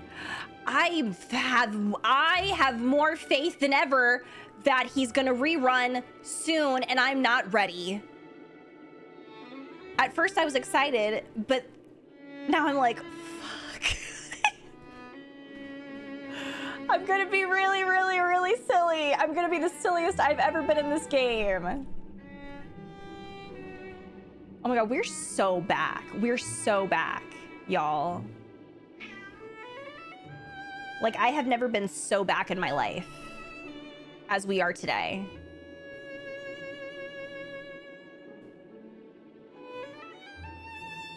Yeah, like it's different. Because he believes everything is beautiful. He has 2 ultimates, 90 energy, versus 180 energy. He's different. He's built different. Surely she doesn't need E6. I don't need. Who needs to E6 characters? Well, actually, I'm lying. I need to E6 him. Oh no, I've already started pre-farming for Argenti. Like, I started pre-farming for Argenti, like, weeks ago. Not because I thought he was coming. Well, I mean, actually, I had it in my head that he was maybe coming soon because everybody was saying that he is due for a rerun. So I was like, let me go ahead and start pre-farming just in case. But then he wasn't announced during the live stream for 2.2, and I was super bummed out, but I still kept pre-farming for him because it gives me comfort to be ready for him. He is the Aeon of Beauty. That'd be amazing. I don't think I'm gonna do S5. I might do that over time. I think I'm sitting here and I'm like, I think that he is an Emanator.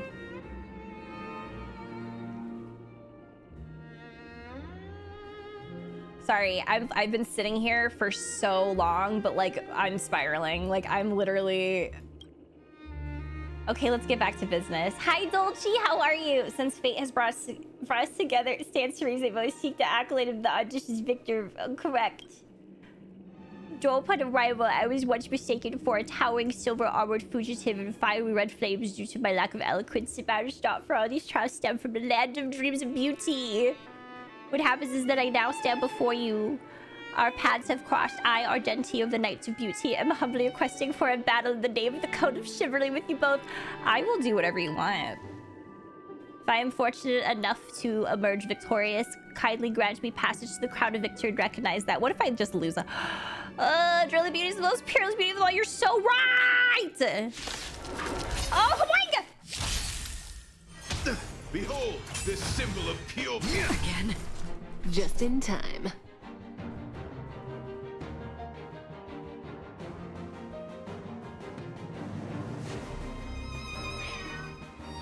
We get to hear his song!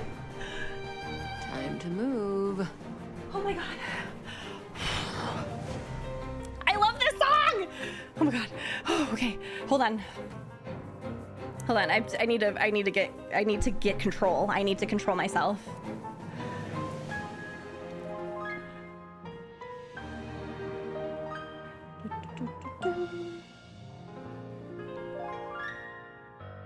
I'm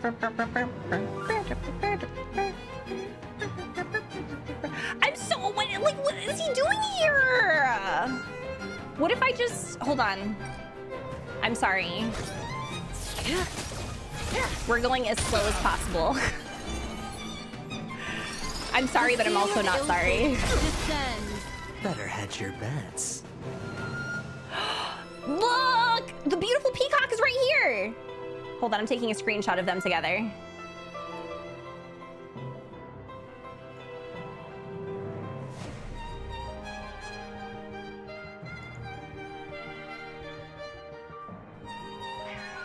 Zaya was yelling at me. She's like, bitch, let me out. You are too much right now. Get me out of here. You are so annoying.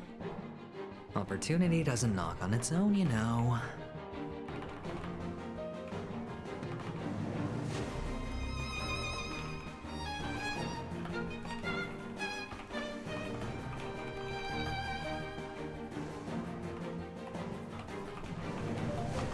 Okay. I had to take a screenshot of both of them together, looking at each other. I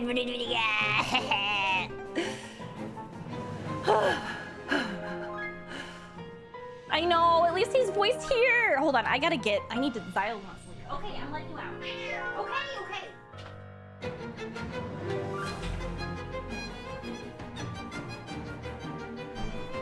Soup! Thank you for the raid! How are you? How was your stream? Welcome in, raiders! My name is Lauren Prince, or she, her. I'm a full-time creator here on Twitch and also on YouTube. I forgot where I was. And we are doing the 2.1 Honkai Star Rail quest. We just ran into my favorite character in this game. I was not expecting him to show up. I'm actually losing my mind because this is weird he's here because I have no words. Sorry, I'm just going through it. Soup, how was your stream? Everyone please go follow Soup. We love Soup. They're wonderful. How is Final Fantasy VII? I hope you're enjoying it. Unfortunately, Adventuring is married to Retweet. That's okay. Fan of them after this, and my skin is cleared. My crops are watered. I did not expect what to come with 2.3. Listen, Aiden, can I see that fan art? I would love to see it. I would love to see it.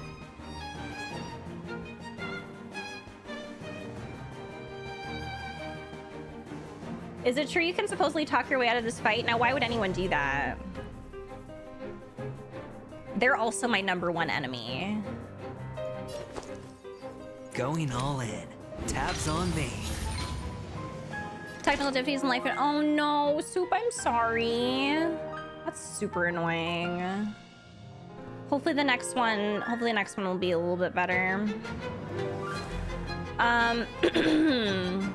The way Argenti OST reminds me of Kingdom Hearts. There is a little bit of, like the next part, there's a little bit of, what's the song called? It's not really, I don't think it's like Dearly Beloved. It doesn't sound kind of. We've hardly any time left to say farewell. This part, well actually, this part right here kind of sounds like some piano that would be in some of the combat music, a little bit. What makes Argenti my favorite character? There's a lot of reasons why Argenti is my favorite character. I actually wasn't really expecting him to become my favorite character. I tend to really fall in love with characters based off of like their backstories and like if I'm able to connect with them and things of that nature. I was actually expecting Swan to be my favorite character in this game. I was like anxiously waiting for her and stuff. And then I met Argenti and I did his companion quest. And just everything about him to me is just, I don't know, it's very inspiring because he is somebody that has gone through so many hardships. Like he literally was born into a village and like an area where there was constant war, and he just watched so many traumatic things happen. And the way that he just stuck to like this hopeful ideology and this like everything is beautiful, he sees the beauty in everything, and he's so kind, he's so accepting to everybody. Like I literally think that I don't know, I have so many things to say about him, but I don't know, I just really like, I actually feel like I'm gonna cry because I'm talking about it, but I really love the idea of a character that sees beauty in everything, even like the smallest things. Despite everything that he's been through, he's still able to see that, and he's never faltered. So I don't know. I have a lot of feelings about him. Relax. I actually feel like crying right now. All of a sudden, like I'm going through it with my emotions, y'all. I'm like going through it.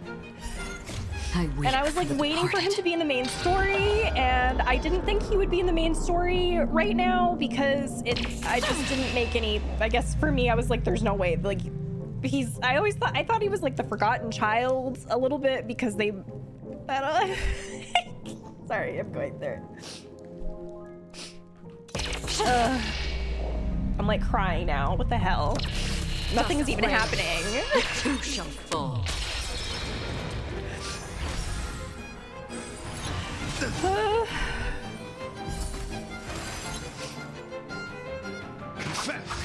I also just feel like him as a character too, he's probably like Put forth all your might. Familiar. He's probably like one of like the loneliest characters in this game because May as well kill them all. he has had to. I need to close my blinds. Hold on.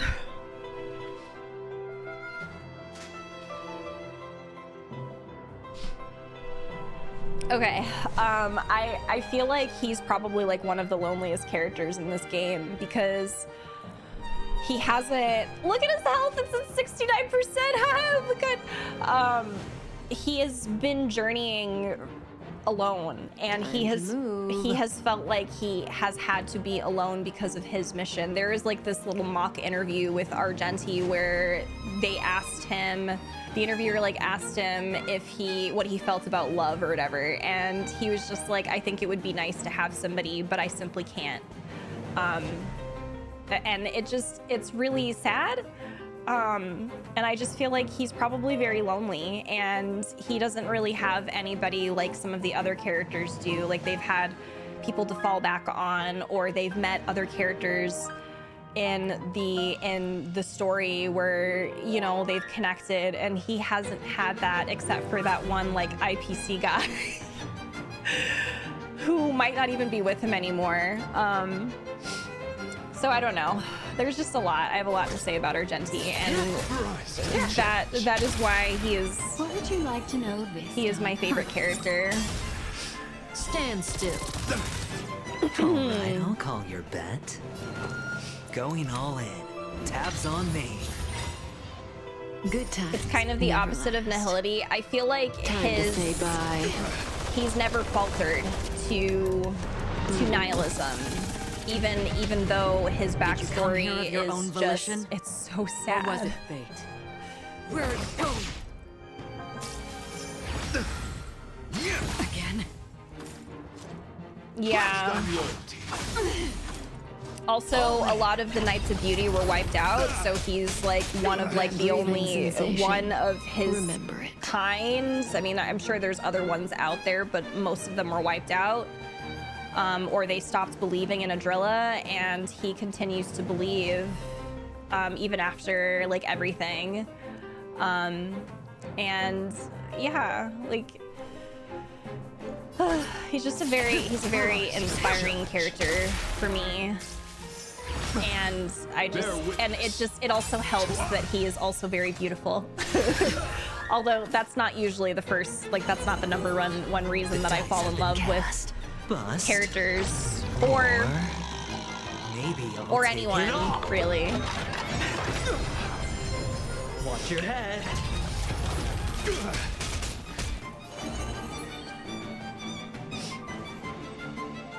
One of his fellow knights trained him, and then later on he had to fight the same knight after they turned their back on beauty. Yeah, like there's so many things about him where it's just like he's never faltered in that hope and the ability to see beauty in everything. Like even after all of that, after everything he's been through, like he's an amazing character, and I was really hoping that they would do more with him. I weep for the departed. And that he would get to interact with more of the characters in this game. But like for the longest, I say for the longest time, like as if I've been playing this game for a very long time, it like based off of what I've heard, that he's been kind of forgotten. Like they have him in some marketing promotions and stuff like that, but like I think the rudest thing ever was that they had him in the art for the concert, and they didn't even play Gentleman's Fantasy.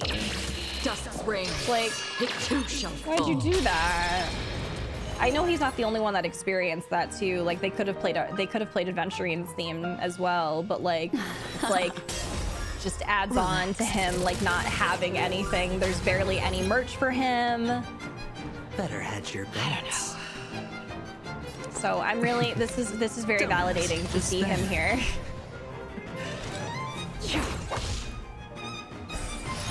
Rise to the challenge.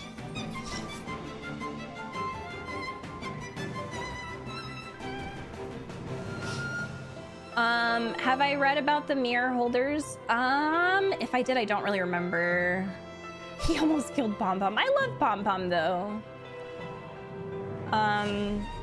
There is 11, 8 alive and 3 dead. Wait. Oh, I see. Okay. He is the best.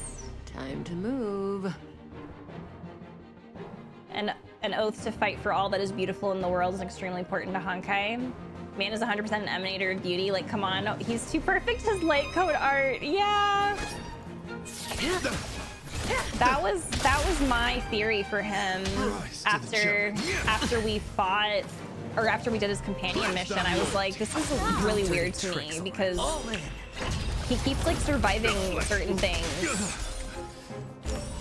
And the threads of destiny aren't here. It's all yours. And he like doesn't remember. And I feel like this is kind of like the final thing for me, where it's just like, okay, if he's able to go to where Adventurine is and then come back. Ever changing. Beneath the silent waters lies an endless abyss.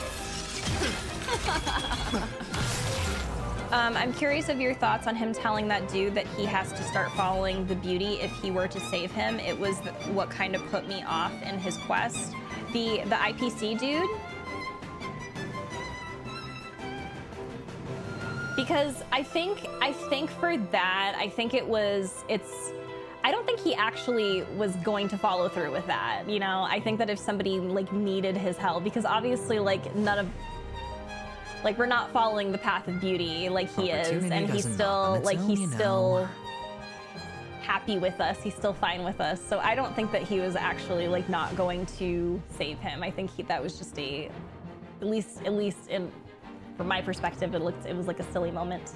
Argenti or Wanderer, I can't choose. I can't choose. I love them both for very similar reasons.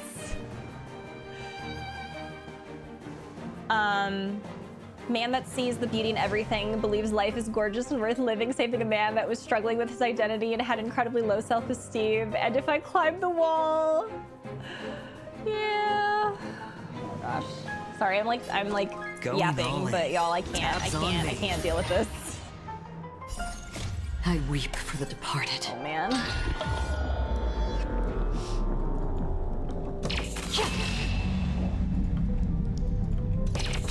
Told him to quit his silly job. Dust Yeah. ring. It too shall fall. Truly such a lovely person. I've seen the horrors and instead I choose to see the beauty in this world and not to go full brain on adventuring too, but the fact that he was there with adventuring of all people has meaning to me. A guy that thought life isn't worth it, but eventually learned to, meeting and being complimented by a guy that thinks, yes, I think it's perfect. I think it's perfect. Like at first, I'm like, when I saw him, I'm like, what are you doing here? Bear witness. Like, even though I kept joking about him, like, possibly being here, and I kept being delulu about it based off of, like, the little things that were happening, like, you know, that NPC that was from, the, Adrillas that worshipped Adrilla, the invitation for the Knights of Beauty. I was being kind of delulu and being like, oh my god, Argenti's gonna show up. And then I really like Argentil, and I was like, maybe they're like friends or something. So I thought that was gonna be like his entry point into the main story, because I feel like him and Boot Hill would maybe have had interactions since they are both kind of like wandering around the galaxy. So they could have run into each other, but like, I guess not. Like, I mean, they haven't, like, there's no connection there. Like, I don't know. So the dice have been cast. I don't know. I'm just glad to see him. Maybe I'll take it all. Argenti adventuring Acheron.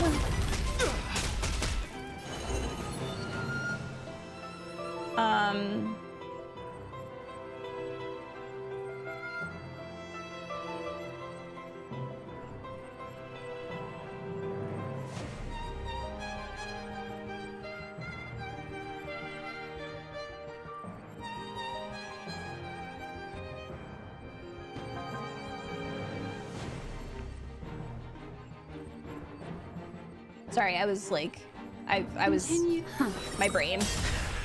Relax. Oh my god. I weep for the departed. Having a very normal day. Having a very normal day. I am being very normal right now. It too shall fall.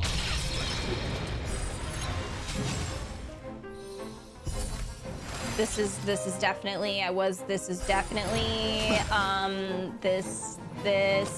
oh boy. Oh boy, oh boy, oh boy, oh boy. In the still waters of oblivion, I guide the wandering I am concerned for my mental health now.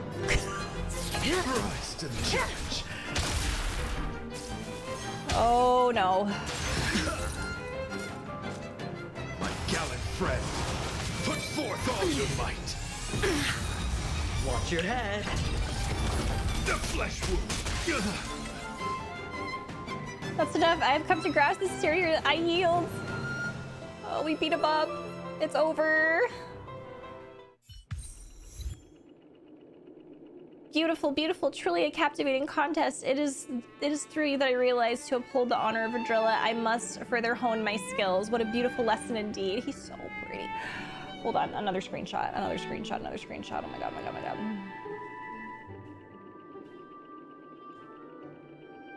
Okay.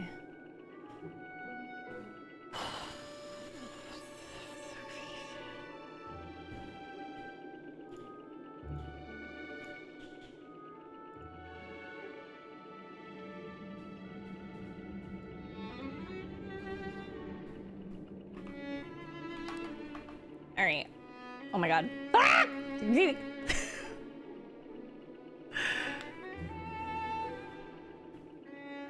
is so steady. Yes. His little ear cuff thing is like so, it's so, and then his little white is, and then his everything, like his everything, y'all.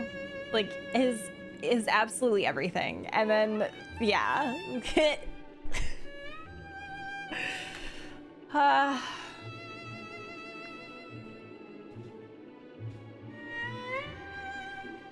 Yeah, I know. I'm a little upset about him not being voiced, but if it's a bug, then I really hope that there's like that they will do something significant to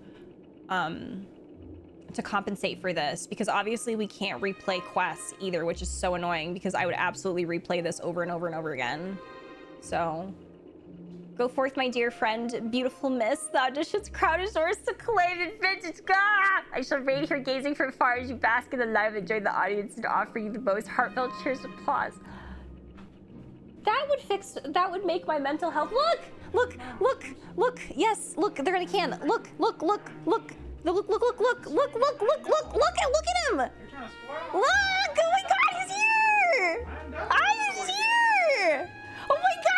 I just spoiled effigy, but like, yeah. It's easier. I just spoiled him.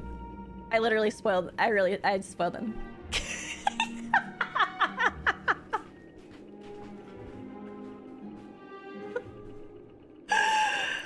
It's, you know what?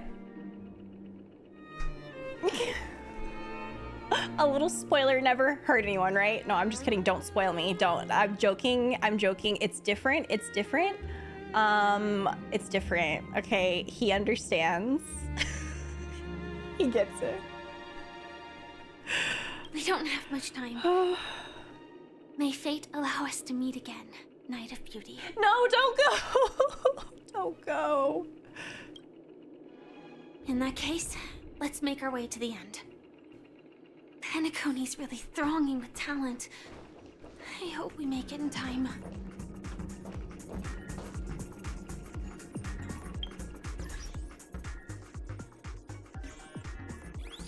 Me not leaving. I have a question. Look at him looking. I have a question. What would happen if I just never finish this quest? Like, I could YouTube it, right? Like, I mean, what if I just YouTube it and I just never finish it so I can keep him here? What if, like, is that okay? What if I make a new account, actually? I can make a new account and I can finish it on the new account and then just keep him on this account and, you know, what if?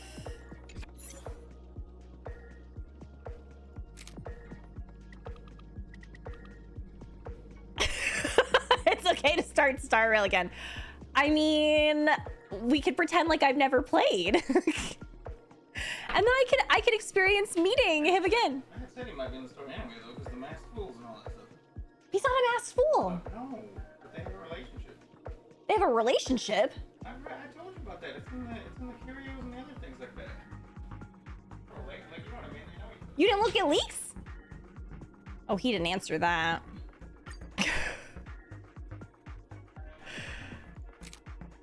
The way that he came in.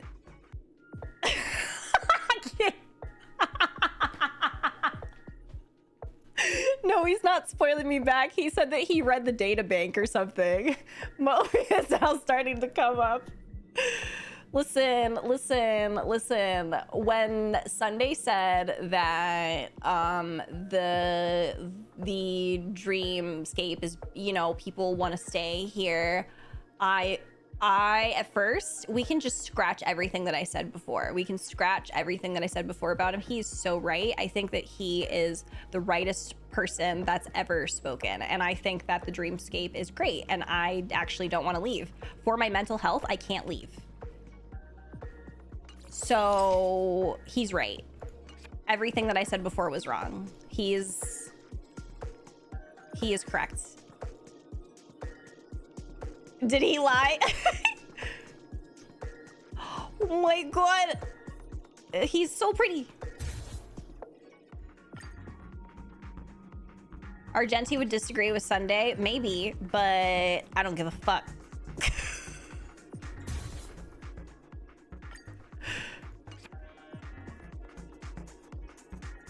I don't give a fuck if I get to stay here with him.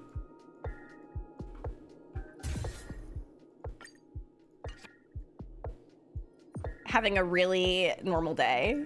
Having a really normal day. Look at his pauldrons are like roses. Shut up.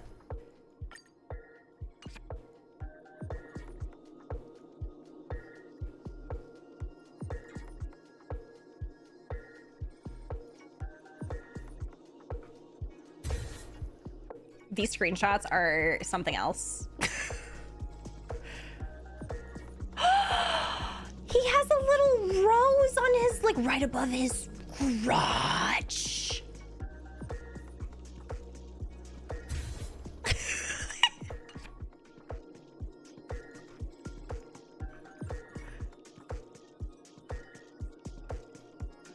Wait, what does that do? Wait, no, okay.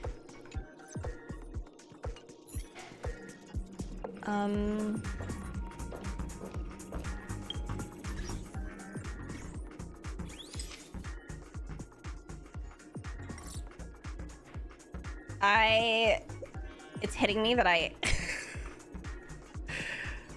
How long has it been that I've been here? It's been a while, huh? Oh my god, oh my god.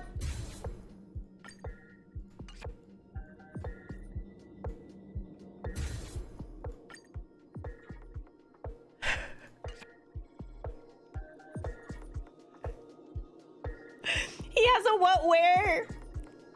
That's a good shot. Right, suddenly I'm a photographer. Suddenly I went to many years of photography school.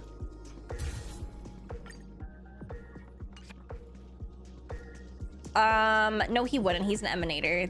I don't even care. I don't even care if that's not confirmed. He's an emanator. He's not gonna die. Absolutely not. Absolutely not. He's built different.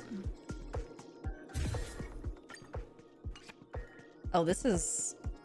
What if I...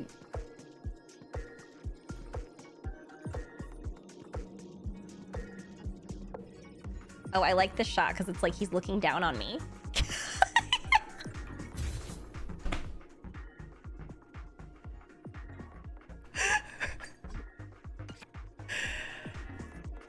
Oh, we can go lower.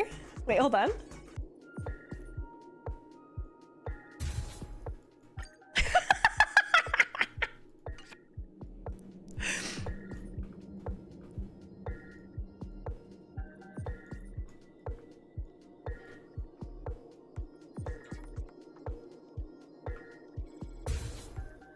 I'm gonna keep going low.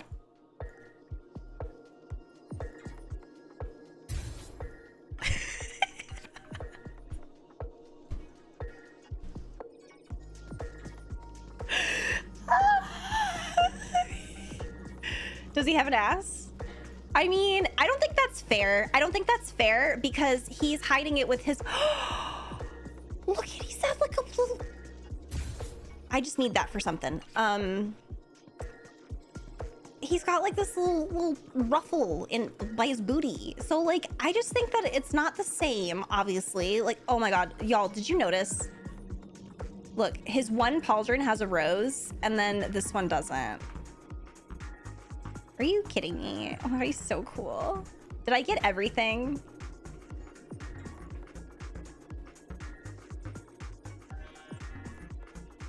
Maybe I should get a different angle too. Hold on. Wait, do I have a short character? Hold on. I want to try something. I have an idea. Wait, can I, hold on. Sorry, I'm like fucking freaking out right now.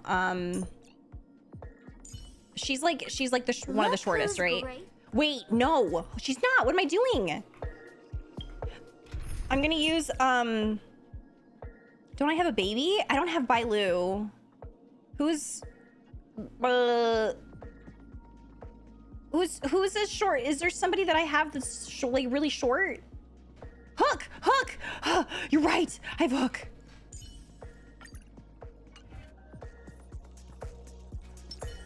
Oh my god! Hold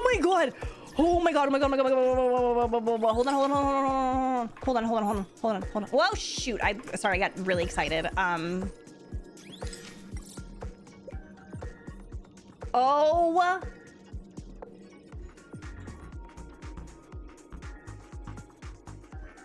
Now he's really looking down upon me.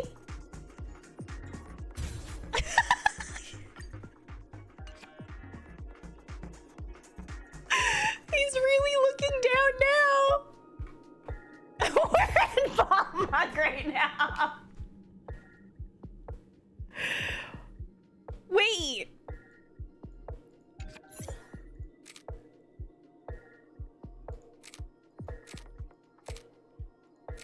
Y'all, do they have like, don't they have like a, doesn't some porn have like black and white filter or no?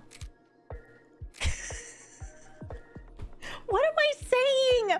What are we doing right now? What am I doing? Am I okay? No, I'm answering for myself. I'm not okay. No, not good.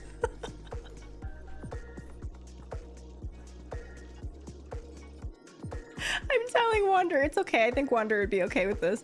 Wait, can I? No, it's not. Fuck, it's gonna work because I don't. This isn't him. Don't we have a world to save? No. If I blow up right now in Penacony, it'll be worth it because y'all know how many pictures I took of him? Like, I have an entire folder. Like, worth it.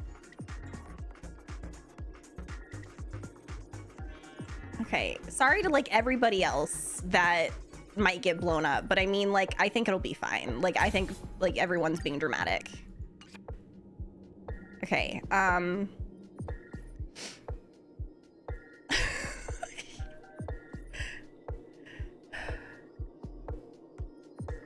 I was gonna do something else. I had another idea, but I can't remember what it was. Wait. Ah!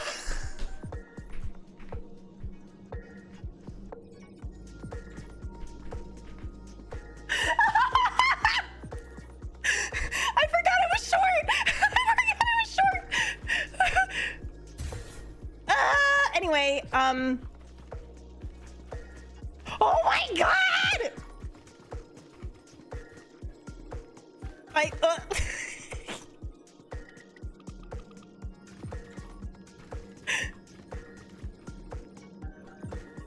Oh my god! Oh my god!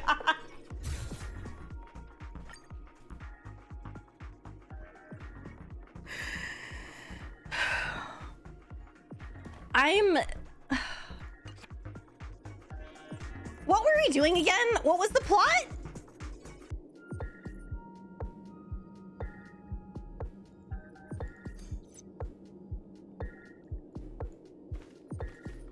Oh my god. I didn't know you could do this.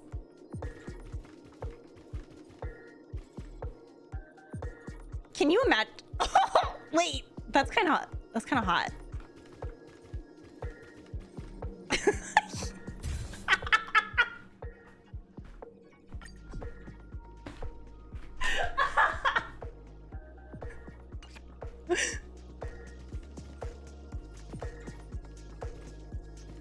There was something else I was gonna do, y'all, but I can't remember what it was. Oh my god, I can't. Wait, I remembered. I remembered.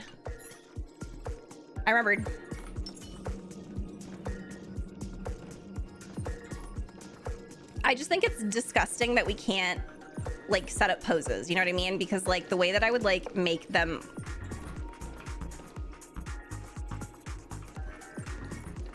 wait, how do I hold on?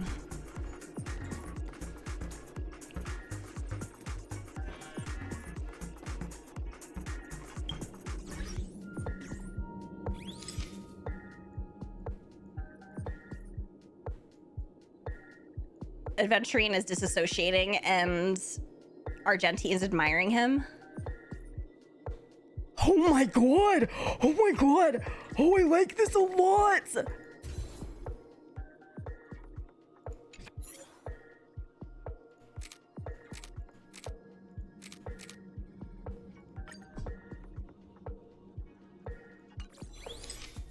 Wait, what? Didn't I? Oh, wait, hold on. Okay, sorry.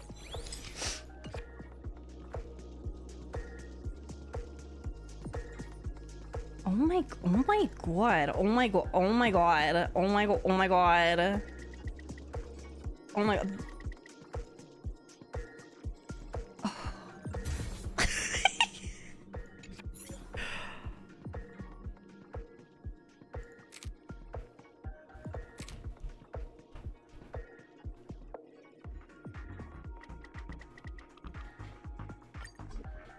Oh my god. Oh, I'm actually so proud of that shot.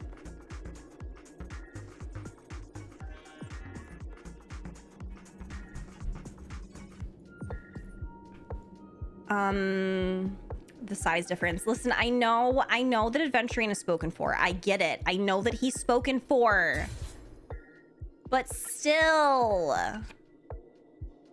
I know that Aiden sees the vision. Oh, thank you. Wait. Oh, you decided to do that one instead? Why? Thank you. No, he's not. We may have been robbed from the Yuri on Ice movie, but we have this. Exactly.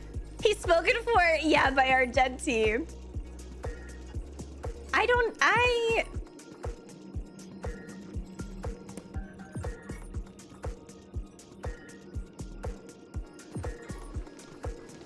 Wait, hold on. One more.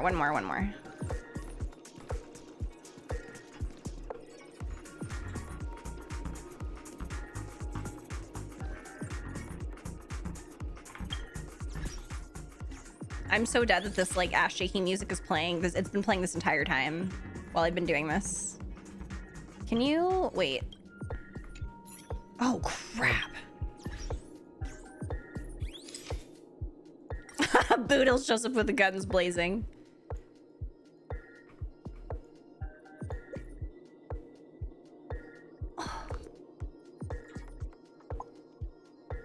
Okay, but he kind of looks like Adventuring kind of looks sad. They're not really shy.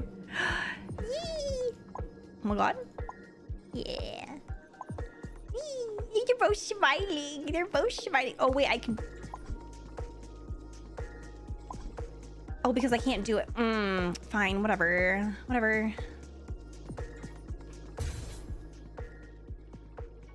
Oh, I love that. I love that a lot. Oh my god. Okay. Okay, maybe if I get like... Okay, I promise I'm almost done, y'all. I'm sorry. I'm like being really unhinged right now. How do I... Oh, here.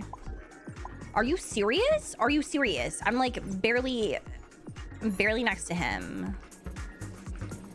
Hold on. Can I like...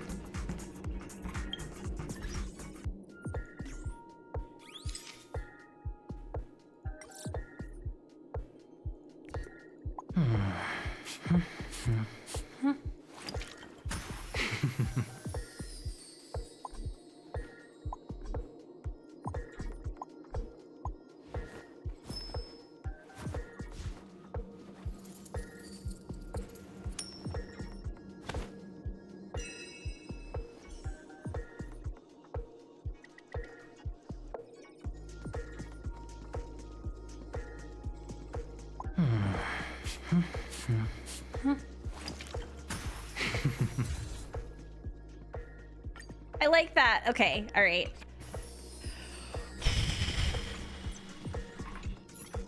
Really, the truth of it is that I'm sitting here taking all these pictures because I don't want to leave him. Like, I'm actually so devastated. I'm actually so devastated because I have a feeling that that's probably it for this. It's your call. It for him. Like, I feel like he's not going to show up again. Go forth, the champion stage belongs to both of you. Bask in the glory you deserve. Oh my god. Good night, Nyx. Have a good one.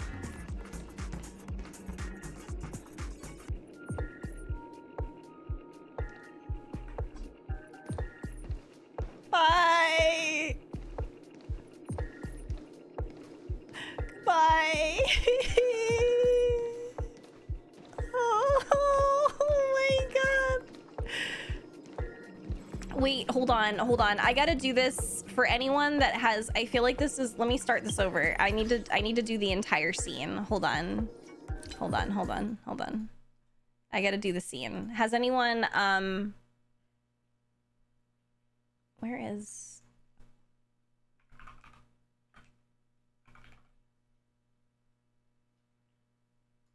Okay, go back. All right, I wish you could apply a filter to, like, while you're playing, but, like, that's weird. That's a very specific request, but it's fine.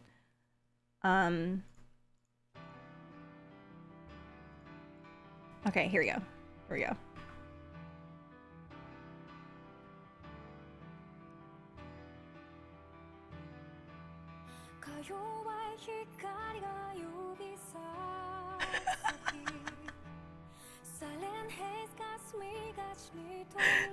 I'm making myself sad. Am I running into anything?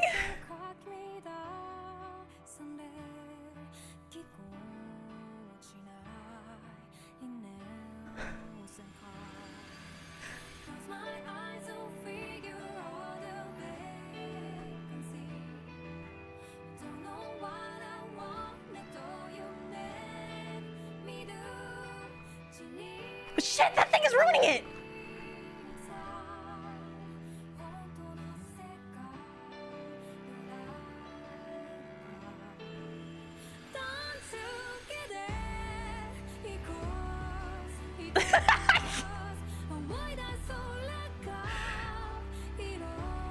He's disappearing! He's disappearing!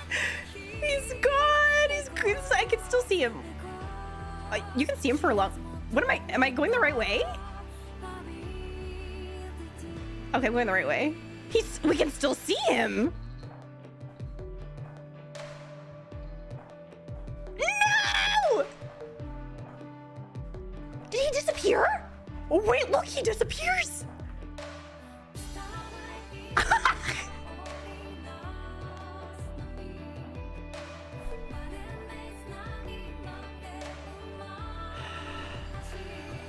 Okay, we're done. We're done. Oh my god. Okay, I'm sorry, y'all. That was like so, like, that was the most dramatic thing I've ever done in my life. But like, I'm sorry, but I can't.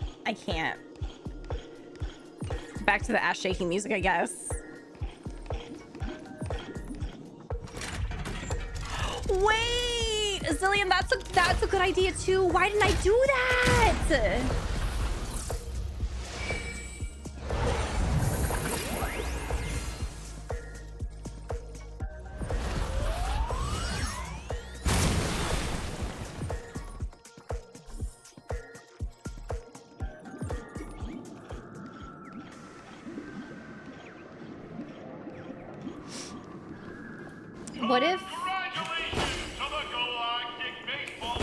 What if...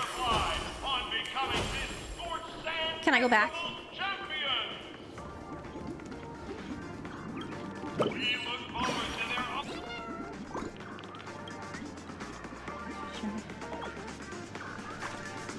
Red is my bro? That must be main property. Can I go back? Is he still there?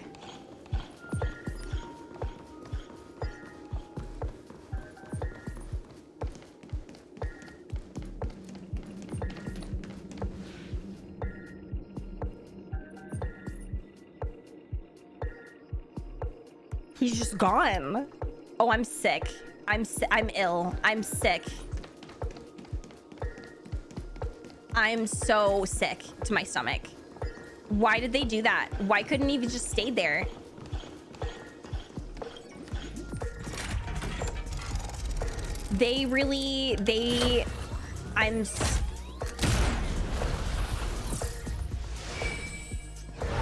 Secret Hoyoverse agent, how could you do this to me? How could you do this to me? Like, do you know how ill I am now? They should have trapped him in Penacony. He's a god. He went to buy Buddha a flower bouquet. Okay, that's fine. I'm okay with that. Oh, I feel like vomiting.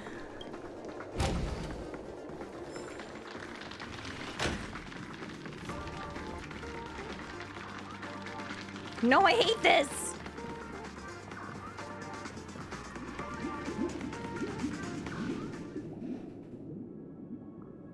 I don't even remember what we were doing. Congratulations to the both of you on becoming the festive superstars of this year's Charmony Festival. Oh, it's Sunday. Before entering the Grand Theater.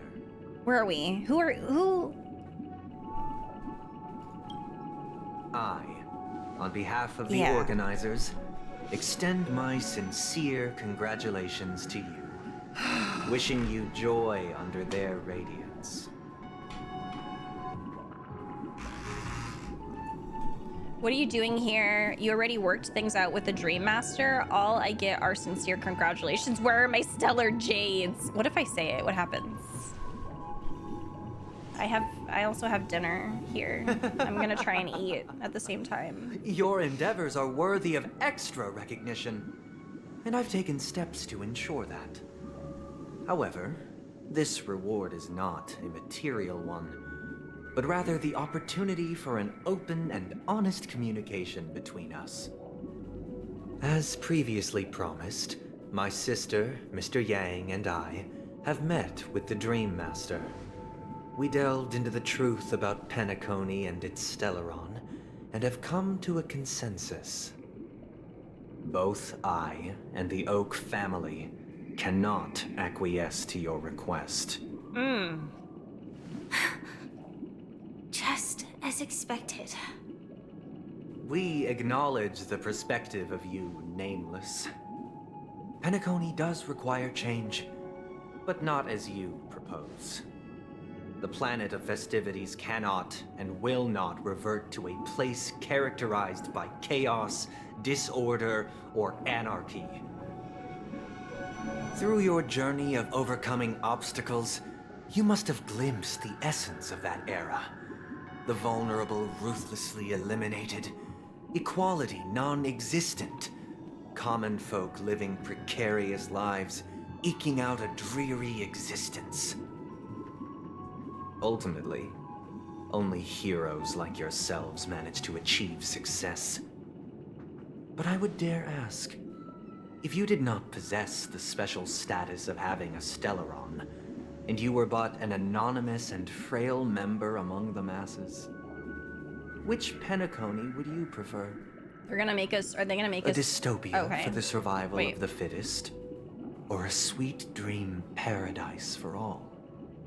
There's nothing wrong with being the fittest. A sweet dream paradise doesn't sound too bad. I don't know. Why are you asking me? I'm gonna say that.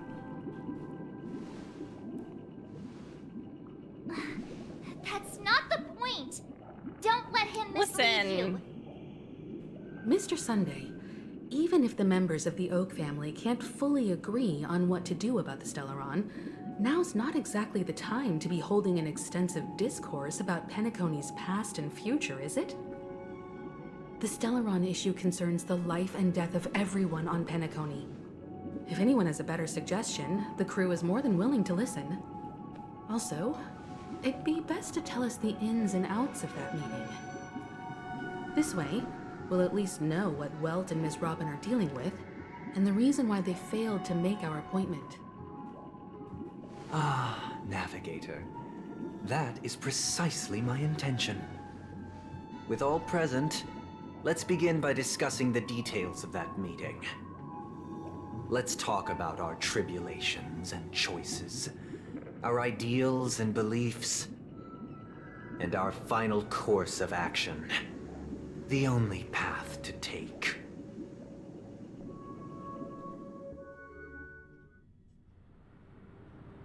You mean to say that for the longest time, there have been scoundrels who would use the Charmony Festival that I have bequeathed to the masses as a tool to realize their ambition? Indeed, Dream Master. Once the Charmony Festival begins, the Stellaron's powers, along with the song, will be broadcast across the entire planet of Penacony. And then everyone in their dreams will be unable to awaken. This is indeed surprising to me. The dreamscape is maintained by the collective effort of the 5 families. If someone were to use the Charmony Festival to recklessly disseminate the power of the Stellaron, this individual must hold a position of great authority. Do you have any suspects? I'd like to ask, did you really not know of the Stellaron's existence? I would have never thought that this nameless would point the spear at me. Quite astonishing indeed. Actually, y'all, give me 1 second. I'll be right back. I need to get a napkin because I'm like eating and I don't want like stuff all over my face. So hold on, I'll be right back.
All right, we're back.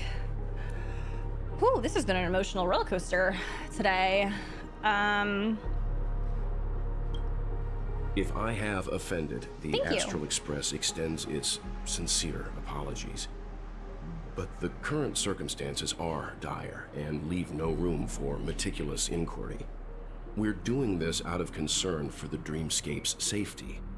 So, if you could, please alleviate our concerns.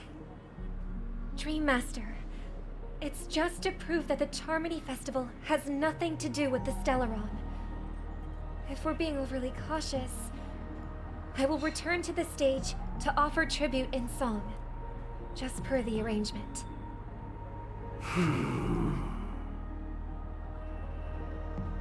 Sunday, Robin. I've watched you two grow up and know your dispositions like the back of my hand. Both of you, right now, can surely be lauded as their most devout advocates. I already know your resolve. The magnitude of this matter is enormous and cannot be taken lightly. Since Mr. Yang has asked with such earnestness, I will personally respond in kind. If there is a need, the entire Oak family will be mobilized to heed your call. Someday, might I ask you to beseech them to cast their light unto me, and question me in their stead, so that no lies may be concealed? I will do as you command. Robin, could I entrust you to be present as a witness, to document the truth, and to proclaim my innocence, so that all slander may be utterly dispelled? I will do as you command. Oh, wow. May thy will be carried out on earth, just as it is in the heavens. Oh, triple-faced soul, please sear his tongue and palms with a hot iron, so that he will not be able to fabricate lies and make false vows. This is what he did with Adventurine. Let us begin. There is nothing else to prepare. Understood. Question. Have you devoted your life to your god, never worshipping other gods? Naturally. What are you love doing your here, god Silas? As you do yourself, Thank you. always heeding their admonishments. Naturally. Naturally. Have you strayed from the path expected by your god, betraying their name? Never. Have you ever been inordinate with your asks of your god, coveting more than the foundation of the creation itself? Never. Then, a final question. Do you swear to fulfill all vows, past, present, and future? With the Eon as my witness, if I do not deliver on my words, or if I renege on my vows, may I be cursed in accordance with divine law. They have seen your faith, and have endorsed your faith. With this, it can be evidenced... Just a moment. What is it, Mr. Yang? I have another question I hope to have answered. To my understanding, the family's harmony and prosperity have never relied on so-called divine laws. The god you both mentioned, are they truly Shipe? Mr. Yang should know that those belonging to the family toil together as if they were kin, embracing solidarity and unity under their light. All duplicity is laid bare before the harmony. Such a delicate and complex symphony. Which other god could perfectly harmonize this, if not for the great one, Shipe? Perfectly harmonized. Therein lies the problem.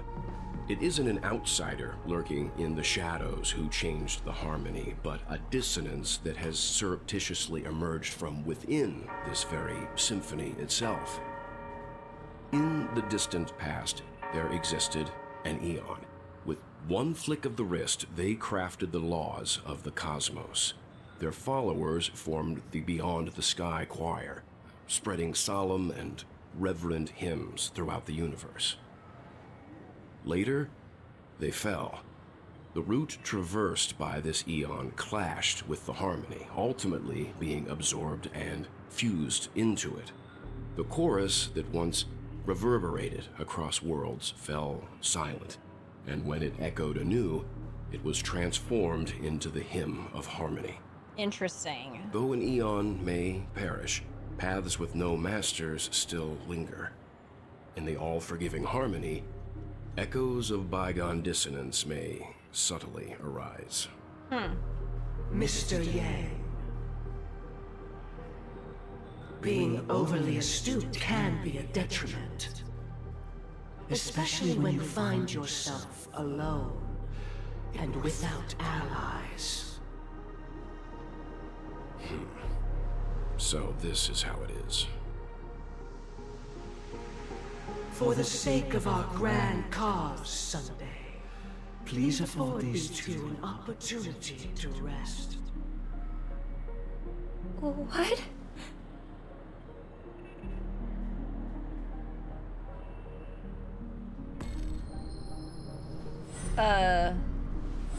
Oh. Sorry, Robin.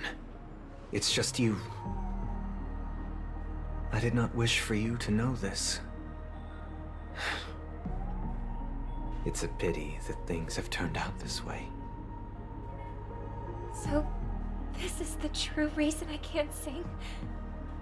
The shadow that envelops Penacony is actually... We were never children of the harmony. Our ideal paradise could not have been crafted by Shipe. True bliss can only be guaranteed by the one who transcends the many. Within the foundation of law, humanity establishes civilization, and through harmony, we obtain order.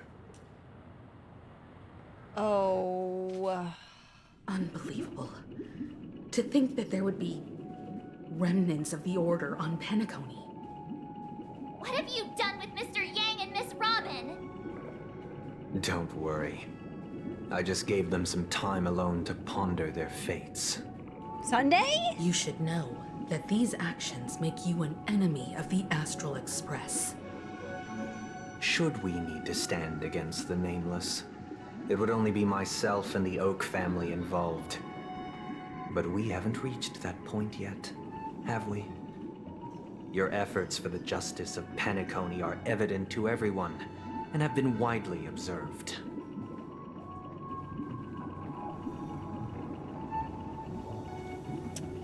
Well, that sucks. You want to talk terms with us, stop beating around the bush and get to the point. Get Mr. Yang back to us now. Talk terms. Smart kid. You're just as sharp as the other one. If it is the Order that drove you to imprison Welt and Robin, and you're using them to coerce our compliance, then there'll be no point in entertaining any type of discussion. You're mistaken, Miss Himiko.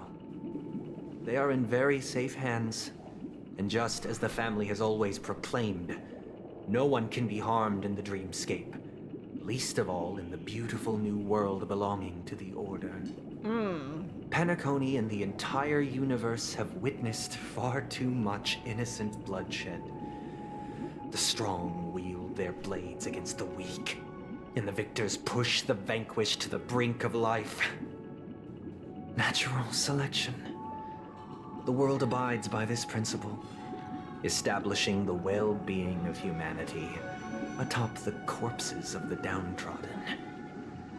Only we, or rather, I, possess the power to put an end to this farce. So you've decided to resurrect a dead Eon? No one's ever done such a thing.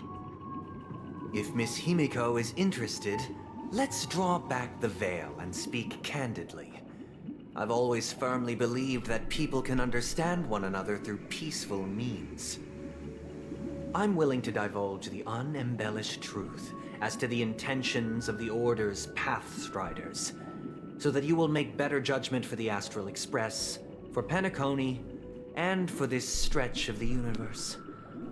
Words can hardly do justice to the beauty of that ideal. So, come with me, everyone. Let us retrace our steps, and see once again where this road leads. Huh? Where'd he go? Welcome. This isn't any location in Penacony's dreamscape. It's my inner world. The reason the scenery before you remains unchanged is because your consciousness has drawn on similar concepts to fill in the gaps. You've imprisoned us? Who in their right mind would expose their inner self like this? Did you do the same to Welt? It's a tuning process. Stronger in effect and more draining on the mind. The gray-haired guest has experienced it before, so she should understand what it entails. Tuning allows you to intuitively grasp my feelings, which also means that I cannot hide anything from you. Now, everyone, please look at the huge screen. The road we once took begins here. From this point on, you will witness the numerous decisions I've faced. I've selected a portion of these to share with you. Oh, not I believe him after sharing going through his similar predicaments, trauma you'll be able to stuff better with us. understand my thoughts. Let's begin. The first decision. A story about a baby bird. This story happened when Robin and I were very young. We were victims of the Stellaron disaster, and the family's Mr. Gopher Wood, who would later become the Dream Master of Yeah, Penacony, he's... saw that we siblings had I wonder no if one this is to the turn first to time that when he's he took ever us in. had a chance to just go over the things that he's Later on, experienced like this. Robin and I lived a time with nary a care in the world. One day, after dinner, while my younger sister and I were lounging about in Mr. Gopher Wood's yard, we spotted a fledgling Charmony dove all on its own. That baby bird was tiny. It didn't even have all of its feathers, and it couldn't sing. When we found it, it was already on its last breath, having fallen into a shrub, probably abandoned by its parents. We decided to build a nest for it right there and then. However, thinking back, that winter was unusually cold, with fierce winds at night in the yard, not to mention the many poisonous bugs and wild beasts in the vicinity. It was clear that if we left the fledgling in the yard, it stood no chance of surviving until spring. So, I suggested we take it inside, place it on the shelf by the window, and asked the adults to fashion a cage for it. We decided that when it regained its strength enough to spread its wings, we would release it back into the wild.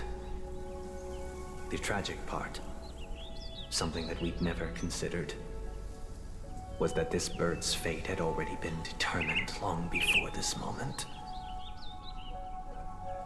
Its destiny was determined by our momentary whim. But the future is ours to decide.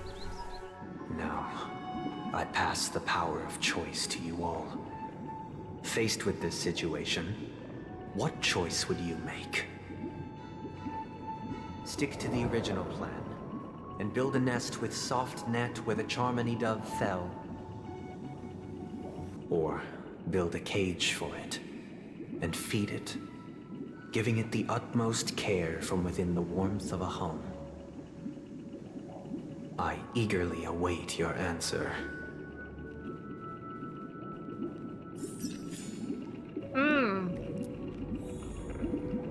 Okay. So, it is almost 7:30, and I did have a hard stop at 7:30. This sucks. But we will finish it tomorrow. Thank you, Serena. We will finish it tomorrow because, wow, I feel like this is going to be really, really cool because I feel like he's going to definitely ask us what we would choose in the situations that he's been in. Like, what would you do? Like, I mean, if you think that you understand, like, what would you choose? And I'm actually really excited about that, to see how that goes. So, so tomorrow we are going to continue with the quest. I'm going to start hopefully earlier this time. I know I said that yesterday, but we're gonna try. 10 a.m. Between 10 a.m. and 11 a.m. Eastern, we will start, and then we will continue.